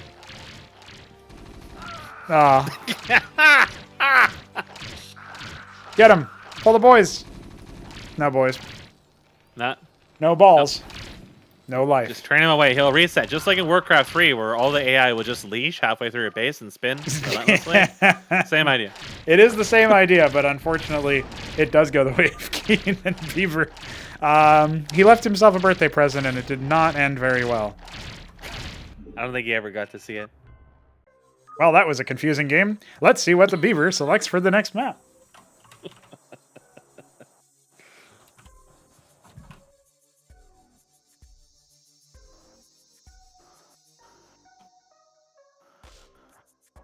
We have Ex Situ, Highwater, Infinite Velocity, and Nitro Valley. We are guaranteed to play on at well, I guess that's not true. Beaver could pick Nitro Valley and Highwater and then lose in a 3-0, but other than that, we are pretty much guaranteed to see a map by the Beaver be entering into this set. So, you know, seems pretty good, but he will select Nitro Valley first. Oh, good. I was afraid we wouldn't get to see Nitro Valley today. What do you mean? We saw it from the Neblime, so that was the last game. Versus Hamster. And it was also in I was Mystery thinking Meat, so. Infinite Velocity, sorry. Oh, yeah. I get those two mixed up a lot. I don't really know why. I think it's just the V. Well, the first one is an N, and for Infinite Velocity, it's an I, and that's you. Well, we do have Keen in the bottom left. It's horizontal spawns, the Beast for Brown Zerg. That's Keen. Almost piss-colored. The Midnight Green Terran. That's the Beaver in the bottom right. Not piss-colored, decidedly. Yeah, it's not even really like vomit color. This is like fungus in a space game or something. It's kind of like what most of my plates look like, honestly. Yeah, it's mold. There you go. Yeah. Well, the Beaver will need to do more than just be moldy. He is actually going to need to go all the way stale so that I hope every single match he builds a stockade somewhere weird. I think he might be thinking twice about that. Although he is rallying his next Mason across the map, so maybe he's thinking, no, he's going to build it right there. That's too standard. Yeah, that's kind of like a hat for the Ministry, though. Yeah, kind of. Very deranged looking at, mind you.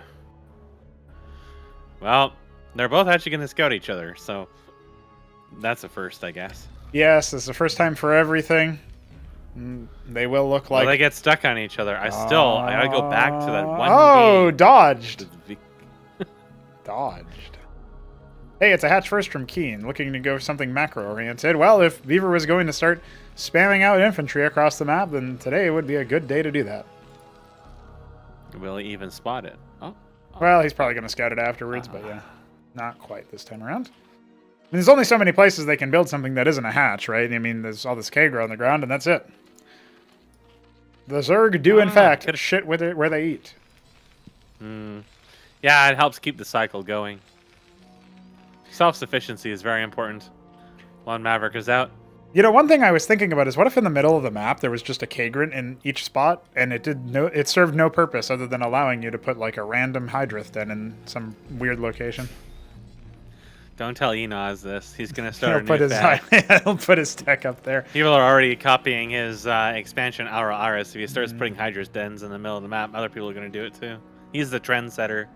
Yeah, it's funny because Luciferius is the trendsetter for the Wraith play, and Enoz is the trendsetter for the Pocket Tech. You know, there's no military units out for Keen at the moment, and there are 2 Mavericks coming across the map. Yeah, absolutely could be a real factor. Now, there is some money being floated here for Beaver, so it looks like maybe he's going to go for an expansion behind this, which wouldn't normally be a bad idea, but I have to wonder with this level of play whether or not this is a mistake. However, he does have 2 Mavericks in here, and they're going to start attacking the Quasith Pool, which is an interesting... Fuck this Quasith Pool! An interesting choice. Get him! The workers are drilled. Oh, they're running. Okay, bye. Get out of here, boys! What the hell? Okay, see ya. Shit, man, they got teeth! All right, bye! What the hell? Why did he just go all the way back across the map? He does have a ministry being built in his base. He has no anchor coming for the defense. He could just get run over here. Why did that happen? That was unusual. This is... Oh, he's sending another one back. It's just going to I get think he's slapped. seen too many cases of worker drills just insta-giving everything in the map, and he was like, fuck that. But He has a Cyprian, one but Maverick nothing got else. brave and just met a ticklet end. Yeah, he's starting the anchor now. It's very, very late. Cyprian not Does have a guarding Cyprian. around. With precise micro, he might be able to hold. Hey, he's repairing his Maverick. That could help. Precise micro here. Zero He's micro not here. focusing it. It does die. Another Cyprian will finish, but not before the anchor. Oh, pull the boys. Get him, boys. Wrap around. Get him, boy. There you Yeah, go. move There you him. Shoot him. go. Yep. Okay. The kiting actually went hurts Keen here because he would have just killed the Cyprian. Oh no! Oh, you didn't got him repair it. anyways. And there's nothing else coming from the stockade. Okay, One down. he will put down the Quasal Tickle Menace, and there's only 4 more coming. Well, he does have a whole bunch. He has a lot more coming. Yeah. No, it's okay. Here's how Beaver can hold. Just lift the stockade, fill it with all the Cyprians you're building, and stick it in the way, and then wall it off with all your masons. He also built a lodestone. He's not got anything. See, in this is very reminiscent of a game I had against Kian. Not Keen, but Kian. Where I just like forgot what I was doing. And yeah, I think you'll like that match whenever you actually get to watching those, because I built double lodestone. The Mason. That's when I started encountering some interesting things, but unfortunately for Beaver, he didn't actually put anything in the lodestone, so the tickling. Don't worry, the Cyprian's here. continue. Oh no! Yeah, pull the boys. Okay, he went in that got time. him. There you go. Oh my God, the there's more Mason's of still in that anchor. He could unload and repair it, but it's not being focused down. The anchor only has 1 armor. Oh God, it's a disaster. He's body blocked his own units. He's got a Maverick coming, but it's a little too late. He doesn't have enough Vespine for another Cyprian. He could be pumping out non-stop Masons this whole time. Here he goes. He's got this. He's lifting off so he can step on them. I don't think it's going to work. He's trying to hold. There's 15 Quasalisks. Yeah. Yeah. Yeah. What? There's a Mason inside that lodestone, so his Maverick can't get inside of it. Oh, he figured it out. There we go. There we go. Some jumping jacks going on here. Look at the Quasal. Wait, is he going to do it? Oh, I thought he was going to do double lodestone as well. Here they come. Here they come. Surround it. Here they come. Keep it alive. Here they... The workers can die, but the lodestone must endure. Oh, they were spinning very aggressively. The Mason just wants to get past them, but he can't. Their asses are too thick. Oh my God. It's not being repaired. Beaver, no. Only one of them is repairing. Oh, he holds. Wait, there's more. Oh God, there's more. Round 2. There's more. He's almost got no more. Listen, if he kills all the enemy units, the enemy is defeated, right? That's how tower defense works. Easy clap. Easy clap. Oh.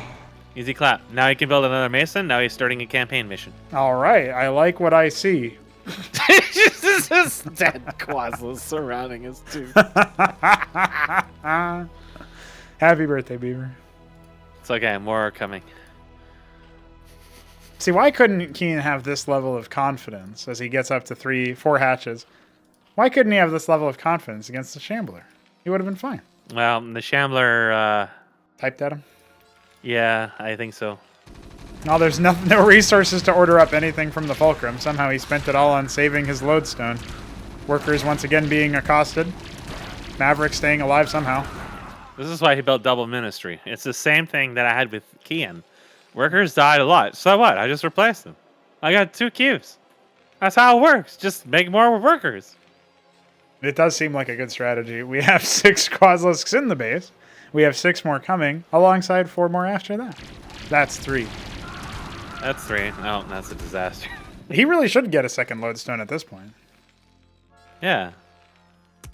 He made this Fulcrum, but he can't use it. Once again. Now, his workers are just being killed. Can he repair? Can he hold on? He doesn't have enough money for another worker. GG. You still got 1 left. Well, that was a game. You can still win. You can still pull out of this. All right, surely the beaver will last longer than 5 minutes now.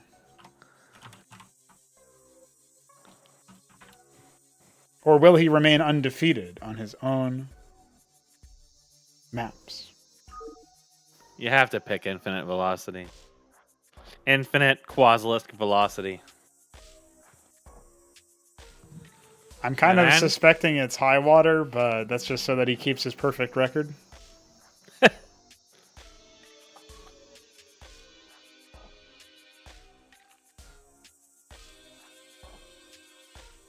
Well, we're waiting. He's thinking. He's opening up a birthday present.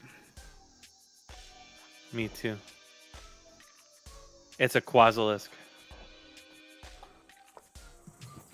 Only one. Only one. Just one. The other one is still burrowed somewhere in front of Meat's base. He picks infinite velocity. Your wish is granted, sir. The reverse sweep is here, boys. I hope the beaver takes this match. I want to see it happen. I want to see something cheesy.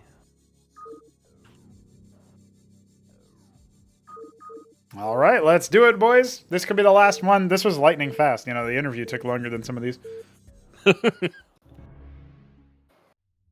And it will be the beaver on the left-hand side. He is the lemon, not neblime. Terran against Keen. The light olive, Zerg here. He's on the right side. Lemon blime.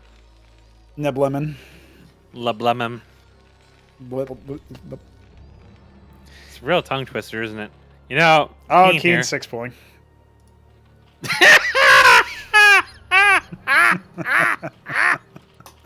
I like this. I mean, who would expect this? It's the biggest map. Yeah, well, who would expect you to 6-pool on a 4-spawn map with no scouting? That was 3-crow, though. That's a different person. Exactly. That's it. It's similar energy. Keen.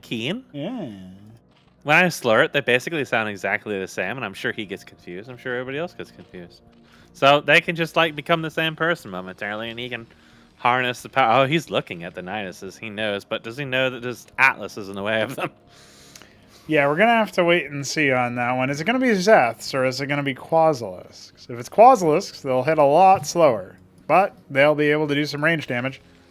And it will be Zeths. And Stockade is only now going to finish, so odds are this attack will deal some damage. But honestly, the beaver is not in the utmost amount of trouble just yet. Because they're being rallied across the map, right? So, not going for the Atlases. Yep, off they go. And the Mason will detect this going through the middle of the map. This is the corrected version of Infinite Velocity, by the way. What was wrong with the other one? They just hosted an old version, like goofballs. Oh, some spinning. Just a little bit. Don't worry about it. All right, the anchor is coming. Okay. We have a third Maverick. He can kind of get through this Sim City over here as well, and then like maybe block it with a couple of Masons, incidentally.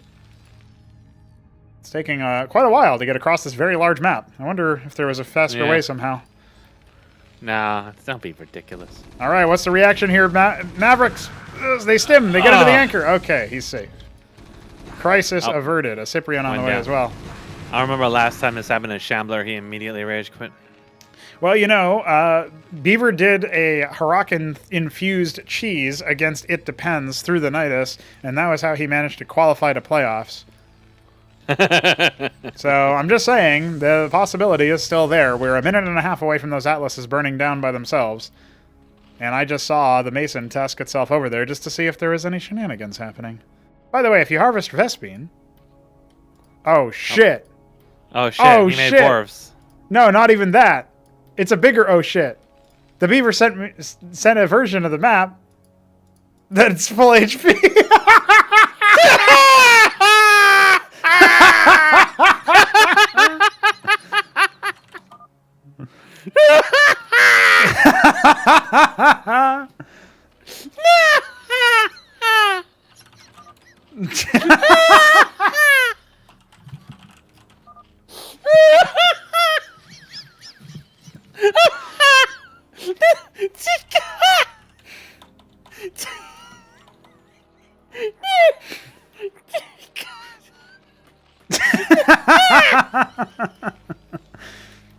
Has Beaver been punked by himself? No, I think that was actually my fault thinking about it. I had to fix a bug in his map where it was detecting buildings instead of factories for victory condition.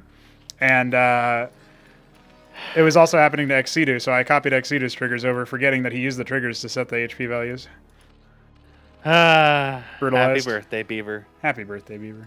Well, he can just float an anchor over. He can airlift. It's fine. He had like 600 minerals trying to wrap his head around why they're not on fire. He can kill them. He just needs a He Huracan. just uses Watchdog.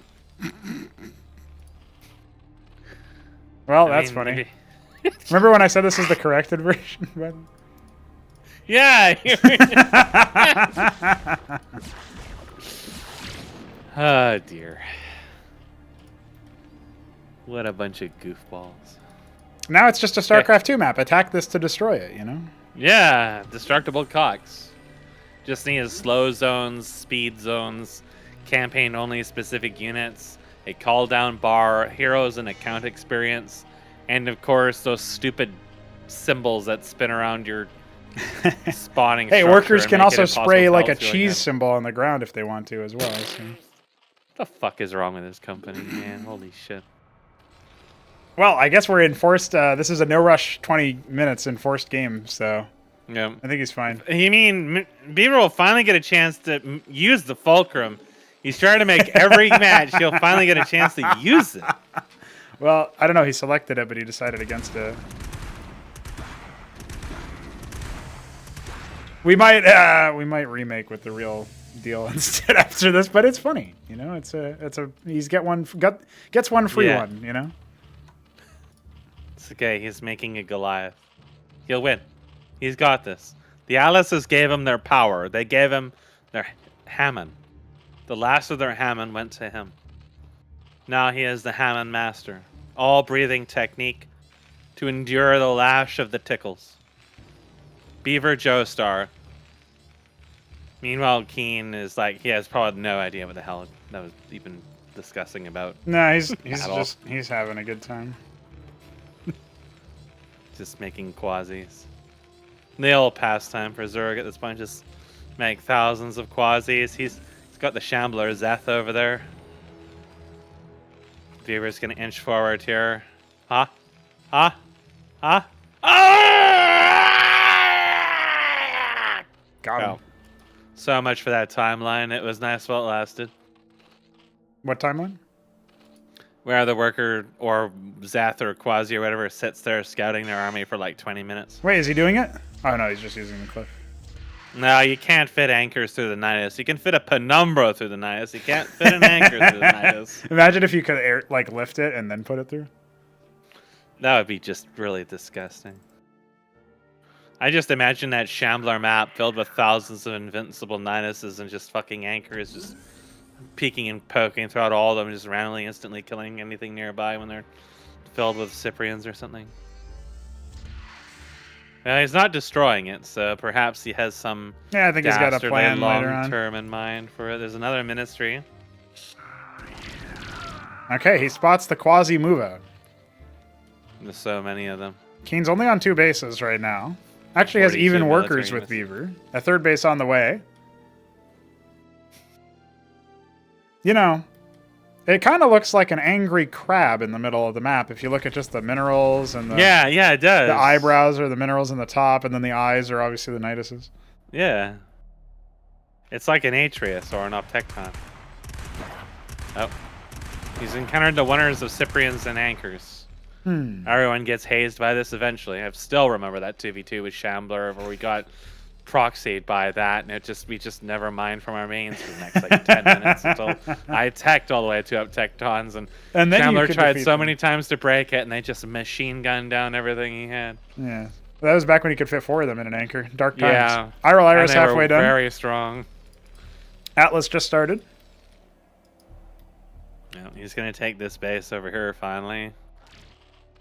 He's probably just going to go straight to Melisks. Now, there is a Quasilisk doing push-ups in the middle of the yes. What the actual fuck? He's getting a workout, man. Squats. He's getting ripped. This is how you morph into a Lyrilisk. You gotta never skip leg day, never skip arm day. And before you know it, you're swollen, you puke even more. You know, that's what cardio is all about, is adding velocity to your vomit, hence the name Infinite Velocity. Well, so when you go through a Nidus into another Nidus and you transfer the entire distance of the map instantly, Zero G think right about there. The kind of velocity that your puke would have. There's a couple of Vultures and a couple of Goliaths. That has been... Finally, we're going to see an Achmed. Dude, just burn down the Atlases. You can do it. You can set the fire themselves. themselves. He wants to leave them there. No, listen, remember when this map first came out and everybody ignored them? Yeah. Even though they're right there, until I awoke people to the mystery of the Nidus. And then it was just like, holy shit, this is busted, it has to be fixed. That's kind of like back where we are now, except the Atlases are there as like the false comfort. Like, Keen isn't even bothering to even scout that. He has no idea. He don't even really be really aware that this area is probably forgotten if he did know. Especially since the Atlases never burned down. So, for all he knows, there could be like 30 watchdogs over there. It will be starports. I think Beaver does indeed know that he's up against the Lord of the Metalisk and is just going to start spamming Volks. And if he actually gets a lot of Volks out, I fear for Keen's sanity. I also fear for Keen's sanity. But at the same time, I mean, the Mutas are going to hatch a lot sooner. There's a Palladium on the way from that Fulcrum, or actually 2 Palladiums. And, you know, actually right now, economically speaking, our players are dead even, which is not what you would normally expect. Well, Keen's taking the gas only. He tried to, but then he moved his worker all the way to the one that actually has minerals. He realized, wait a second, I want minerals, not gas. Could have just taken the both of them. You could have. He's going to stop you. He's waypointing a bunch of workers down there anyway. So. Yeah, I'm not sure. Let's go. Oh, no, Vultures. Oh, that was a disaster. There's an empty anchor on the low ground. What will Beaver do about this deadly contain? He's going to have to tech all the way to Diadems. Not something that I would say no to. We have Wyverns coming. That's not a Valkyrie. Oh. I thought he called out the Mealisk spam. That's going to be a disaster. It's only a matter of time. 22 Mutas and counting. Doesn't have to worry about Calculisks. He does have to worry about Volks, but they're not being built. I'm remembering when Keen read the tooltip for the requirement for the Bactylisk, and he's like, how do you make the Bactith Swamp? Because he's like poring over the whole tech tree, wondering where everything is. Little does he know. He doesn't need it because he's got 24 Mutas. Oh, sorry, 26 Mutas. Well, he's going to go down there. He's going to meet that Mason in the middle of the map. The chin of the angry crab, or the testicle, depending on which way you perceive it. There's so many Mealisks. He misplaced almost the as many hatch. Mealisks. Dude, he left some room. Has military units. Almost. The Wyverns are engaging. They are wiping the floor with the Quasis. And the Mutas are bunching. Oh, okay. They're just going to ignore the anchors. That's pretty good. We still only... Oh, we've got some Gorgons now, but that's not going to be good splash. That's more for a single target type of deal. The Goliaths and Madrigal are on their way back. We have no Valkyries coming just yet. It's more Gorgons instead. Okay, some Valkyries now. Madrigals are getting in some good damage. The Mealists are going to die terribly. Oh, no. They're clumping up. Oh, God. That has 14 health. Well. Okay, well, he escapes with some of his units, and he did murder some units, but maybe he expected a little bit more out of that, and he realizes, wait a second, I'm actually going to have to do something in this game. Gorgons are on the Beaver way. is on his road to tier 3. Is he now? Just needs to start capping some gas. If he capped some gas, he would have probably had enough. Well, he's got 1,600 minerals. 20 to make it 35 mutas clumping up in the top right. Top left, rather. There's 12 more on the way, by the way. That's 12. Now, as long as the starports continuously produce Valkyries and they hang out at home, I don't really see what the mutas are going to be able to accomplish. But so far, it looks like they're actually with the army. Well, it was mostly the magicals that did so much damage to begin with.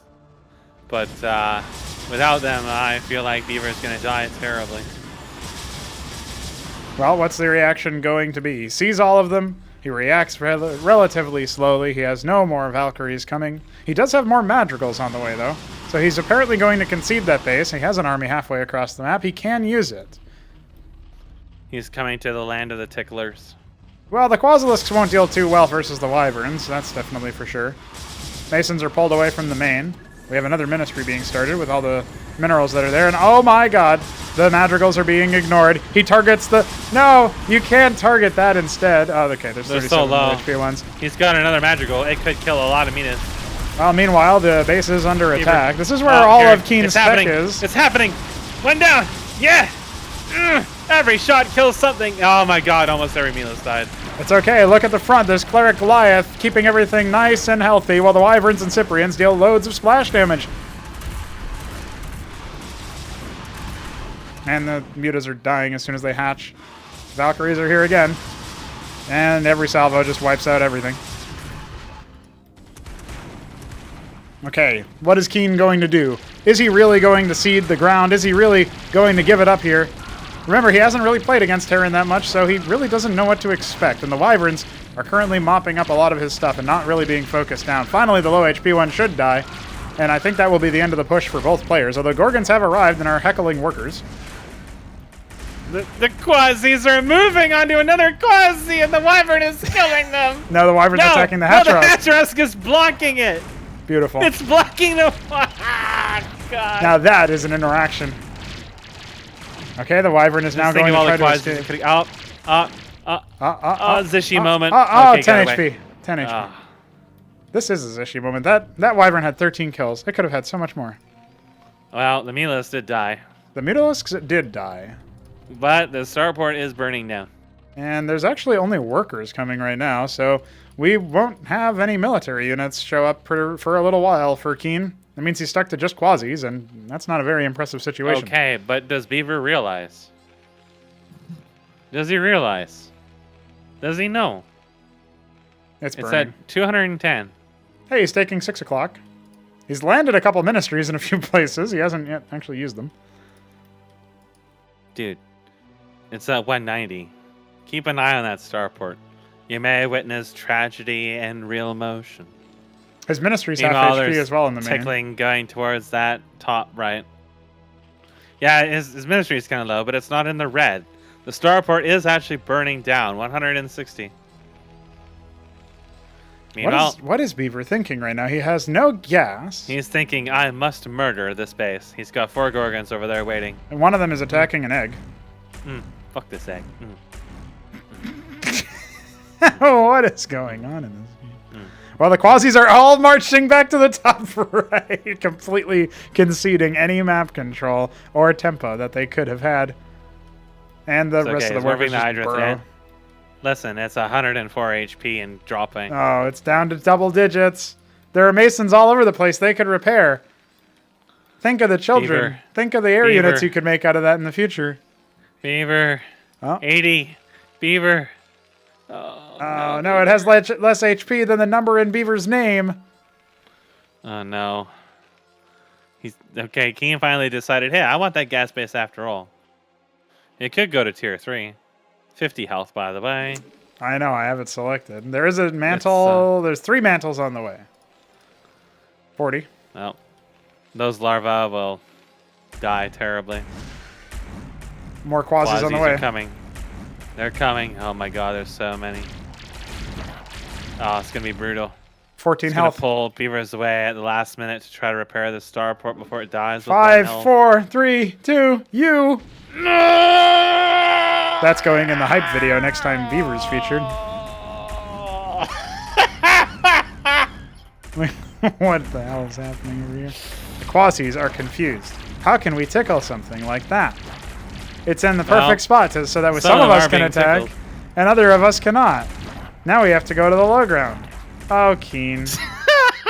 Some vultures attacked the natural. They didn't do too much. Now they fly over here. No, this isn't the right spot. You don't go here. Well, I guess you kill the Kager and then fuck off. But now they... Okay, leave it on one. Left it. It's got 9 health. One projectile would have done it, but unfortunately, Zerg buildings do not burn down. Yeah, unlike the starport. Man, this tickling is driving Keen up the wall and across the ceiling. Holy shit. Oh, Beaver. Whoever knew that 4 Gorgons could cause so much brain trauma. Unfortunately, they're getting tickled to death.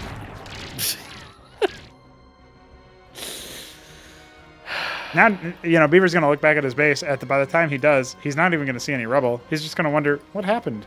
Why do I only have 3? Didn't I build a 4th? Fuck these Atlases. He's making some Durandals to burn them down faster. He doesn't have any gas whatsoever, pretty much. So. Beaver, you didn't resaturate the gas in the top. You didn't cap anything. You got to cap your geysers. Got to put a hat on it. And the Vulks just fly around. There's more mutas coming as well. Vultures are once again pathing in some direction, just checking any of the other extremity bases. Durandal's burning down the Atlases. It's about 15 minutes late, but that's okay. And now he can unload all of his Cyprians and move them over onto the high ground and start shredding stuff. Dude, he's got cap backs. Yeah, they'll probably deal better versus mutas this time around, but there's just so damn many of them, you see. This is going to be silly. Here we go. How do you fare the Durandal's chance against Mealisks? They're a little busy dealing with the Atlases right now. Oh, tickling is occurring. A cataphract has arrived. It's tickling. It does kill one. It died. The Durandals all died. That wasn't very cost efficient. How did those get there? If he realizes, then Beaver is in for a tough time. Because this is so many Hydras that could just move through that. One after the other into the awaiting arm of the Cyprians. Yeah, there's Valkyries, there's Gorgons, there's Cyprians, there's Durandals. What should I do? I should make more Valkyries. Whatever happened to your 4th starport, Beaver? So, okay, Beaver. I added a trigger to remove it from the game, just like the Atlases. He can just go. I feel like if Beaver goes to tier 3, he actually takes this. Yeah, well, Keen is very confused as to what to do. Just imagine if diadems show up. I doubt Keen has any idea what those do. Well, he is getting to the point where he's going to be able to evolve his Mutalisks. Surely he'll enjoy the Tosgrillis. It makes a cute sound. Oh, yeah, if he just makes 1,000 Tosgrills, then it's going to be a little harder. Oh, no, he's firing headfirst into a couple of Valkyries. And there's a couple more Valkyries. Oh, that's the humanity. Oh, my God. The Zerg-manity. The humanity. Oh, there's only 6 mutas left after all. I'll make it 4. I'll make it 0. Okay, well, now it's very obvious. I'm up against a mostly ground army at this point. All the mutas have died horribly. Well, it's time to make the Daedala, boys! Let's do it. My boy's in the game. He just got to make 1,000 diadems, deal with 103 Zerg Hayman coming his way. Oh my God, there's so many of them. And look, it's the revamped middle. You can move units through this now.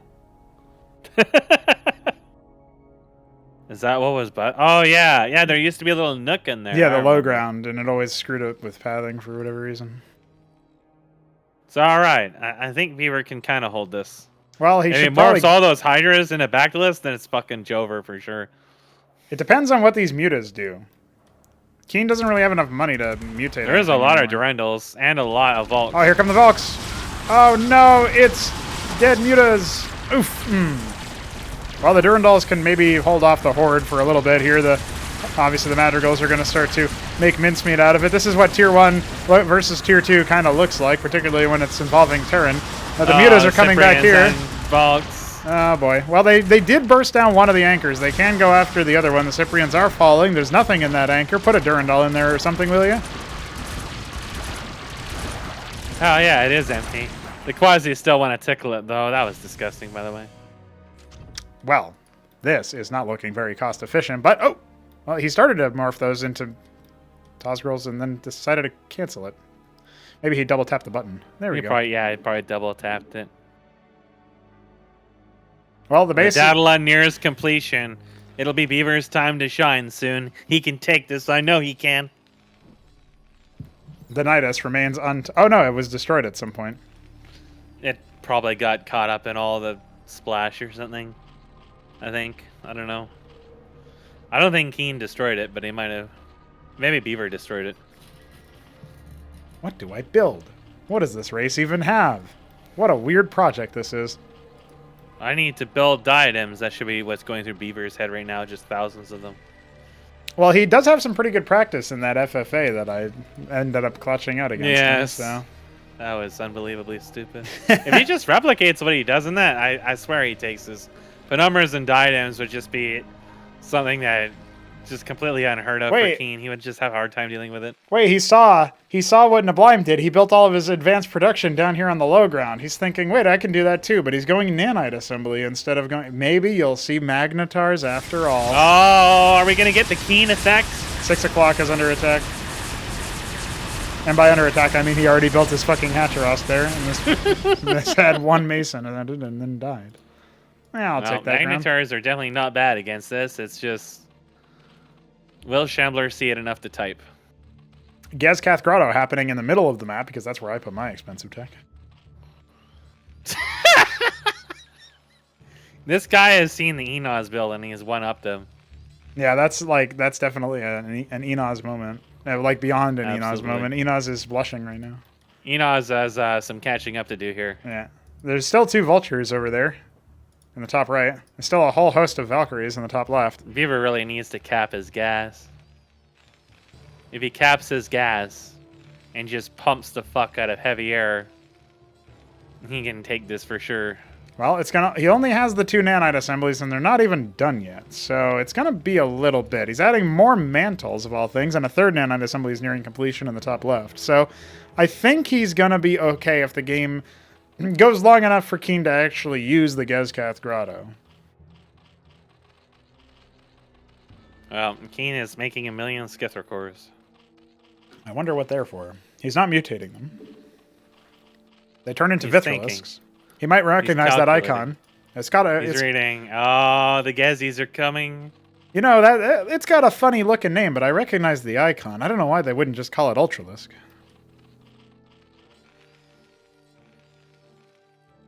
He never made a Zorkiz Shroud, so if he wanted to make Ultras, there's. Oh. There's like random Hydras moving around. I like in the top left as well, just scoping it out. 2 vultures over there. Never has anything gone over there to actually expand there. No, look, top left. In fact, he'd rather take the base just straight adjacent. Yeah. There's a single Hydralisk heckling this ministry. Yep. The problem is it was standing there for about a minute. So the Gezathalors will be scouted here, I think, by the Valkyries. There's not that many of them, so this army can absolutely run roughshod over it. We're adding another macro hatch to this base. And yeah, here come the Valkyries. They'll see. Look, it's a tech structure. It is a tech structure. What the hell's going on over there? Oh, the Cataphracts are here. Only 2 of them. They're pretty far away, so the Gezathalors will absolutely melt them. Okay, what's the response going to be? You're adding more Sentinels. Those do not attack air units. Your opponent has only air units. You do have an Iron Foundry. And the nanite assemblies are making Centaurs, although not very many of them. Only one of them is out right now. It does deal splash alongside the Valkyries, and Keen is obliging with a whole lot of splits that could have been happening, but aren't. Unfortunately, the Centaur was... He just had so many units it didn't matter. Yeah, the Centaur was focused on something unrelated. The Ramses could get into the anchor for range. They could get into the anchor for range. They could, and did not die like in 1 hit. Well, here comes some more Valkyries. The Yazithalor is the main target of the Valkyrie's ire at this point, and it doesn't really look like Keen is too convinced that that's a huge deal, although he might be trying to posture to take that base on the low ground. I saw his camera move over that position. Here comes a Centaur, dealing a lot of splash damage with its main gun, and it does stay alive a lot longer than some of the other units. Here comes some more Valks as well, just to try to provide some cover for the Centaur. And as of right now, the Tozgolisks are starting to fall. The Mutas do a lot less damage to it due to its armor. But it will eventually be destroyed, but there is a third one here, so I think this attack might be held.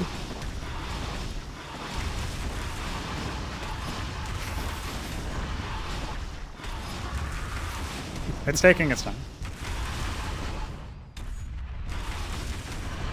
I'm glad I saw that. Oh, easy clap. Easy clap. Oh no. The Gezi's advanced forward. Oh no. The other starports, they're dying. No, it's not even going to be given the opportunity to burn down. More Centaurs are coming. Well, the Ministry is being repaired. Another Centaur has arrived. The missiles don't do splash, but the main gun does. That's the main factor here. Some Valkyries finish and start to shoot, or at least a Valkyrie finishes. Only the one starport remains, and it's destroyed. But the Valkyrie will stay alive, it looks like. Nah. Maybe not. Oh my, Hydra. There are definitely a few Hydras coming. Just a few. Yeah, that's the ground army that never actually ended up getting used.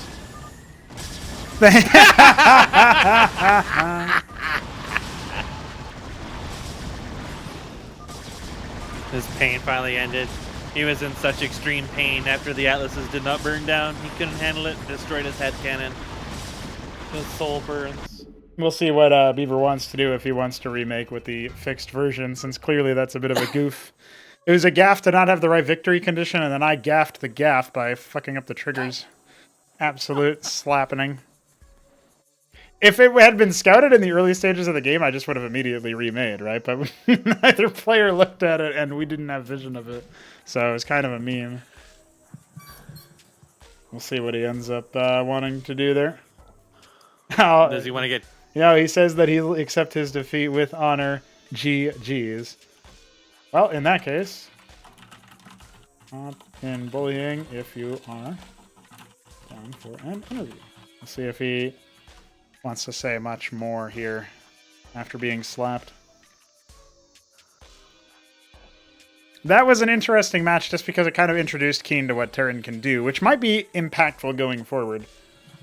Yep.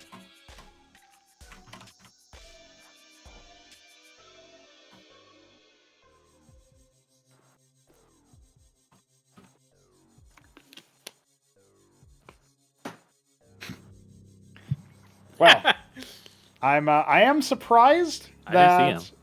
Oh, hey, there it is. Let's check it out. Hello, Happy birthday Beaver. Necron. Happy birthday. How are you? I was hoping to at least put up a better fight. I mean, I knew I probably wouldn't beat Keen because he's pretty good, but man. Well, I thought I saw your plan, and then unfortunately neither player actually looked at the Nidus until like 8 minutes or past or whatever or not that long, but it was like pretty deep into the game. And then I see that it's not burning, and I was like, wait, what the hell? And then I remembered that I had fixed your victory trigger by pasting the Ex Situ triggers over, and obviously that completely annihilated it. So that is me fixing that, which is in essence ended up breaking it. So I do apologize. That was my birthday present to you, I guess. So. Absolutely slammed, but at least that can be fixed for the future. Yeah. It'll be corrected for a future series, but definitely a bit of a goofball moment from me there. So it is what it is. Now, obviously, that was the match where you actually got to, Mesk even said you built a Fulcrum in both of the other two matches. And that was the match where you could actually use it, right? That Infinite Velocity match was the first time you were able to train anything from it. You said at the end, GG's for final, or thanks for finally ending it. But you were actually in a situation where you could have won because Keen had no idea what to do against your splash. He just kept walking into it. Did it feel hopeless, or did it feel like you were actually in the game? Like, because that last message kind of makes me think maybe you felt like it was not so easy. I didn't feel like I had a chance. I mean, I couldn't really contest his side of the map. Mm-hmm. I didn't really have the tools to. I don't know yeah, it's just a really big map, and so that makes it pretty hard. But yeah, so I thought I was more lost than maybe I was. Yeah, it looked a little bit more winnable. I mean, like what Mesk was mentioning in the cast too is that like, and he's BRBing right now, but he said that if you manage to make it to tier 3, then you have the chance to take it because you can build the diadems for the ground army and just keep doing what you're doing as far as Splash is concerned for the air army. And, the Gazithalors definitely threw a spanner in the works there because they have that range and they have that really high DPS that climbs up when you stack them up. But it did look like there was an opportunity for you to keep it alive. So, yeah, we were surprised to see that despite hitting tier 3 and getting those centaurs out, I guess you just never really had the critical mass to defeat him. That might be what it came down to.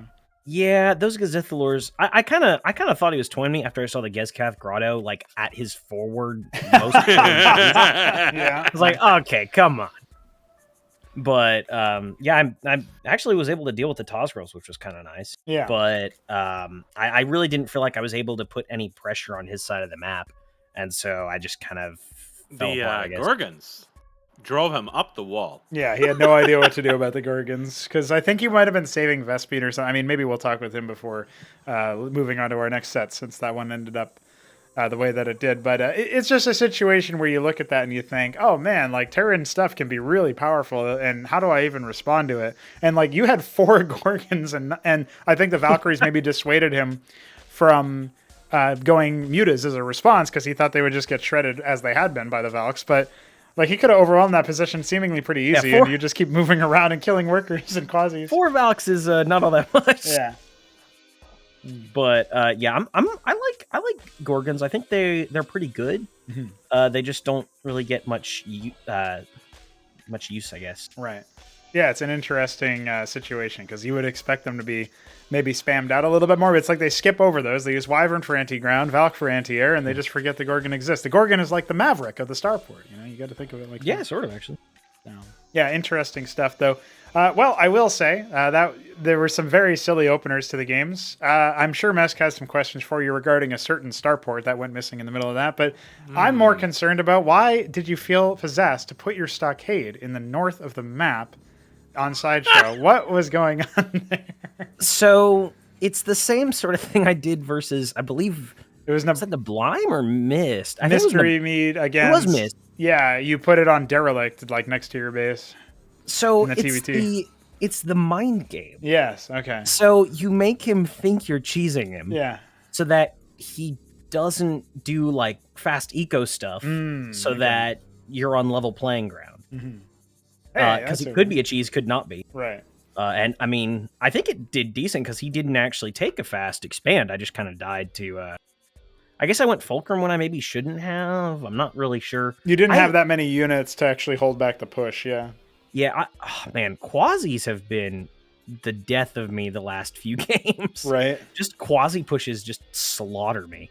And I'm not really sure how to be better. I mean, maybe I just build more SIPs, but I mean, you know. Yeah, it's like you either need the SIPs or you need the a decent number of Cyclops and some sort of way to prevent them from just charging up on top of you. So I found that Mavericks do pretty well against them, but you got to go double stockade to have enough fast enough. Yeah. Yeah. I like my Fulcrum play, so I try to transition into it, and I guess that transition period is what kills me. Yeah, finding the right time to do it, it can be challenging. Well, you have been eliminated from further play at this tournament, but because you made it to playoffs, you are offered back a spot. Now, assuming you can make it and schedules align and you're still interested, that would be a spot in Ascension 7, which otherwise has a qualifier. And we didn't actually get a chance to follow up with you after the groups for an interview, so how do you feel knowing that despite being eliminated here, you still have the opportunity to not actually have to make it through a gauntlet of a qualifier in order to get back to the next tournament? Does that feel good for you? It does, yeah. It's very nice, I guess is the best way to put it.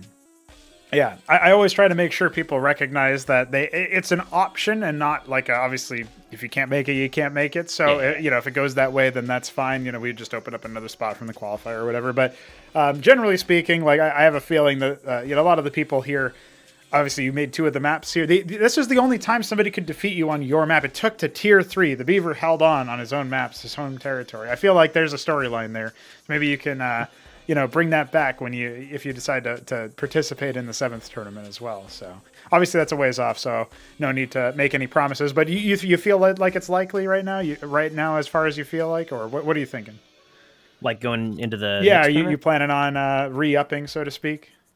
I guess it depends. It depends. Yeah, it depends. It depends. Yeah, that guy, I could not defeat you at all, besides the one game on Highwater. But he used Masons as a battle unit. Masons are God the best bless. unit. But what's it called?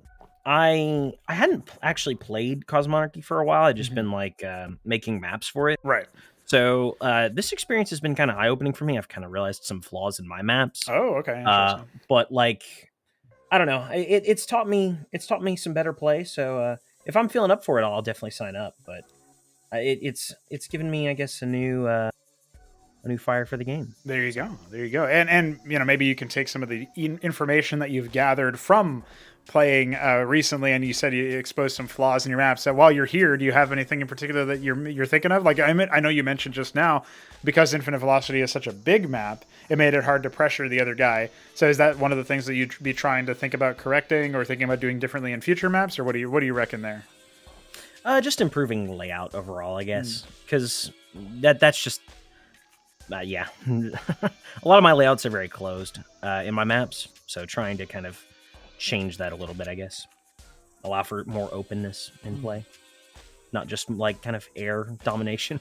Well, we're also moving away from that in general in the next patch, which from a meta standpoint, which will help. But if the maps also offer that sort of thing, then like it can start to become more of a, oh, that's an interesting stylistic choice, as opposed to, hey, by the way, watch out, there's going to be air units everywhere because of the meta. So, like the game balance itself can maybe lend itself a little bit more to that being like an interesting novelty factor, as opposed to, just the default assumption when you look at things. So maybe that can also help out a little bit. But all in all, I am appreciative of some of your cheesy antics, and I definitely think you left your mark when you played against It Depends in the group stage at the very least. So I really enjoyed those games. And I hope that being eliminated here doesn't sour your experience when you, for your birthday. I hope you at least enjoyed getting to Tier 3 and building some Centaurs and stuff. I appreciated seeing those units since it feels like most people don't remember them. But I figured maybe that TVT in the FFA where I started using them to defeat your Hippogriff stacks and stuff might have reminded you, oh yeah, they have Splash. It's really good. So. Yeah, their splash is not anything to be scoffed at. Yeah. So, well, there you go. All right, man. I appreciate you taking the time. And yeah, thanks. Thank you. Enjoy the rest of your birthday, brother. All right. See y'all. Keep an eye on those starports. All right, there you go. Well, with that out of the way, Keen will move on to face Mystery Meat. And that isn't going to be an interesting matchup because now he's got a little bit of experience fighting Terran.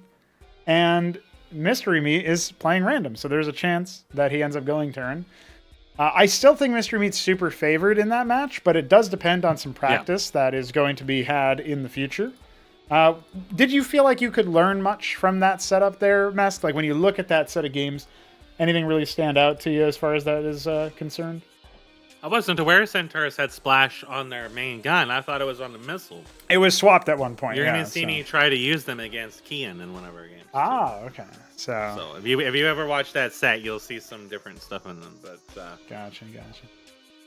What that taught me is that Durandos are really good. And Mass Hydra Quasi has a really hard time breaking Terran walls. Yeah. Hydras do not feel like they scale very well into Tier 2. Well, the Hydras are best at dealing with like middle armor targets because of their high damage, but they don't have the greatest range. Like really they can abuse, Goliaths in some sense because they can stack up and they move a bit faster or whatever, but they can't really do too much other than that. Like they can be very, very lethal at key points in the game. And in the middle of like regressing from Bactylisks, I think they can be pretty useful in the fight because you're usually on top of the Bactylisks to try to kill them. Yeah. But in the context of like, I don't know, it's interesting because some of the Zerg thematics from fighting them is like, you get on top of their forces, or you know they come to the battle as one unit, and then they like regress into another unit that can sometimes be then put in a really advantageous position where, you know, oh, Hydras have less range than the Bactylus, but you get on top of the Bactylus to deal with their bounce, and then they become a Hydra and can attack you freely for like pretty good, you know, damage in general. And actually the same is true for the Vorv. The Vorv speeds up on top faster than the Zeth. You kill the Zeth, or the Vorv, and it turns into a Zeth and starts attacking you faster. You know what I mean? Stuff like that. It's interesting. Got to see that interaction a lot with that. What was it? Mystery Meat against Hamster, Shambler. Yeah. Making just all Vorvs. Right. Just so that they could survive the engage. And then as they took damage, their damage increased as a result. Right, yeah. So it can be pretty interesting.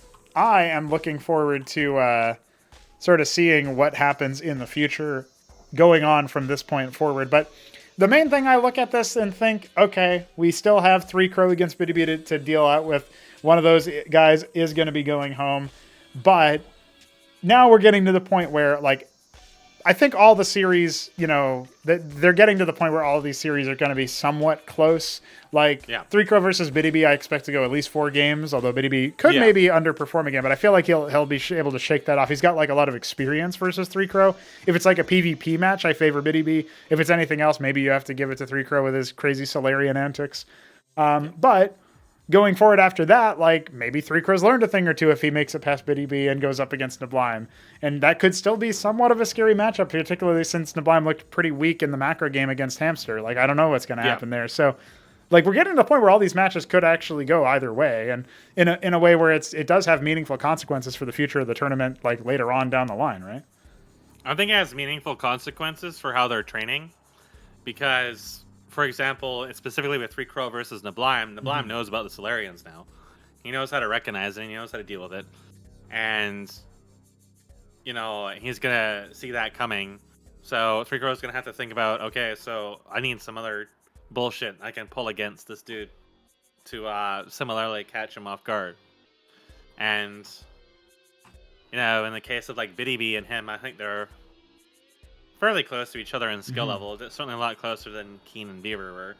But I think that like Keen can come from this, and because I don't think he's built most of these units in the other matches. So he at least got to get to tier 3 and kind of understand that path a little bit, and, you know, kind of walks away a little bit with knowing what to do. And, you know, that Terran actually do have just a lot of just random AoE and range and shit that was giving him a lot of headaches. So he like teched up and dealt with it. Like, we didn't have the long slog that he was like on Boscovine versus 3 Crow, where you kind of almost went like AFK for a while, or against it was Luciferus, where he just built 200 Milas. You know, he had some time to explore in this, so I definitely want to see what he does as he starts to acclimate, and that's kind of part of the growing process. I don't recommend you putting your tier 3 structures in the middle of the map, especially now knowing that Terran actually does have long range engage potential. Because I definitely think that Beaver could have taken that. It was just his luck that the Zerg decided to attack at that point, and not when he had like 6, 7, 8 Centaur. Didn't make any Magnetars. I think that those could have helped a lot. But, I mean, the Centaur did quite a lot of damage anyway, since he wasn't splitting at all. But, it just was just too much cam at that point, and he didn't have enough to deal with it. But otherwise, it was not looking like it was completely and overly totally decided until those engagements were resolved. So something that I think both players can take away from. And yes, as we start getting closer towards Grand Finals, as we're thinning out the herd, we're going to be coming into people who are just performing more and more consistently. Yep. And that's going to be leading to much more tight matches, even if they do happen to be faster. Oh, yeah. And honestly, I feel like more of the games are going to end up looking like, you know, our upper semifinals, the deeper we end up going, right? The Shambler versus Mystery Meat. Shambler ekes out a win 3-2. Could have been either way. Who knows what ends up happening? But then, you know, on the other side, Hamster gets the 3-0, but all the games were effortful. It wasn't like he breezed past him. I think that's just how we're going to end up seeing the rest of this tournament go. Like, especially that last one. The last one showed a lot of very interesting things from both players. The split-second decision-making that neblime tried to pull off, the ferrying back and forth, and Hamster being resistant to that. So Yeah, and somehow just story there. He like kind of it felt like he just intuited like, oh man, he's gonna try to Trojan me or something. You know, he's gonna try to drop me here. Definitely something you've seen before. Yeah, and recognizing the antics. I think that was where if neblime hadn't practiced so much against Hamster earlier before the tournament, maybe he is able to eke out some wins there. But instead, he's familiarized himself with his playstyle. They played their main races like the entire time, and yeah, it's really interesting to see that come to fruition. And maybe that's kind of inflating Hamster's stocks a little bit. Maybe he goes up against the Shambler and hasn't played that much against him, although they have practiced CVZ in the past. So it's not even fair to say that they don't know each other's playstyles either. But like maybe they don't have as much familiarity. Okay, then you can take a look at that and think, all right, we've got some interesting stuff here. Definitely somebody who just spams a lot of games is Hamster. So interesting. That's definitely kind of the problem is if you're playing against predominantly the one person, it's not going to help you out. Like 3Crow played a lot against me. That's not going to help him out against like Shambler or the likes because I'm bad and I tend towards different timings and things like that. And it's not really going to prepare him against neblime because neblime is better at actually doing stuff when he hits tier 2, you know, so on and so forth. But the same, like, some concepts can still apply. Like, he still managed to pull out a win with that. So it's not really a lot of choices you have at this point. Like, you know, he's always there pinging for games. There's just not really that many people available at those time periods. So I think you might see some more diversity in the training regimes as more people join and more availability comes up. Yeah. You mentioned as much to Keen himself when he was in here for the interview. Yeah. So, you know, when more and more people show up, he'll probably actually be able to get some real time into practicing as opposed to trying to drag neblime out of bed and lash him into being responsive. Well, the other thing, too, to think about is that going up against Mystery Meat now, Keen is in an interesting position where if I think he can pose a real threat in either ZVZ or ZVT, depending on like the Mystery Meat rolls, right? If Keen ends up getting the right rolls from his opponent and gets a lot of practice in the interim, he can absolutely train up and get back to his level, right?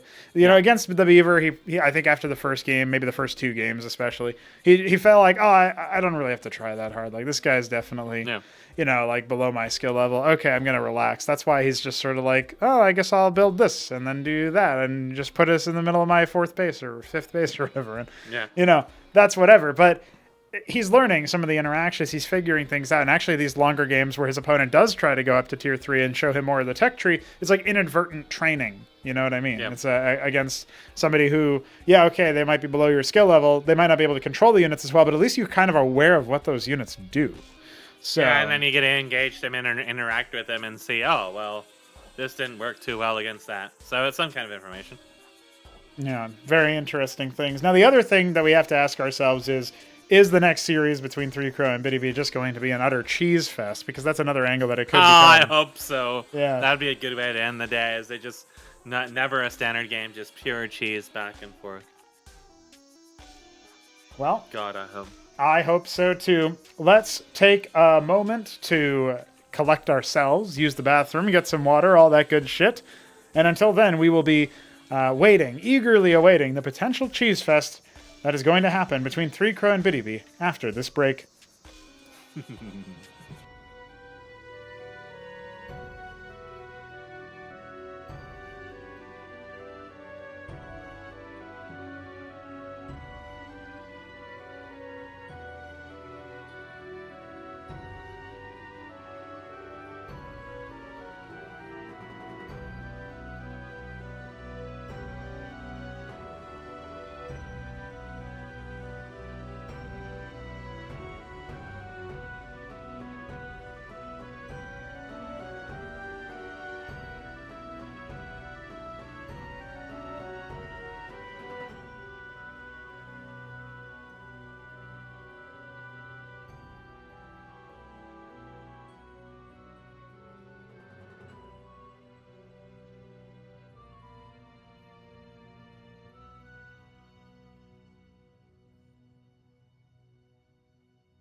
Ladies and gentlemen, we are hella back with Ascension number 6 with the final set. It's going to be 3 Crow against Btyb, and not only does Mess join me, but 3 Crow joins us as well. How's it going, dude?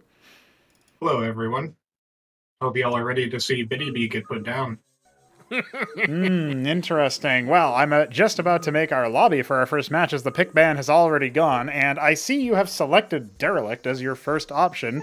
So first and foremost, I have to ask you, why did you pick his own map? Well, see, it's one thing to make a map. It's another thing to be unmade on your map. Oh, okay. Interesting. Well, as soon as Btyb joined, he wrote, "It's stinking in here, must be cheese." So that's interesting stuff right there, right then and there. You have to think maybe he's expecting you to cheese him, but if you don't, will you be the cheesed one? That's going to be interesting. Now, he's playing as random. That obviously adds an element of variance.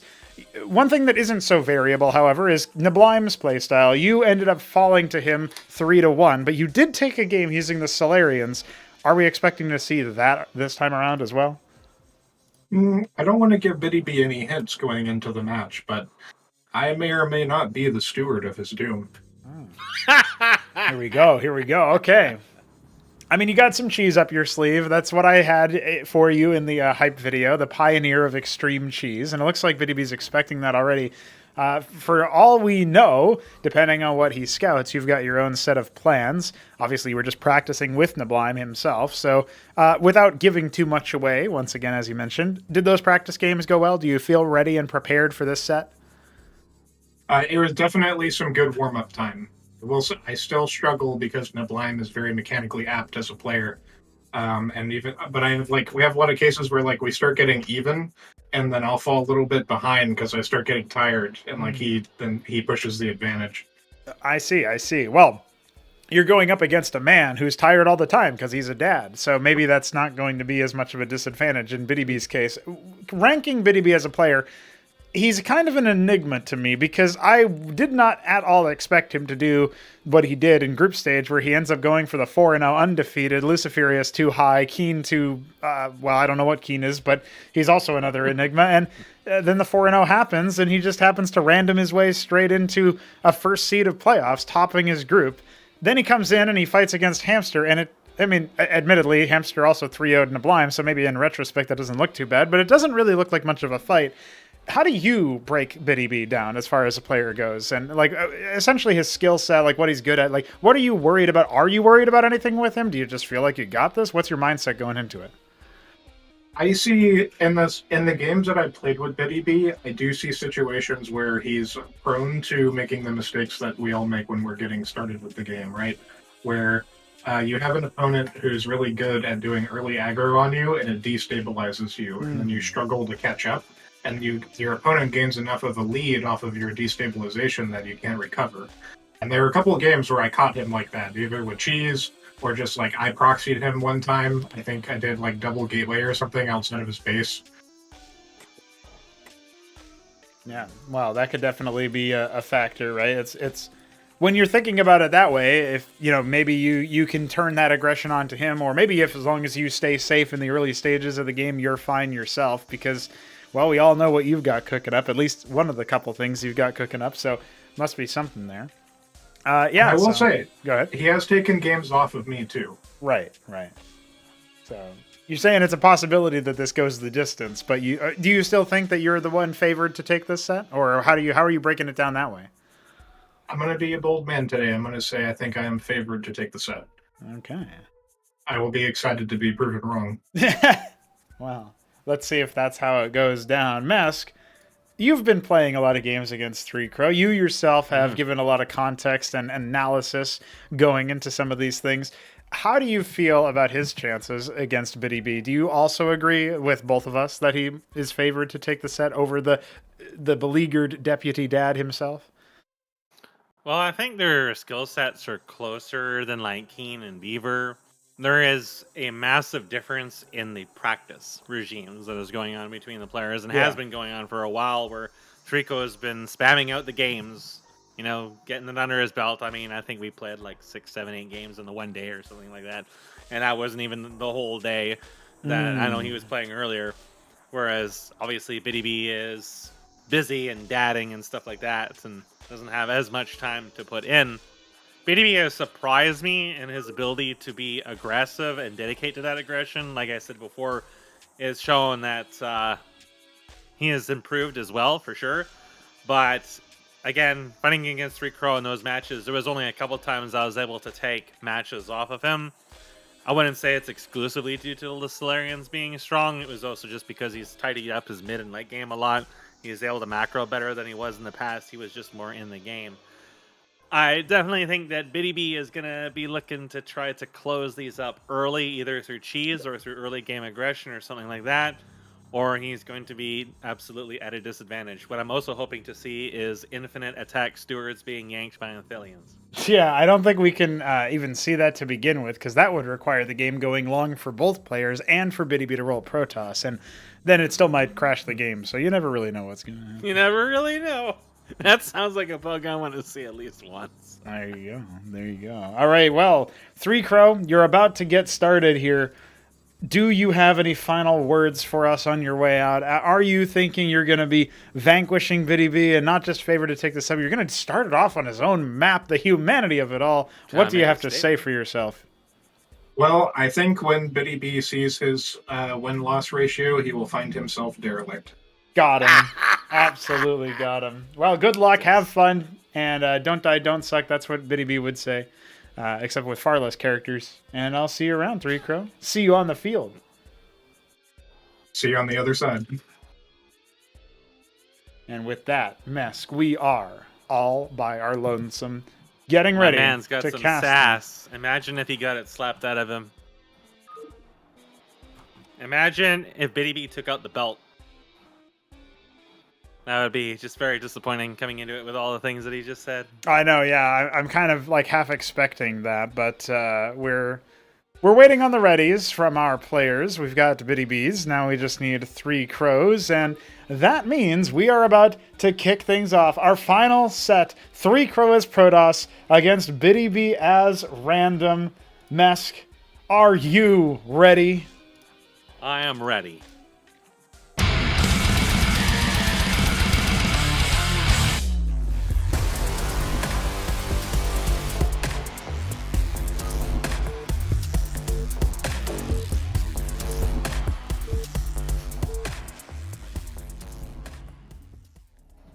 And in an absolute classic move, we have 3Crow in the bottom left as the Alice Blue Protoss against the Palatine Blue Terran of Btyb on his own damn map. It's Derelict, and he's in the top right. Is he going to be Derelict? Is he going to Or be is Derelict? his belt's going to be sent Derelict, crow-wise? I think there's a lot of crows going around. Well, there's definitely a lot of crows going around. Word in the office is that you've got a fat crow. Yeah, a fat cat as well. Everything's fat around here. It must be because I'm American. All the pizza being gently tumbled in your thighs, just like a cement roller. Wow, no cheese. I am kind of disgusted, actually. We opened this without cheese? That ain't right. It ain't right. Something feels wrong about that. Well, we're looking at 3Crow with his 3 crows and the other 7 workers that he has. His scribe has spotted the stockade first, and he seems quite content at just falling away. Well, you know how he never built a pylon in his main? Yeah, I was wondering about that too, but it looks like he will be proxying him. Now, okay, Mesk, I think you yourself were somebody who said this 2 days ago when we casted Playoffs Round 2. We don't see that many proxy anything. Nothing, no proxy anything at all. There's never been any proxy pylons. And this whole time, Btyb has been searching around as if there are going to be proxies, and he will find the gate. What can happen as a result of this? Oh. His first Maverick is on the way to attack it. The scribe must zone himself away. I wonder if these two did this to each other at some point, and that's why they're thinking this is true. I mean, he didn't even bother scouting the main. He just went straight for the proxy scout, and he's building a stockade at the 9 o'clock position. The gateway is canceled, and we will have to have it be remade. I almost wanted to see him go for a grand library or something, but instead, he goes for a gateway at the main, very delayed, and a warden for follow-up. So he might actually be safe versus whatever demented cheese is cooking up from Btyb. You said you didn't start off with cheese. Why isn't he making a pylon? And I thought something stupid is coming, isn't it? I just felt it. And yeah, we don't really see a lot of those like close range proxies. Like neblime versus meat was really like the break, and then we've seen a couple today, but you know, just they were more of the cheesier variety than just a straight up like I'm gonna do this. But I kind of liked it. The problem is it did come kind of late, and the scribe never showed itself for longer than just a split second. So you almost want to send a second scribe to warp that in, or maybe take a weird path or something. You don't want to make it so obvious that your worker isn't actually there. I feel like a better place to stick it is on the ramp. Yeah. Kind of like where that stockade is. Because it's a lot less likely for the worker to go there first. He's kind of making anchors. Yeah. Achman. They're actually kind of like sort of trapped in that little corner there. Okay, Mask. We have an embassy. First. That means we are absolutely going to see artisans at some point in the game. Yeah, I mean, he likes this. The other problem, by the way, is that this... Okay, I know what's happening. Btyb is doing... This is like actual dad move where you're too lazy to get off of the couch, so you just like grab like the nearest broom and just like... chuck the remote at yourself from a distance. That's exactly what's happening here, because the anchor's lifted off. It's just going to fall all over the tar and grab all these silly geese that are just stuck over there. Meanwhile, Legionnaire is chasing down a Mason. It's also doing the dad move of not being lazy. It's too lazy to walk. He's just going to just teleport after it instead. Yeah, 3Crow does like to go a fairly fast artisan for a fast expands. And I'll tell you, he's relentless about it. You can deny him like a dozen times. He'll just keep fucking looking. Okay, well... And eventually you'll get lazy enough to stop searching for it. And I don't think Btyb is persistent enough to even go that far. The anchor's going the long way around. He's actually decided to make his troops hoof it after all. And it's just the 2 Legionnaires. We do have double gateway. There's nothing even in there. We have a second warden. There's nothing in there. On the way. I honestly, I kind of think 3Crow's a little He's going to bait him with it. He wants his units to go there, and then he's going to try to bust the ramp. Maybe, but... a lot of units. What is the anchor for if not... Okay, yeah, I agree. It is a bait.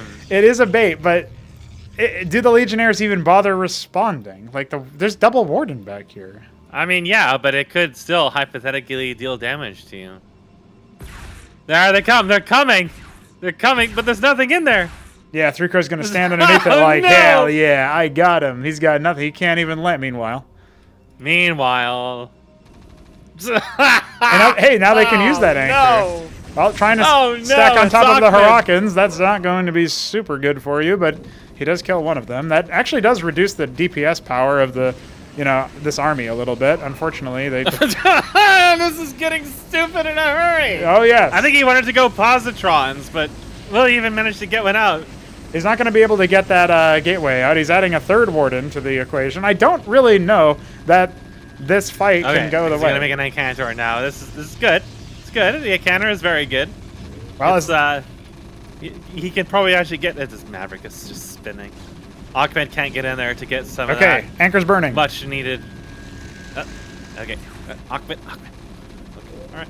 The armor on the Ardent Authority is just too damn high, and half of the Mavericks are attacking the wrong structure anyway, so at this point you can use the really need to get Achmed on there somehow. Achmed has been pulled away, hungry for crap. Okay, it's dead. Well, we're starting to take some hull damage on the Ardent Authority, but the Acantor is nearly out. Unfortunately for Btyb, I think his cheese has been countered. However, the Acantor is stuck. It's stuck! Yeah!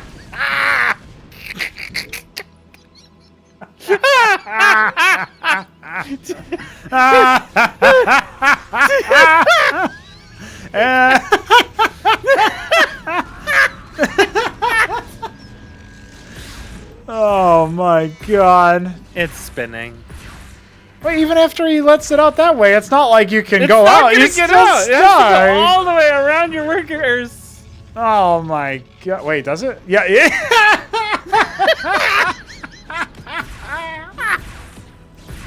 No, meanwhile, I didn't even realize the stockade landed in the meantime. Yeah, he just landed it and then just lifted it off and floated away again. I mean, why not? Refuse to elaborate. There's a fulcrum coming. There's still 4 stockades at home. A second fulcrum coming. The ministry is done. Well, he's at least going to have a bit of an economic advantage. But 3Crow is still building workers, surely. Oh, no, never mind. The encounter is finally set free like 10 minutes later.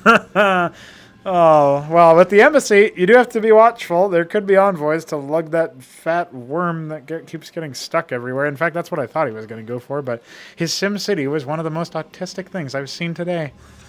Adding a second Stargate. He's going to transition out of encounters into double Stargate. This is a very expensive build. This is... It's almost as expensive as going to Solarians, just straight up. The Ardent Authority is just making shoes now. Oh, there's so many Mavericks. There are a lot of Mavericks, but I don't think that they win versus this fight. There's just too many Protoss units. Got one shoe. But he's still got one for each foot. He does. Actually, I don't know if he even got one. Yeah, he got one. He killed shoe. one, yeah. He wanted to put it on his anchor. All right, well, I've seen we have a 5 Warden build coming out of 3 Crow as he gets ready to take his expansion. Btyb just using this one for gas as he seems to be making a beeline for Tier 2. He's added Fulcrums with scrapyards, and he's just going to be producing Maverick Blackjack for the time being. Yeah, Btyb's a little behind on the workers to get to that Tier 2 anytime soon. Meanwhile... I mean, he's got loads of gas. He just can't turn it into anything because he has no minerals. I like that he's saved this 5th stockade, though. There's that. Yeah. An Aurora. Scouts ahead. Off goes the Auroras. Mass Aurora. Aurora Vassal. I like this. That's a good transition out of a Cantor. It's just... just this random spattering of units. Okay, now he's finally getting the Envoy. Interesting. Well, it'll waypoint itself towards, well, I guess a scribe. That's it. His rally point is not particularly organized, and once again, we have so much gas, but so little minerals. Btyb really needs to transfer some of them into the other thing. He's garrisoning Blackjacks and Anchors. Not a bad call, because obviously they're insulated versus damage, and that means they keep all of their attack speed. Since the wear and tear Tier 2 will come soon. Yeah, he has enough money for it. What's he thinking? He cut so many workers for this. Yeah. And, well, Kian has 3 production queues for workers, so even if he forgets to do anything with them, he's still going to have a lot more faster. It's really just been only Auroras coming out here. I would normally like this play versus Zerg, even though we haven't actually seen it. I hypothetically like this play versus Zerg, but... I haven't really seen Terran struggle with it. That being said, there's 0 watchdogs on the map. Oh, he's got one behind his main. It's there it is. Not really going to stop anything, honestly, but it's there, emotionally speaking.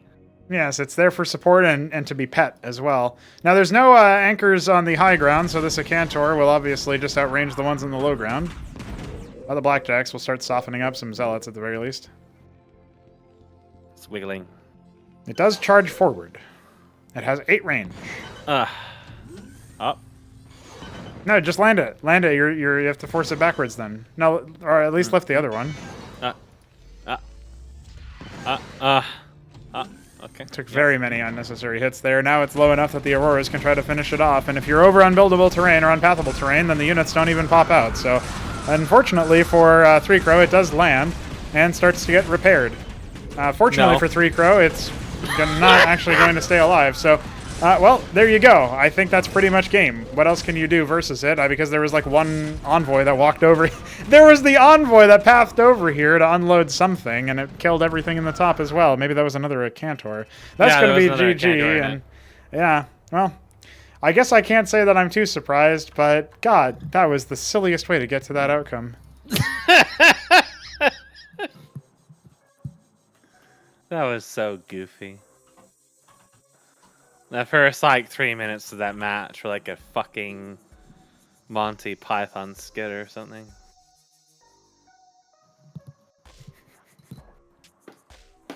Please be Ex Situ and let it also be a cheese fest. We need people to be more terrified of this map. Ex Situ into infinite velocity.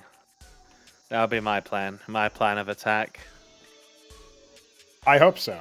We're waiting for the pick to come in from We Btyb. need to see a full spread where we go... Typing.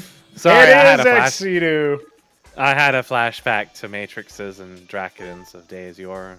Yes, I appreciated that you put a timestamp for that exact moment there, so I can relive my trauma at a moment's notice. I was just thinking, Btyb needs to get a full spread so he can 6-pull Kian, and then try to proxy matrix him as well. Well, he is random. There is an opportunity here. Just don't kill your matrix this time. Don't kill your matrix this time. I mean, you Ready can. for It's both kind of a players. flex in its own right, I suppose. Btyb now down a match on his own map. It looked kind of good for him until it didn't.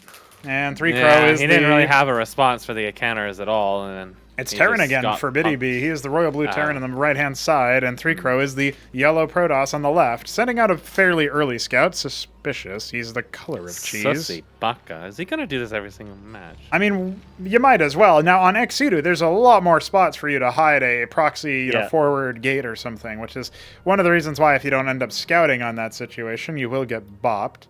Btyb said that he prefers to ban maps like Infinite Velocity and Ex Situ because they are very long. He's putting down a stockade. He doesn't like now. long cat. I guess not. Well, we'll see if he builds a cataphract this game, if it goes that far. Honestly, Btyb has not been a part of any matches that have gone past like the 10-minute mark. If you really think about it, it's just been non-stop early aggression. We had a few long ones last tournament. That is true. That is true. But on this tournament, I think the longest he had was against Lucy when he was doing that bizarre, demented move to proxy Starpad into Trojan to make it seem like his proxy wasn't a proxy. So there's just been some really good moments. That's like 69D tactics. Hey, well, he Only did fool Trump Btyb. can In see to Btb's that interview, genius. he even said, yeah, he got me. I didn't think that was a real thing. So Gateway coming at home. And the Mason following the scribe, making sure that it's honorable. I saw Btb's camera go up towards the in-base, and I'm wondering what he's going to be using that for. Is he planning on taking a fast expansion? Sometimes you can tell these little sort of micro movements that players do with their camera positioning, seeing Well, what I they will might be tell thinking you, about. for sure, is this Mason wants his scribe's balls. No balls. He wants his robotic balls. He's chasing him all the way across the map. Fuck this loser. Kian could just take him on a little trip. Just go on down to Alabama or Tennessee or wherever any of the other innumerable Texans we have are residing and smoking and driving around on our the golf gusto carts of shooting Btyb to things. just come to the top of the map and force a scout back. Now you've got to follow me. I put the shoe on the other shoe. Yeah, here comes another one. You attack my brother. I'm here to fuck you up. Oh, Well, yeah, he forgot to scribe in his mineral line now. Yeah, this has effects. Oh, he's gonna lose this fight if he's not careful. Oh, No, no. now he's Btyb gotta had no leave. balls. Btyb, your See, Mason for attacks time to leave. faster. Your Mason attacks faster. You would have killed it. Ah, you died in one hit. Well, he scouts a Warden. That should be something. Starpad on the way for Btyb, looking for maybe some kind of drop. He's actually expanding behind it. So a strange build. I feel like if the Starpad was a little bit later, his expansion could come down, and then he could get the gas for it. But he's going to be going Wraith Maverick, at least for the time being. The scribe is still not mining, but it's not petting anything either. I can't handle it. It's petting the workers that are mining. Yeah, I guess it's like penis inspection day, except nobody has any penises because they're fucking toasters. Now that sounds horrifying. At the same time, Btyb has been steadily ignoring his worker count. He cut a lot of workers to make his expansion and his Maverick and his Wraith. So only now has he started to order up another one and waiting for the money. Yeah, It's almost a triple star pad build, but it's not quite. There is missing 2 star pads. And that's 3. That's 3. Well, there's 2 Drakodins heading across the map. That could be a headache for him. He doesn't really have a lot to actually deal with this. No. There's no anchor. No Ahmed. Just Well, he's Okay, he thinking wants to about an make an anchor anchor now. now. Yeah, there it is. It's going to be about 30 seconds before that's up and running, and the Drakodins are going to be here a lot sooner than that with a Warden to boot. I guess maybe he can harass the geysers, but that's pretty much it. His units are already getting bopped. Not focusing down the wounded one, instead spreading the damage around a little bit. The Wraith will be focused down, not necessarily a bad target, but it does mean that you can jump into the anchor if you want to. The boys are pulled. Mason's trying to do their darndest to, see if they can defend, but crucially, the one that was actually building the anchor is sniped. Now get in there, boys. All right, we're saved. Yeah, actually attacking the workers was kind of the wrong idea there because when the Mavericks go in, it blocks you since you're already down the ramp. You could have either gone further up or tried to focus the Mavericks before they go in, and then you can kill the workers because now they're not really going to provide much threat. Oh, there is a plane It is It has tickling. Oh arrived. no! Okay, well he's gonna go ahead and attack the warden that is being set up. The gateway Dracodon is nearly complete, so I actually think this warden will stay alive, mostly due to the armor changes. We have a legionnaire and a scribe joining the front line here. I wonder if that's a mistake. Well, Kian has enough gas for an engram. Oh, he actually canceled the warden and remade it, so that's interesting. Didn't have the faith. Didn't have the balls either. Didn't have the balls. What's he doing with this scribe? Is he making an engram on the low ground? That would be awfully sassy. Well, he put an Ardent Authority up instead, up next to his embassy, so all of his Vespene is now misplaced. Missing. It's gone missing. Here's the scribe. 3-Crow dances it around violently and then puts a pylon down. Okay, there's the pylon. It's sort of a proxy matrix. It's the beginning, the roots of it. Yeah, I think putting. All it has to do is just. I've had this happen to me before. Hupsaya, when I was playing as Terran and I did some meme build against him, went as a response to build a bunch of engrams in front of my base on Sideshow. So he has demonstrated that can be done, and it's pretty funny. So maybe we'll see that right here, right now. 3-Crow already up a map, so maybe feels like he can do stuff like that and get away with it. That's unironically not a bad strategy. It's just when your opponent already has air, you might just get bypassed. There's no expansion coming in the end base. The Wraith is over here, 2 Wraiths, in fact. And is that another one that's coming? Yep, there is. I couldn't see it. It was too cloaked. I guess with an Ant Seal and enough Wraiths, you can actually just totally bop these Wardens. Yeah. But it's going to be an Incantor drop. And a Gateway. And the Proxy. Well, here comes the Mavericks and the Anchor, just in time to see what the hell. And blocked. Oh, no. Blocked and reported. Hey, the Legionnaire's getting zoned away. That's going to offer enough time for it to land. That will definitely push this back. Warden not even halfway done yet, so as the Mavericks are getting chewed up, the Anchor will reposition, start getting bopped. An engram, indeed! It finally is happening! Well, there's nobody to repair this Anchor. One of the Masons is charging on down, but the Dracodons are very low. Wraiths have also scrambled. Arrived. Yes, there's another Warden being built, but the engram is dying. Mesk, it might not get canceled. Dracodons charging forward, seeing if they can take the aggro. The Warden does take some more aggro, but oh, here come the Dracodons. Can they zone it away? Baby. If you focused it, it would die. It died. No cancel on that. 3-Crow utterly sassed. Meanwhile, in Kian's base, 3 planes are working away on the Ardent Authority at an extremely slow pace of 2 damage a hit.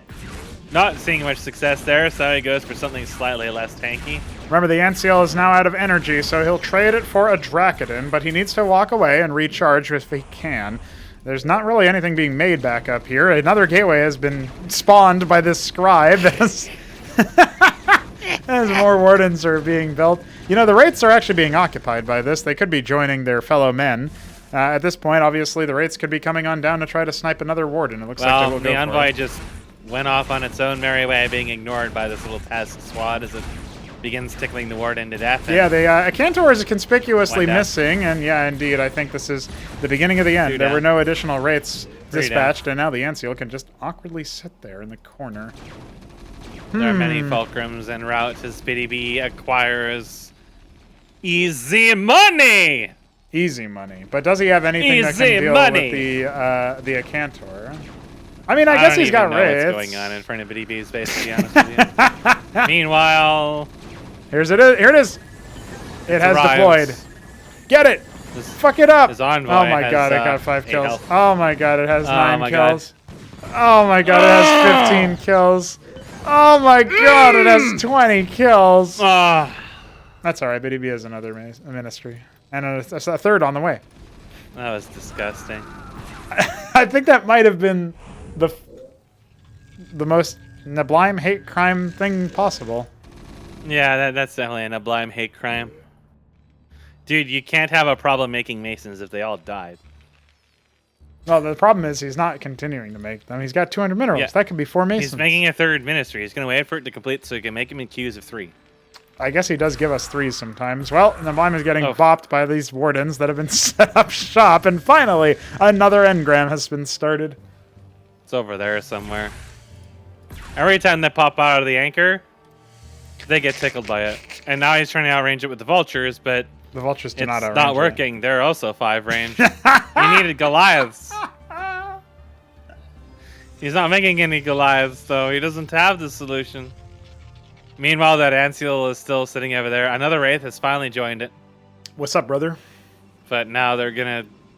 I don't know what they're gonna do. I mean, this is a one-base situation here. More Wardens are being added on. Mask, the anchor is under attack.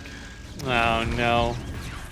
Okay, Vultures do defeat Dracodons and Wardens, especially with the Anseals blocking a lot of the damage. The Engram is obviously going to be a different story, Mason but it's died. currently focused on the anchor. Now it's finally going to start shelling the Vultures. This is definitely going straight on through the Anseals, who have already had a lot of their energy misplaced. And Focus Fire is so damn important versus Protoss, yet Btyb attacked a Warden and a Dracodon separately with half of his army. And Dragon survived with 2 health. Here's another Acantor, but there's not as many Masons to kill. Out in the Anseal dies. GG is called, and Btyb rolls Terran twice in a row, getting bopped by 3 Crow twice in a row. That's almost 3 Crow. That was goofy. I wonder if when he said he had some things planned, it was really just, I'm just going to build my base in front of his base every game. My base is going to consist largely of Wardens and Gateways. When push comes to shove, Btyb is often found picking infinite velocity. Instead, it's Nitro Valley. It's not push to shove yet. Now he thinks he can take a game. Now remember, I did say that I think Btyb will be more than capable of at least taking a match off of 3 Crow, but that kind of depends on what he rolls as random. If he gets Terran again, or if he gets Zerg, well, I guess some cheese could definitely still throw 3 Crow into the bin and force a 4th map. But if he gets Protoss, that's where I start to think maybe Btyb has it. Yeah, I think he really needs Protoss. His other races I don't think are as strong. Well, I can't say that about a Zerg because I haven't really seen a Zerg, but I'm just assuming by the Terran performance that the multitasking and macro part is not doing too well for him. Yeah, Which is weird because he did so much better against me. Yeah. Well, he's also done pretty well as Zerg against 3 Crows Terran in the past, but Btyb rolled Terran again. No, this is his LOL TVP, random. Yellow LOL. Mason. Yeah, yellow Terran. That's in the bottom right. And he gives it up nice and early with a light olive Protoss in the bottom left. Horizontal spawns. One's urine colored and the other is urine from yesterday colored. Well, the urine from yesterday is building a pylon in the base, so we won't see as many ridiculous That's not normal. shenanigans. I thought And you were supposed to do hey, this every wait, game. what? Say the scribes go and cross the map. What do you think this is? Last tournament? Well, he's not 6-pooling this time. That's why he's allowed to scout in the right direction. That's not the right direction. Yeah, I guess so. The stockade coming from Btyb, looking to see if he can do more than the last time, but sometimes you're the Terran, and sometimes you're the Terran, and sometimes you're the Terran. And other times, you're the Terran. Yeah. Just Terran pretty much all the time. Well, it is going to be a Warden first from 3 Crow. Is he going to Okay. do the Solarian move? He'll scout his opponent last, in probably the most time-consuming fashion possible, since he's going top left after cross. I honestly think it's going to be an embassy first. He'd have to be mining gas for that, though, I think. Yep. Well, he's not mining anything but minerals, so he just went Warden inexplicably. Maybe he I thinks don't know. it's Zerg, and he's getting 6-pooled. He's nervous. Yeah. Nervous about being inverse 3-crowed. Yeah. Well, Btyb's a little bit behind the 8 ball once again as far as worker count is concerned. It's going to be a lattice. And I thought he was saving too much for a gateway. Well, you know. Please make thousands of vassals. I think at this point 3 Crow is contractually obligated. He needs millions of vassals. Maverick heading into the top right as the Mason scouts the bottom left, sees the Warden, says, "What the fuck?" and leaves. So, as one who also went mass vassals against Terran. He canceled the lattice. What? It's Grand Library first. It really is. So what does he do? Does he just make amaranths with it, or does he go straight for Atria? I think he dies because there's Mavericks coming. 2 double stockade worth of Mavericks with a Mason with 10 HP that can build stuff and a full HP Mason that can also build stuff. And you can just build stuff. And it outranges the Warden. Can you build stuff, though? Yeah. I mean, it's a warden. Can he handle it? What is he doing? What is he doing? Okay, there it is. I don't know what he's doing. Does he need to know what he's doing? He's building a double anchor. this? Yeah. Dude, this is the most confused situation I've seen yet. Like, they If he keep... gets a single Amaranth out, it's just never gonna die. Mass. It keeps getting dumber. It finishes just in time for him to see the anchor. It's gonna lift off and fly into his house. What's up, dude? No, don't land there. Just kill him. What are you doing? Oh my god. No, Btyb, you could just murder all of his workers. No, I guess you That would be try. violent. I guess you can try to kill the Grand Library. I mean, it will eventually die. He's adding a stock. Yeah, I knew it. Is it?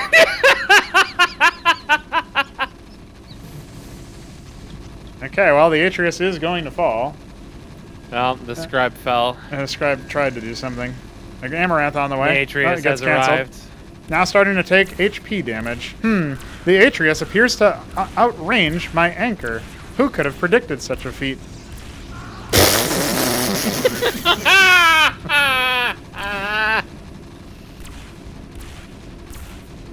I mean, he is going to kill the library before the second thing happens, and he is repairing the anchor, so it almost doesn't matter. There's more Mavericks here. The stockade's done. He can just start building locally. Yeah, okay, never mind. The second Atreus will finish. He still has nothing that can defeat it. He needs to build Cyprians locally to get into the anchors. But it almost doesn't matter. Well, he's gonna lose the Grand Library. All right, Too well, young for this world. Three Crow has Charges forward. no production left. He tried to face tank the anchor targeting there, but the one on the bottom was still able to do damage. Now we need to see Cyprians. Will Btyb remember that units other than the Maverick exist? He can't make them if he doesn't have any gas. Oh, shit. I didn't even realize. Well, he's adding another stockade. Listen, just build Mavericks. Benno smiles upon you. Hey, there's an engram coming. That's spooky. That's one way to deal with his bullshit. I think a Mason died, so he only has the one over here. Yeah, And it's the very low Atreus HP. dove it. He's got more Mavericks coming. Still no Vespine. Doesn't need Vespane, he just needs Mavericks. There's a little pocket here he could have used to kill this Warden as it's being built. I fear for Btyb. His opponent can't even build military units, and I'm still afraid for him. He can just build stuff. 3-Crow can just build stuff below. I don't think Btyb would even notice. There's a big gap there. Ardent Authority coming. Guy's just gonna build over there. Oh my god. Ahmed. Okay, some Vespine is finally happening. Finally. Well, the lift is occurring. Well, that Maverick just got died. fucking annihilated. Alright. Where's the Mason? Did the Mason also die? No, wait. No, where is it's it? hidden. It's He's hiding. Oh, yeah, I see. He's behind the stockade. Cyprians are coming. They can outrange Ahmed is some of coming. this. Ahmed is coming? Yeah, he is. He's marching across More the Wardens map. are coming. An expansion being fomented here as the stockades back at home have gone dark, but he can't actually lift anything here. He does need to repair that and unload the Mavericks in it to put the Cyprians in. No, he's just going to lift it and not move it. Oh no! Okay, here he comes. Charge the committal. forward. The committal move. No, no, no! Pull the Mason back. He's the only source of repairs. He's gonna die horribly. There's an engram there. No, no, no, no, no, no! No, He's no, no, no, spinning. no! Oh, He's he died. He's dead. He killed nothing. He killed exactly 0 things. He killed He set no some things thing. on fire. There was no thing killed besides him. This isn't real. This can't be happening. No. All right, see ya. All right. Bye. Kian has assembled his Avengers group of an Acantor and 2 Atreus.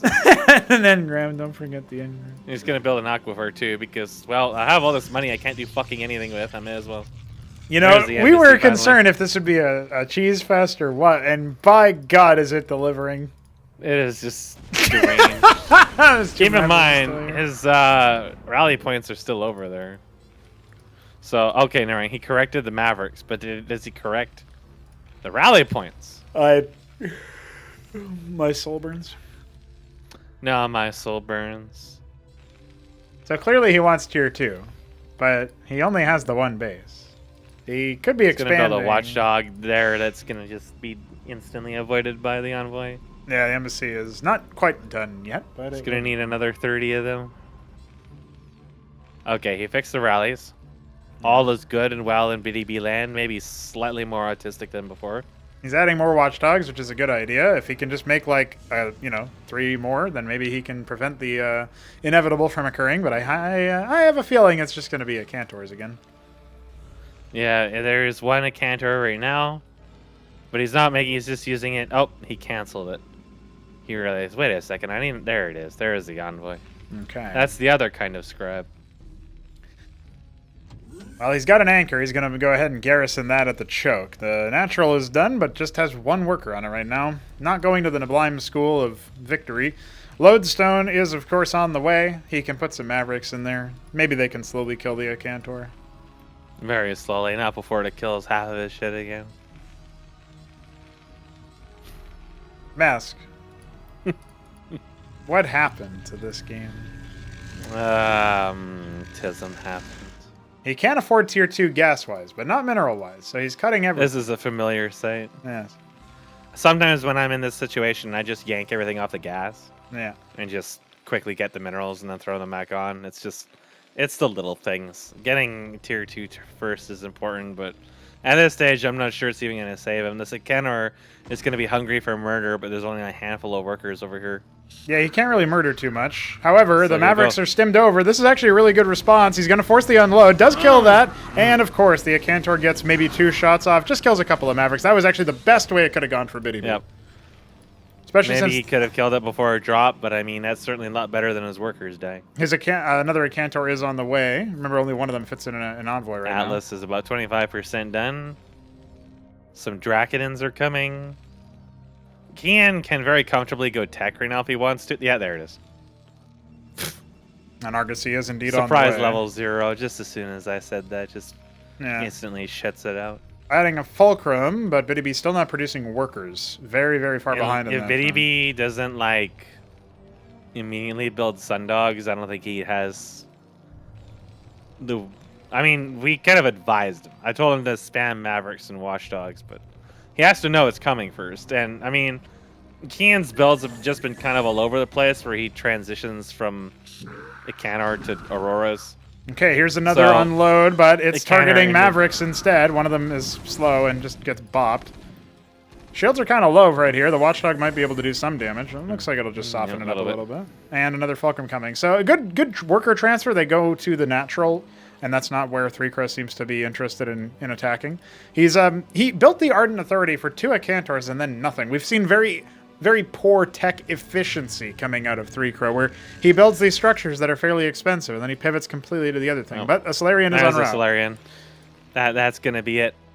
If there isn't Sundogs waiting for this, it's just going to go downhill from here. I mean, there's enough Mavericks and Watchdogs that if it just dives into his main, it's going to probably take a while to actually do anything. But the Nat, on the other hand, that now is actually populated, has a single Watchdog.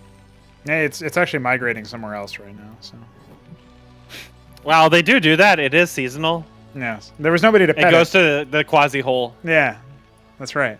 That's why the Quasi was there. They also have migratory patterns. I should add like a fossilized Quasilus doodad and put it right there just to commemorate that Yeah. moment, honestly. Just put like fossilized Droles in the random places that Shambler sticks them. Yeah. I kind of feel like, unironically, having like little things like that added to the maps is they call those graffitis in CS, where a player will get a really good play done and then they'll commemorate it with some sort of like graffiti art or whatever on the wall where they did it. So stuff like that, we could add that. I don't see why not. That's kind of cool. All right, so the first Solarian is en route, but it's kind of hard to end it with just one when he already has a ton of Mavericks. Oh, he has enough for That another said, one he's not coming, making any so- more right now, so There it is. yeah, you probably want to go like 2, 3, or 2 with the Acanors and call it a day. We have a star pad coming, but not a star port, and it really feels like at this point, Btyb is totally in the dark as to what he's going to be up against. His Maverick is actually going to 9 o'clock instead of scouting this move out, so he's missing the opportunity to get some forewarning about this. He has a lot of Mavericks, he has the 1 Madrigal, but it's definitely not going to be enough to hold out against the fact that this is a mixed army. If it was the Solarian by itself, I'd say, okay, you can have some fun, sure. Also, crucially, there's not really any ground units to shoo away the Acantor, so if they're all pulled to try to focus the Solarian or the bulk of this army or whatever, that's going to be really, really bad for Btyb. Yeah, and there's 2 Phalanxes here, but you can just opt into not dropping it. Now, this is a good engage for Btyb. He might be able to kill some of these Stewards here. Yeah, you can see one of them immediately getting popped. Solarian itself is a really bad idea with Mavericks, because it's just never going to die with its 5 armor. Unfortunately, meanwhile, the Acanors are just killing shit. Yeah, I mean, the Envoy did die, but that's almost like the worst situation to be in, because you really want the Envoy to be baited into picking up the Acantor again to stop it from attacking. Phalanxes are deployed. They are getting some pretty good damage done. There is only the 1 Atreus, the sort of scant number of units, but we still have a full set of Stewards up right now. Okay, never mind. One of them does end up falling. Doesn't take too long for them to rebuild, but they do take a little bit to replenish their HP after they go back into the Solarian, so that's why not all of them are out right now. So this attack has been... I mean, it does get a lot of eco damage. Btyb transfers most of his workers out, thankfully. But the Acantor is still alive during this whole time, and only the Positron ends up going down. One more meaty shot out of here, and that's going to be a lot of the Mavericks dead. There is a couple of Goliaths out. They can do some pretty good damage to the Stewards as well. And you can see the 1 Solarian not able to be too effective. However, we do have another one on the way. It's very, very close. It's going to just slowly get out of hand here. I mean, he's wiped out all of the other units. The problem is, like, is he really going to be able to riposte the rest of the attack, right? He's repaired his Ministry, but he has nothing else coming, just Goliaths. And a lot of them are Goliaths in the queue. are terrible for Stewards, and they have no armor pins, so they're terrible against Solarians. Too. Yeah, this is not going to be the ideal situation, yeah. Lame. G is called, and that's going to be it. And that will be 3 Crow progressing, and Btyb exits winless. Very unfortunate situation for him. He was not able to score a dub in playoffs. I predicted he would be able to get something, but he gets Terran every game. He got Terran. So. That was something, just not really what he wanted. Yeah. Don't suspect, or rather, don't be surprised if you don't see him going random again. Yeah, that might be the only case there. I mean, the thing is, Shambler did have a point before groups, right? And he said, like, hey, man, you should just stick to Protoss. Like, this is kind of silly. Why would you do it this way? And that seemed to get him fired up. He just needed Shambler to shit-talk him again right before this set, and maybe he would have done a little bit better. Maybe that would have been giving him the opportunity. But that didn't happen. Did not happen. And that brings us back to the lower bracket. We do see 3 Crow advance to face Neblime in that losers round 2. So that'll be an interesting situation to be in because obviously this is literally just a rematch of what happened 2 days ago. So I'm not sure that Neblime will fall for the Solarian play a second time, but his games against Hamster, hopefully they haven't demotivated him too bad. He always has this idea that he can be in the game. And I mean, 3 Crow was practicing against Neblime very recently just before this match. So that also potentially contributes to it, right? Yeah, it was Btyb just got really just outperformed in pretty much every aspect. It was pretty clear cut. And I think a lot of that just came down to like the control and some decision making, but really just like control, like not going for the workers in the double anchor proxy, not being able to cycle out the Cyprians fast enough, right? It's just all those little things. There was just like little opportunities here and there to punish that did not come up. Meanwhile, 3 Crow just polished up and just performed consistently and didn't do anything super risky except for the first game where he was down. The Warden first in that last game was kind of silly, but and then he went into Lattice, and that was just him hedging his bet against a 6 pool, I think. But although it was placed really dangerously for that, anyway, we do have Btyb available for a sort of exit interview here, so I'll drag him in here. Btyb, welcome to the stream. I pulled you away from Shambler's soundboard so you could get some peace and quiet because you get enough of that in your real life. You do end up exiting the tournament after 3Crow does some very silly shenanigans. And, of course, you rolled Terran every game. How does random feel? Look, I love random, but not when it's not random, you know? Yeah. That I'm not happy. I'm not happy about that. Well, at the very least, there's an easy and convenient excuse to explain away the loss, so maybe that helps to take the sting out of it a bit. Now, Mesk was wondering if you would actually be interested in playing random in the future. He said, don't be surprised if he decides not to do that. Obviously, like we talked about when we had that extended interview with you that was played before your series against Hamster, you are invited back to the next tournament after all, so assuming you end up accepting that invite, you'll have the opportunity to change your race at that point. Are you thinking about that already, or is it still just sort of in the moment for you? No, here's the thing. I would still go random because I like playing. I'm good at Protoss. I like playing Zerg now. I just need to familiarize myself with Terran.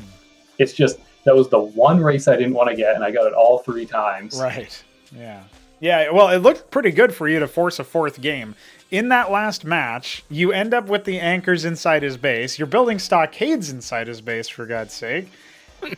Why didn't you move it into the worker line? That's what my question is. Well, my assumption was he had plenty of static D over there like he did before. And I guess I was so focused on getting the Grand Library down. Right. And then by that point, he got his Atreus out. Right, correct? Which narrowly outranges the Maverick and the Anchor. So yeah, which doesn't make sense to me. Isn't it the same? Isn't it 7? It's 7, but it's like calculated weirdly by Blizzard, where it's like so I should have won. Yeah, you can blame Blizzard for that one. I think maybe we'll take a look at standardizing those because it's like edge to edge detection, and the Anchor has weird pathing and stuff. Well, that did collision and stuff. That did kind of throw me off because I'm like, it's supposed to be 7. I was hitting him before. Why am I not hitting him now? Right. Yeah. So yeah, it's a bit bizarre. Now, that was still a very silly match. At the very least, you guys really threw in the towel. There's some stinky ass cheese in those games. Mesk, how do you feel about that set? Sort of in retrospect, what are you thinking? I definitely felt like your Protoss is a lot better early on. It felt like that. Well, I think a lot of people don't like going Fulcrum first, but it definitely felt like that going all Maverick, all in really limited what you could do with it. And then, of course, when it's just like Drakenins or Atreuses, the Mavericks have a very, very hard time getting through them. They also have a very hard time killing buildings, especially a Grand Library, which has a lot of armor. So, well, here's the thing. Again, I got Terran, the worst that I could have got, and then 3Crow loves doing these fast techs, which I even further don't know what to do about. So I just had zero clue. It actually felt like you had a fairly reasonable response to the Solarians, even though you hadn't scouted it, because you had all these Mavericks to deal with the Stewards, right? And the Phalanxes were there to deal with the ground army. So somehow, some way, it felt like you were in an okay position, but there was just a couple of extra shots from the Acantor that didn't go your way that end up sort of changing that battle, because now you have no Mavericks left, and then the Stewards start doing their runaway thing. Yeah, I think I was relying on the Phalanxes that hit the Acantors without me targeting them. Right. And then I realized, wait a minute, that's not happening. Yeah. I'm still losing all my Mavericks. Right, yeah. Yeah, they really like the positrons instead. Yeah. So they ended up clearing everything else. But then the Stewards come back so quickly that I didn't really know what to do from there. It's like, yeah, I could keep killing them, but... Yeah, you needed to find something that could actually snipe the Solarians themselves eventually, which is mostly Sundogs on this version, which you didn't have the infrastructure for at the time. So, yeah, it's something that, like, it is real unlucky that you get Terran every game. That is an unlucky moment. 3Crow is somebody who knows that kind of luck. Yeah. I mean, it's kind of messed up, too, because you said in your interview, "Oh, I can't get lucky twice," and then you kind of got unlucky twice, really. So that's a bit unfortunate. Hopefully, it hasn't brought you too far down. Obviously, now that you are eliminated from contention, 3Crow will go on to face against Neblime. I'm sure Neblime, as a Terran player who has already defeated 3Crow, will be more than equipped to dispense with the man and get you some Terran-themed revenge. You might even, I know you probably did watch, at least to some degree, the neblime versus 3Crow set that happened, the third quarterfinal that was played before you faced off against Hamster. So, maybe you'll even learn a couple of things to practice if you are planning on maintaining random into the next tourney, which I think is great from a visual standpoint, like a viewer experience. It's a lot more exciting when that happens, but the cheeses in this one were really intense. I still have to stand by that, just to reiterate some of the silliest stuff that has been happening so far. And here's the thing: I didn't expect to win because the chance of me rolling Protoss all 3 times, although I got Terran, right? I figured it was low. So I'm like, oh, okay, 3Crow's been doing well. I expected him to win. He's upped his game. But I was hoping to put up a little bit more of a fight with Zerg or something. Right, yeah, with something other than Terran. Yeah, or maybe I get lucky and I get Protoss all 3 times and I do win. Right, there's still the option for that, yeah. So, I don't know how much of the Hamster set that you remember, but that was also like it seemed I'd like to talk about that one. Yeah. You were saying that he was at in the interview before the match, right? You were saying he was at least even. I guess his early stages kind of threw you off, though, and that was another set where you didn't get very many Protoss rounds, right? So you maybe were held back again a little bit by the random stuff. How did you feel? Besides not wanting to talk about it, how did you feel about that set? What was I about to say? I think I was hoping he was more like Keen, where obviously still a better player than me, but just unfamiliar enough that I could squeak out early aggression. But he turned out to be more like Shambler in that the second I threw one too many units, like, oh, that's it. Yeah. He's coming after me. I'm dead. Yeah, the very thin, razor-thin margin. Now, he did go on to 3-0 Neblime in the upper semis. Which makes me feel good. And I was going to say, does that make it sting a little bit worse, right? Because even 3Crow was able to defeat Neblime in a game. So it's like, okay, maybe these guys who are beating me aren't like chumps at the very least, right? So there is that. Although, I mean, Luciferius did have a funny chat message of, how did I lose to this guy?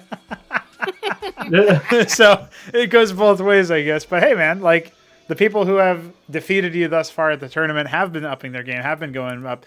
I look forward to seeing if you can do better in your next outing as random once you practice all of it. It is a tough ask, especially for a busy man like yourself who doesn't get that many practice games. But maybe you'll find some time with the holidays coming, take some time off of work or whatever, and just start grinding these matches, start slapping people up. Take time off work. That's funny. An effort was made. I mean, it was pretty funny when Alexander was in voice chat the other day, because I was like, yo, Btyb 4-0, and he topped his group. And Alexander was like, holy shit, I used to take games off of that guy. And, so just a reminder, you did start somewhere. Somewhere. Again, I still feel confident about my Protoss. And like I said before, I think it all depends on who you're playing. Like, there's certain people I probably could still take games, especially if I am Protoss, but... Right. It all depends on the day, the time, the what. Yeah. It is a very variable experience, especially trying to identify like factors that contribute towards your performance. And sometimes even random is variable, just not today. It was always the same. Nope. Sometimes only. Well, with that in mind, it depends. Another classic. Do you guys have any final words for us as we close this interview segment out? Btyb, you have been eliminated, of course, but you'll be back, at least on the offer is there, extended to you, an invite to the next tournament. So you can look towards that and maybe just put your feet up and watch the rest of the action. Any last words? Nerf toss. God bless. And in that case, Mystery Meat likes this post. Yeah, Fish reacts it. Yeah. Enjoy the rest of your night, my man. GG's. Thank you. GG. And with that, it closes out the show pretty much. We have an interesting set of matches ahead of us for playoffs round 3. But there is one more man I would like to hear from. One dumb phone poster. One man to shamble them all. Welcome to the voice chat for one final interview before the end of the day. I almost unmuted his soundboard by accident. It's the Shambler. And he's muted right now, so he might not even be here. Oh, there he is. Oh, there he is. What's up, dude? Getting assaulted by my phone. You are getting assaulted by your phone. I can hear you all now. Yeah, there it is.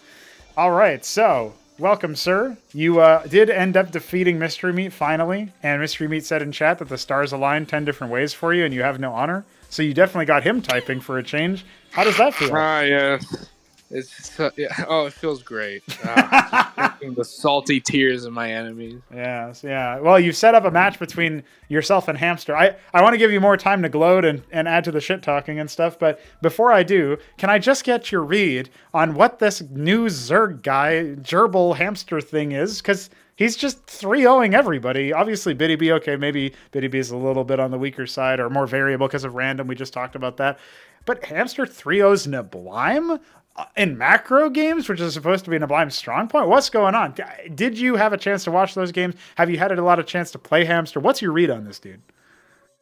Neblime's a better Zerg player than he is Terran, so I think it's a lot down to that. And Hamster's a solid contender, and he might displace Neblime as one of the big three, but I'm not too worried about him. You aren't? Okay, interesting. Well, before I ask you more questions about that, I want to rewind to the series you had against Mystery Meat. There were definitely some games there, like even that last game, Game 5 on Victory Square. And of course, the first game, I mean, you probably had no idea that on Otherworld he actually had an expansion, and you thought maybe you just ran him over. But looking at it, it was a bit bizarre, wasn't it, that he GG's out when he has an expansion and could have maybe just reposted you with a drill onto that said expansion since he had vision of the resources. It felt like, you were super all in with the military, and he was actually sitting pretty on the income side. And then we go to the fifth game as well, where it doesn't really feel like it's totally over, but he just maybe was broken. Do you agree with that read, or do you feel like both of those games you had him in the bag, it was just fine? Like, it felt a little puzzling to me watching from a bird's eye view.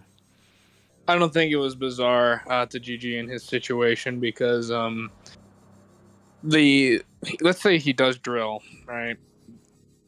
First of all, there's the assumption that I just don't fall back a little, pick off 2 Masons, and then, the next wave is already here, and he doesn't have any Mavericks or Pulse Means, so he has to keep drilling and drilling and drilling and drilling. Well, he was up by over 10 workers, so it takes a long time for you to chew through all of those full HP Masons, right? Sure, but I got 6 Quasis come in a minute, so it's like, yeah, he can keep, maybe he stalls things out, right, with the drills, but at that point, he cannot produce Mavericks at the rate necessary to actually see me off in a long-term sense. So as long as I keep producing and don't, charge like an idiot into death with multiple waves of Quasis, because it would take more than one fuck up at that point, he can't get me off his doorstep.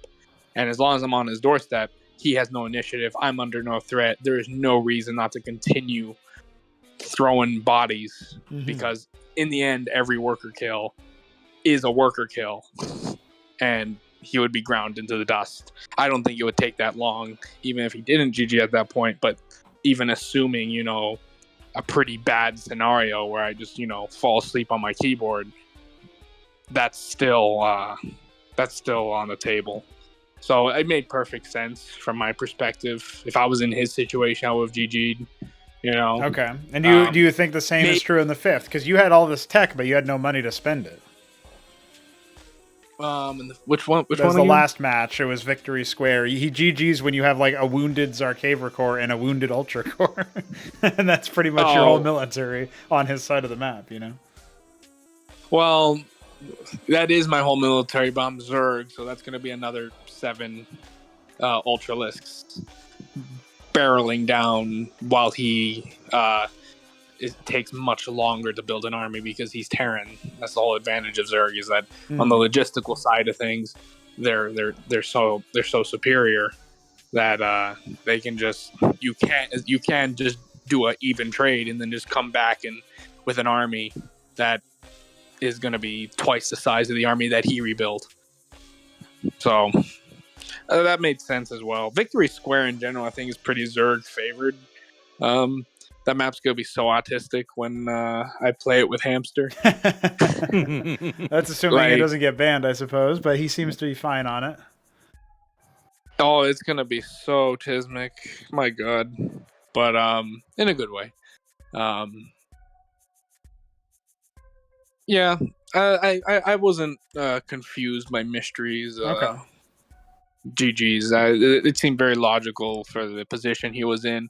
I was confused by why he didn't go air on Victory Square. Mm-hmm. I understand, he wants to try out the Striga, which actually is a surprisingly good unit in my view. I think it did more than he gave it credit for. Yeah, the Siren is probably what you're as thinking well. of, the ranged one. The Striga is the frontline one. Yeah. So I think the Striga Siren did a lot of work more on your mutas insofar in your calcs as well, because they outrange both of them, and you had them spread up enough that every single shot was actually doing damage, which is a bit surprising. So it's kind of like best case scenario almost for them. I think if he built more Sirens, he does better in keeping his apostles alive, because the mutas kept getting around him. Yes. I kept finding apostles, and it's like, ooh, candy, and just goodbye. It kind of reminds me of fighting Protoss in StarCraft 1, where you try to snipe the Templar before they can storm you. In this case, it's like sniping the high-value caster with mutas. It's just a repeated pattern in that sense, because they've got a little bit more mobility than the Calculus. So, like, even the 1 or 2 apostles that do survive and manage to resurrect like a Madrigal or something mid-fight, it's just so devastating. Yes. Because I'm timing my engagements based off how fast I can snipe this AoE. Right. And that AoE resurrect from the dead. I'm kind of fucked. And that happened again and again and again, even with all the sniping. So I think if he did better in his Apostle micro, in keeping those very valuable things safe, and if he made a bit more Sirens to keep them safe from the air, just keep them in a little ball, I think he does a lot better. Also, resurrecting my heavy hitters and actually keeping them alive could have also allowed him to pull himself out of the fire. Oh yeah, none of which he did because he was tilted. So yeah. Well, in that case, apparently, the same way that you get typing when you're a little on the angry side, it seems like Mist, instead of getting typing, he just gets tilted and GG's a little bit faster. I guess that's technically typing. So I guess maybe it's just you just got to type. That's all you got to do the whole time. You are psychological. Yes. Yeah. You have to go up against Hamster. I do think that's going to be a very interesting sort of battle for the future. Of course, Mystery Meat did say that he thinks Zerg is going to be OP going into this tournament when we interviewed him in the grand finals when he won versus neblime last tournament. And now we have a ZVZ upper final. So points towards his theory, perhaps. But in general, I'm expecting that to be a pretty banger match. And you say you're not worried about him, so I'll take your word for it. That guy seems a little dangerous to me. I'm not so sure. It'll be a show, no doubt. He might get a game, maybe even 2, but his style in particular, I don't think is as threatening to me as it is to other players. Okay. In Zerg versus Zerg specifically, if I was a Terran player, his and my style might very much clash. But as a Zerg, as specifically when it comes to ZVZ, our 2 styles, I think mine is favored. Interesting. Because he's a little slower and tends to warm more to tier 3, and you more have aggro early on. Well, it's also that and the whole drop Zerg thing. I think it's a bit easier to deal with as Zerg because your static D at tier 2 becomes godlike. You can also just burrow your workers, and if it doesn't keep his detection around, then exactly. You can't see them. There's a lot of things like that, and the availability of air as well is just such a huge deal against a drop player. Because first of all, you can intercept drops. That's the big one. You could scout for drops easier, and you can just chase down units faster. The constant presence of air as an option for Zerg totally changes how ZVZ is played compared to the other races. So I don't think his drop style is going to be as effective. And this is when he just starts adding spraiths to the drop, and then you're really checkmated. Yeah. Admittedly, he's been following out of favor a little bit, right? That's the problem. Is he tries to do it every now and then, but I wonder if it's not just to like bait people into predicting it? Because he's been doing it very half-measured lately. He has not really been, like, in the Neblime set, he threw like 1 or 2 structures at most in some of these games, and it kind of was a distraction, but it ended up getting cleaned up pretty quickly. So I wonder what's up with that. I think the static D drops are a meme and are not a real strategy. Like, unless you're in like a very desperate situation where you need to make an immediate comeback, and so you take the static D that already exists in your bases and leverage it, as a sudden escalation of force that was previously not there. I could see, but this whole I'm gonna make advanced static D just so I can fly it into the enemy base and drop it, I think you can just do just as fine with the units. I don't see, like, for every Scorchrest, not whatever the hell is called, the advanced tier 2 anti-service. Yeah, for every one of those, just imagine if it was Lakizalith, how many more kills they would get, how many more kills faster. The fact that you could probably extract those a lot easier. That's not always a suicide mission. The fact that it forces detection to be dealt with to begin with. Just imagine each of those if it was Lakizalith, and it's like, well, this seems infinitely inferior. You're hemorrhaging workers inherently to do it. I know there's a gas cost associated with Lakizalith, but you're also doing like double or triple the mineral cost. So I think that balances out in the end. It's a bit different because I saw him start to use Gosvaleths for it, so he doesn't actually consume the worker completely, which is kind of interesting as a tactic, but definitely still something that requires a lot of attention to the individual elements. And it's, the UX isn't stellar because you can't queue the unit like you can with Masons or Scribes or whatever after building the structure, so you can't like tell him to go mine afterwards. It's a little different, but definitely something that is an interesting development. We'll definitely be keeping watch on that closely. Yeah, I'm confident going ahead. I'm not arrogant going ahead. Okay. I still expect a competition. I still expect to have my medal tested. All right, and hopefully the Eldritch Beast shall be feasting on the furball. Hopefully, with any luck. I'm looking forward to that set. I think it'll be very interesting. The loser will be cast down into the lower final and await the result of Elimination 3. And in order to do that, we're going to start projecting a little bit into the future. I guess while you're here, before I dismiss you, I can ask you a little bit about the elimination matches. The favorite, the sort of betting odds, if we had them, would probably be Mystery Meat takes it over Keen, Neblime takes it over 3 Crow. If that ends up happening, who would you imagine could shadowbox a victory between the two? Do you reckon Mystery Meat is still favored to meet whoever loses between you and Hamster in the lower final? That would mean that he takes it over Neblime, and Neblime would exit in 4th place. Or what do you recommend? What do you reckon about this matchup? This is a hard one because Neblime has cast Mystery Meat into hell, and I think Neblime has a serious morale improvement, considering because as soon as I beat him, he's like, "Oh, how'd you do that?" He DMs me. Okay, interesting. There's a certain joy. Yeah, take it that I don't think Mystery Meat has a certain spark that may drive Neblime to push just that much harder. And I think Mystery Meat is coming down off a very humbling loss, a very tilting loss, and I think that's gonna play into that theoretical matchup, assuming they both make it.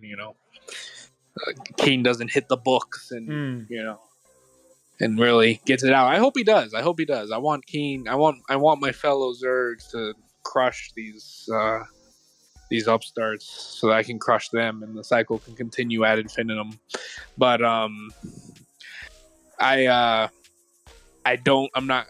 hope Keen gets in that headspace that he was when he put me on the knife's edge. Yeah, the 5-game set, which could have gone differently maybe if he decides to if he decides to not player. 6-pool on Otherworld, right? Like, he could definitely play well. So yeah, I don't know what the magic code was for Keen at that time, but he needs to unlock it again.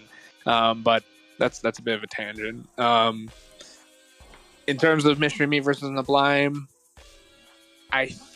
I want to say neblime, but I think my heart wants to say neblime, but my brain says Mystery Meat just because he is the most experienced of the bunch. Okay.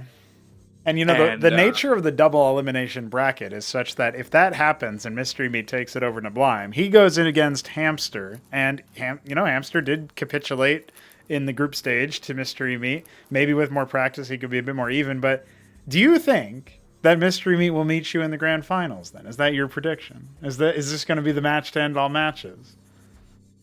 We are destined to tangle and wrangle in the Ascension ranks until the Koreans come. So okay. That is how this started.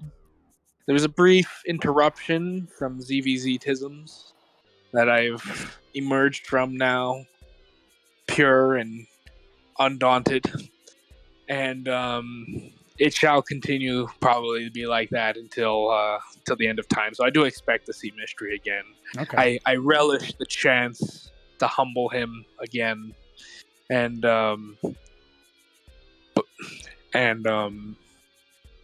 yeah, that's about it. That's about it. All right. Of course, invitations always open for neblime, always, or Hamster.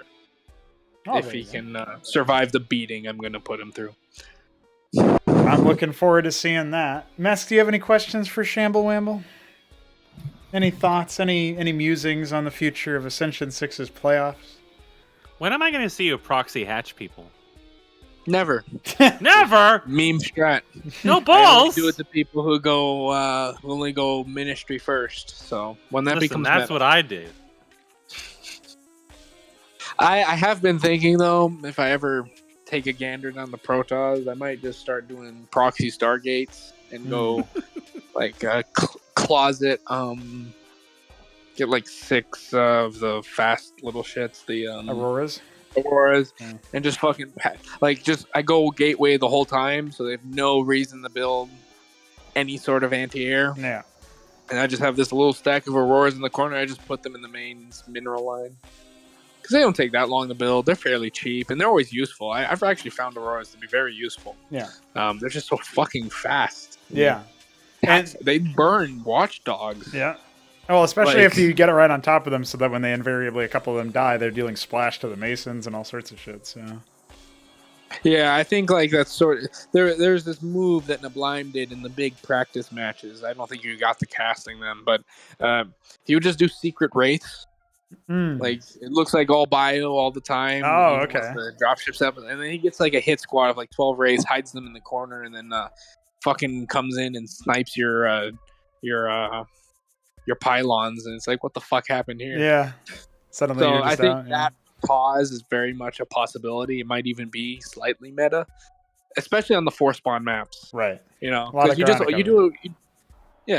do a regular gateway opener. It looks totally normal. It even is totally normal. And then you just drop a fucking Stargate in their 4th and catch them completely by surprise. Because why the hell would they go there? That's right. Why the hell would they go there? Well, Shambler, thank you for the interview. Congrats on finally defeating Mystery Meat. And maybe you'll get a chance to do it again, depending on how the rest of the bracket shakes up. Of course, you can start to organize your next match with Hamster now that it is confirmed.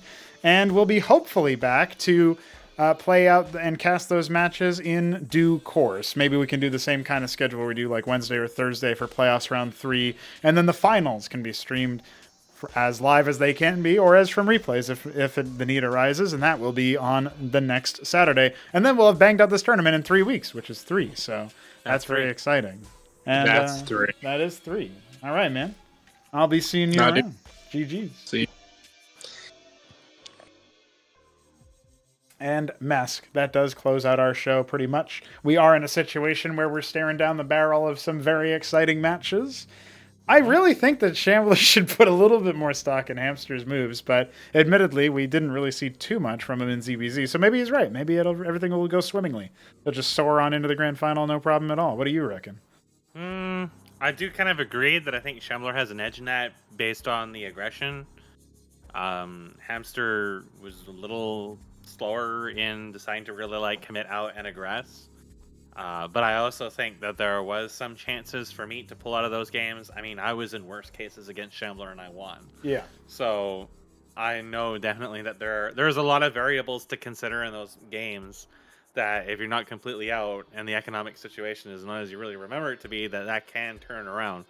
And you can't really get too overconfident about that. But in regards to Hamster, I don't know. We don't really get to see a lot of Zerg. I mean, I've hardly really seen him at all, so maybe he plays this matchup completely differently. Maybe he'll be able to rebuff the aggression from Shambler and then tech him, but I do feel like there is a difference between the two in terms of their what they do at the mid game and then the late game and the units that they build. And Hamster has shown a tendency to just kind of like just go straight to Occasionalists, whereas Shambler just, well, tend to go to like Gorgs, like faster, more, a little less expensive stuff. So while I will give that to Shambler, there's just an enormous unknown variable of just how much Hamster will actually adapt to that, because he could, and then he can turn that around. So he definitely had a good showing today, but I felt like against like a much more aggressive person, he might really struggle. So I'll definitely be looking forward to that in any event. Any other matches on your mind as far as like specific ones you're watching out for? The other matches that we have confirmed right now are, of course, Mystery Meat against Keen and Neblime against 3 Crow. One of those being a rematch of the quarterfinals, and the other one being a fresh match that we haven't seen in quite a while. So I think for 3 Crow in particular, he's going to be looking to try to find success without relying on Solarians, because Neblime's going to be keeping an eye out for that. He knows the ways to answer that, and he can deal with it. I think, like I said when they were first playing, is that when the spring's on him, he's probably going to lose to it, and then he's probably not going to lose to it again. Yes. And I think that if Kian is to pull that off on him, it probably shouldn't be something he opens with. Yeah. And he's going to have to be very careful about trying to conceal it. In other words, he probably won't be able to rush to the Argosy. He's probably going to have to try to transition to it. Beyond that, I would say that Neblime is definitely favored for it. But, I mean, we saw some abnormal stuff from Kian today that may or may not give him an edge. I don't know. I think Neblime is probably just too strong of a macro player in general to really fall behind. There was a lot of opportunity for Btyb to take matches off of him in this, and it was, again, it really just came down a lot to like the control and stuff like that. And, you know, remembering to macro behind the aggression and other things like that, and just being able to work off of the pressure you have. Keen versus Mystery Meat is an interesting one. If Keen is able to practice, it sounds like he wants to, if he's able to get in what he needs, and Mystery Meat ends up getting bad rolls on him, then I would like to see Keen actually at least take some rounds off of him. I don't see Keen winning that by extent of the massive difference in experience, because I feel like if Mystery Meat is actually put on the back foot, he's just going to divert to his game knowledge, and he's just going to pull out really weird things on him, and he's just not going to know how to deal with it. But yeah, definitely would like to see that. I'm really hoping to see Keen get in shape with this and be able to become super competitive, because we've definitely seen that he has the ability to do so. It's just a matter of really like being in that zone. Like Shambler said, finding the code or whatever. So it's there, just got to find it. That's definitely the match I'll be looking forward to the most, but I'll definitely be keeping an eye on to see how the 3 Crow is able to try to upset Neblime's incoming rampage, because I feel like that's going to be an extremely hard matchup for him now that the Solarian thing is kind of out in the open and everybody sees it. Yeah, I feel like 3 Crow's definitely going to be fighting uphill. And I just feel like Mystery Meat knows so much and is random. It's like a nightmare matchup for Keen as well. So it kind of feels like the favorites are pretty much determined. But if Keen does enough practice, I can, or just happens to get lucky and maybe like Mystery Meat rolls Zerg, which he's more familiar with, or maybe he practices against some Terrans or something, and like the Protoss games just end up being a bit of a wave off, then yeah, maybe Keen could upset or at least score a win or two. And you know, that's just based on the fact that he is going to be a really really strong missed the most autistic Protoss matches. Yes, he did. He's asking, where's the Protoss? Dude, you missed the most autistic Protoss of the day. Yeah. By like 30 minutes. Yeah. We've just been interviewing random people about it. You know what, Hupsaya? Do you want to get interviewed? You can come in here. It's the end of the show. You can just join the bullying corner and I'll pull you in. What not? Why not? Get in here. Come on, dude. No, he's not joining.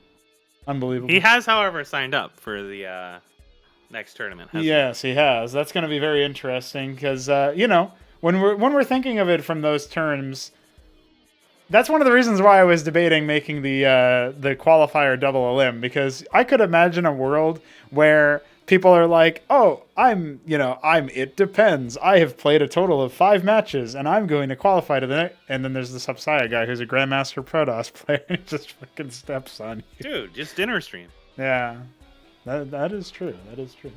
I mean, the VTubers do it. You're basically a VTuber, right? Got him. Well, I think that pretty much draws our whole show to a close, and we get to shout out Hapsaya for promoting our work on his stream and leaving us unattended on his stream and all sorts of other silly things, as well as, of course, enjoying Cosmonic Brood War like a real Chad.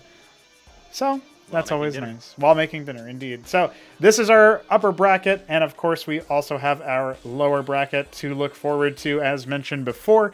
That will be seeing one of Neblime and 3 Crow off, or Mystery Mean or Keen. One of those two will be gone from either one of those elimination sets. We'll be playing those out throughout the next couple of days and charging gloriously into a replay-fueled cast on probably Wednesday or Thursday. So you can stay tuned to Discord to find out the next set of matches and when they're going to be played.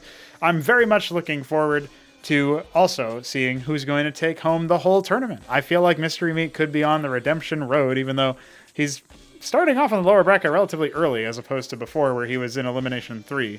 Or, no, he was in the lower final, my mistake. So, yeah, he's got a few extra phases to go to get back to the grand final and seek his revenge, but it is possible, and I would not count him out just yet.